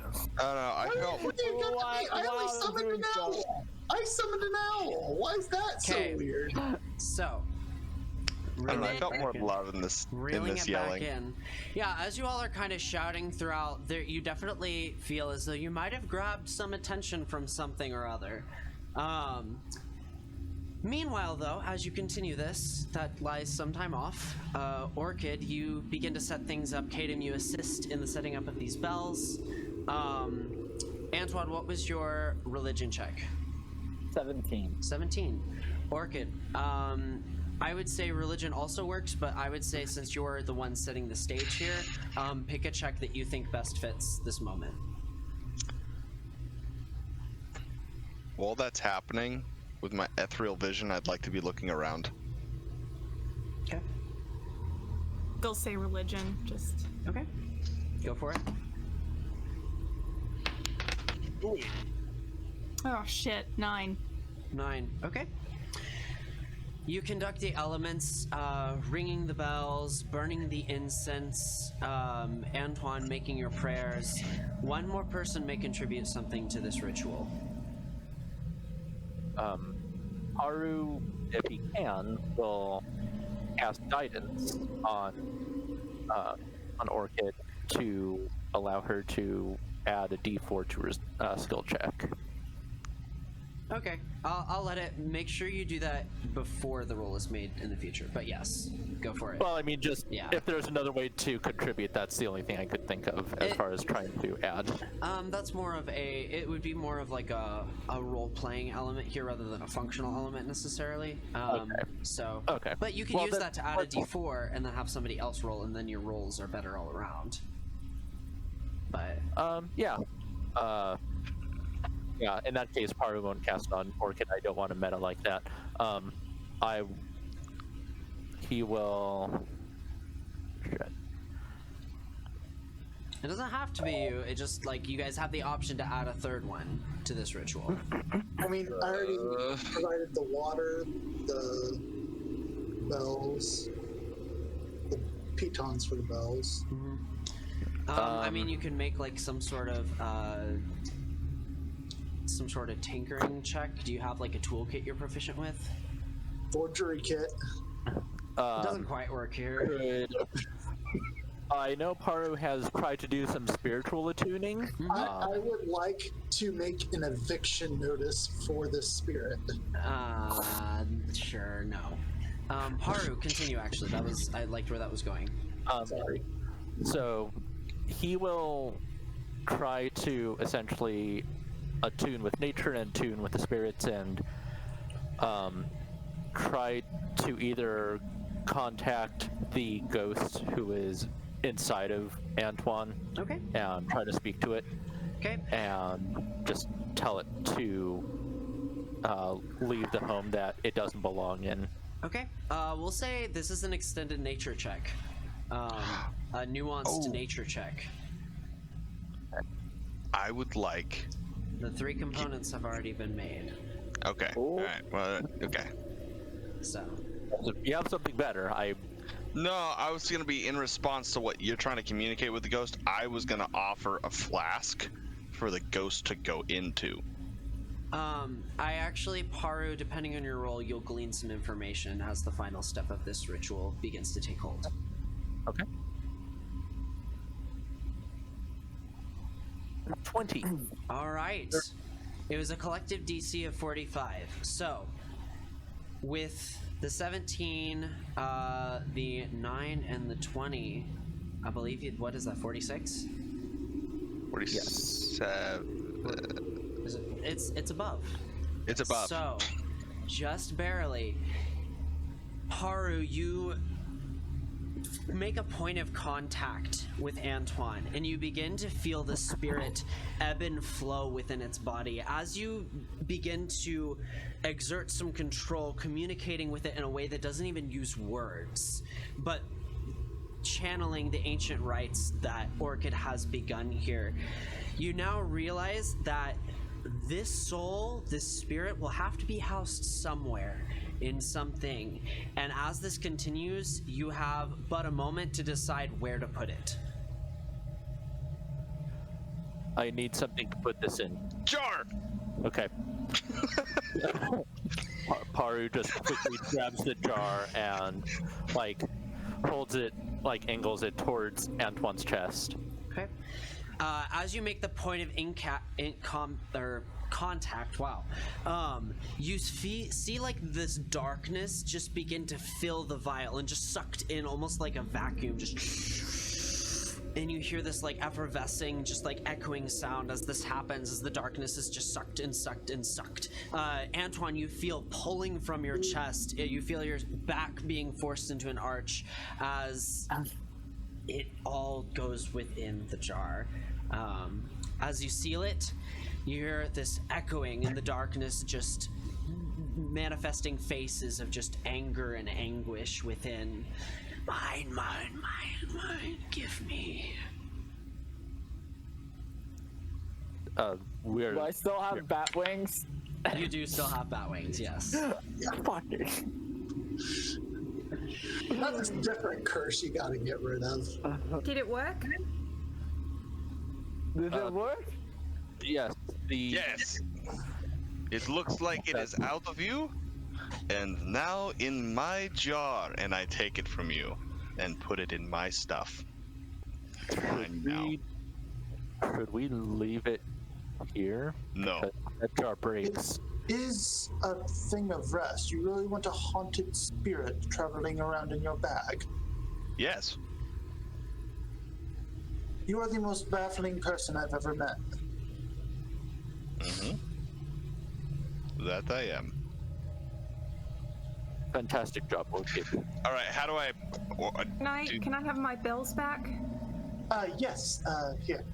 I'll take them off the pitons. Can I not have wings anymore? Can you get rid of this shit? I can't. I can. I pull out a dagger. I point my gun at you. Okay, seriously. Well then, I'll put it away. Cal, how do I record this spirit in a jar? Spirit in main a jar inventory? works just great. You don't know really what it is. You haven't taken Is the it- time to examine it. Dark spirit in a jar? We'll do that. Sure. I'll make it. Can I make an Arcana check? Dwarf to in a decipher flask? When Nick's or Antoine's wings will disappear, or even if they will. Yeah, you can make an Arcana check. That's terrible. It's like a 9, I think. Yeah, they'll be gone here in about a 6 9. seconds. They'll be gone in about 6 seconds. I think they'll be gone in.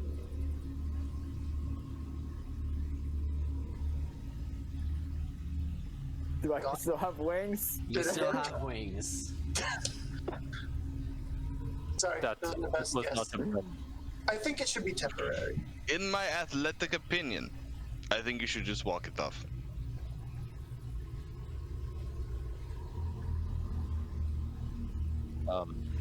It is likely temporary, Antoine. If it lasts outside of here, there's several people who can probably help. Sorry about that.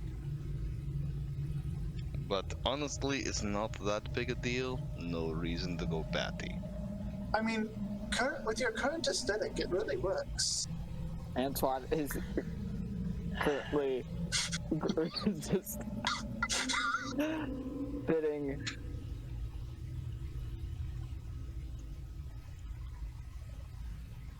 Orchid, Antoine, nice fangs. the world around you goes black. It was No already sound black. is heard.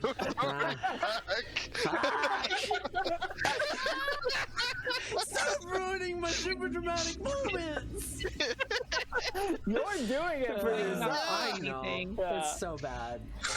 No, it's more like, it would be more surprising. Like, I was gonna Orchid, say the world around you stops goes making white. noise too, okay? Orchid. All of a sudden their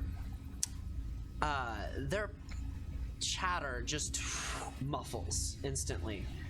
And you can see again.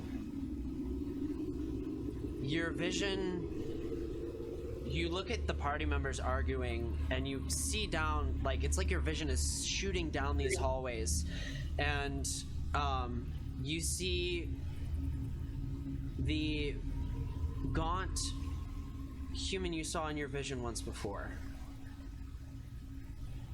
He's just looking at you.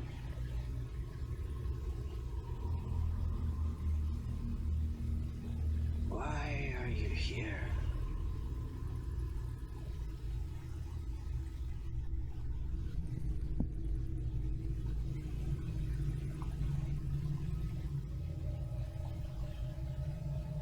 Bring a magic trail?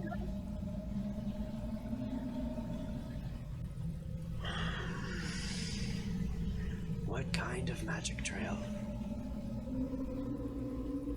An enchantment magic, to see who was trying to kill my friend.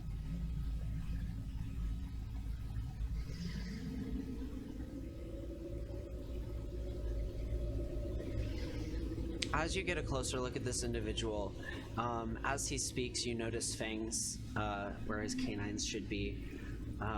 You see now a little clearer, blood trickling from corner of one mouth.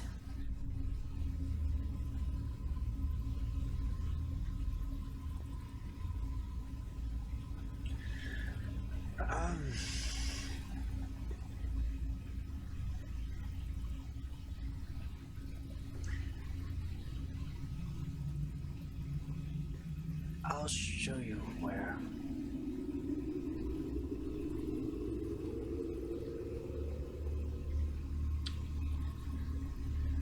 We didn't hear you. Oh, I'll show Not you where. you. Oh. We didn't hear Lindsay. Lindsay. Why?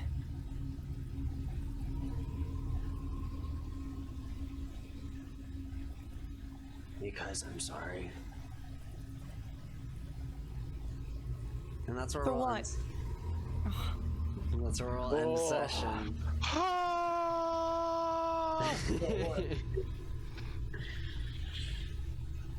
So your friend's Oh, man. vampire. Good job, vampire can't- friends. I can't believe you guys gave me wings. You guys are all friends with a vampire. Antoine's a vampire now. Vampire, yeah, vampire. Antoine is a vampire. No. He's a wannabe vampire. What's the gauge for a wannabe? Antoine does not want to be anything like a vampire. Antoine is, There is no wannabe anywhere. there's a lot of Antoine's commercial- just like super goth right now. He's a wannabe vampire. there's a lot of commercial potential now because we could say red gives you wings, and You so literally ruined his favorite jacket. Oh my god. I can't believe you guys did this. Oh no. Didn't even think about that. I will That's so say, true. like, in a brief conversation, Chrissy would have told Antoine, once you guys make your way back, she'll take off all the makeup, like, you know, whatever is stuck on there for, you know, whatever, she can remove through ethereal means and whatnot. Like, Cool. she will be your makeup wipe, but That's great. That is not the point, though. I know. I know it's not, has nothing to do with the wings, but she can remove the effects of the makeup Great. if need Oh be. no, I'm saying that's not the point. That this guy, but Yeah. so. Anyways, so thank you guys for watching. Hope you enjoyed it. Yeah. We took a Yeah, little. yeah. I didn't. So I'm not gonna lie. I didn't expect all this to be pursued so quickly. But we will see you next Wednesday. Cal didn't expect us to be efficient in session. Bye, guys.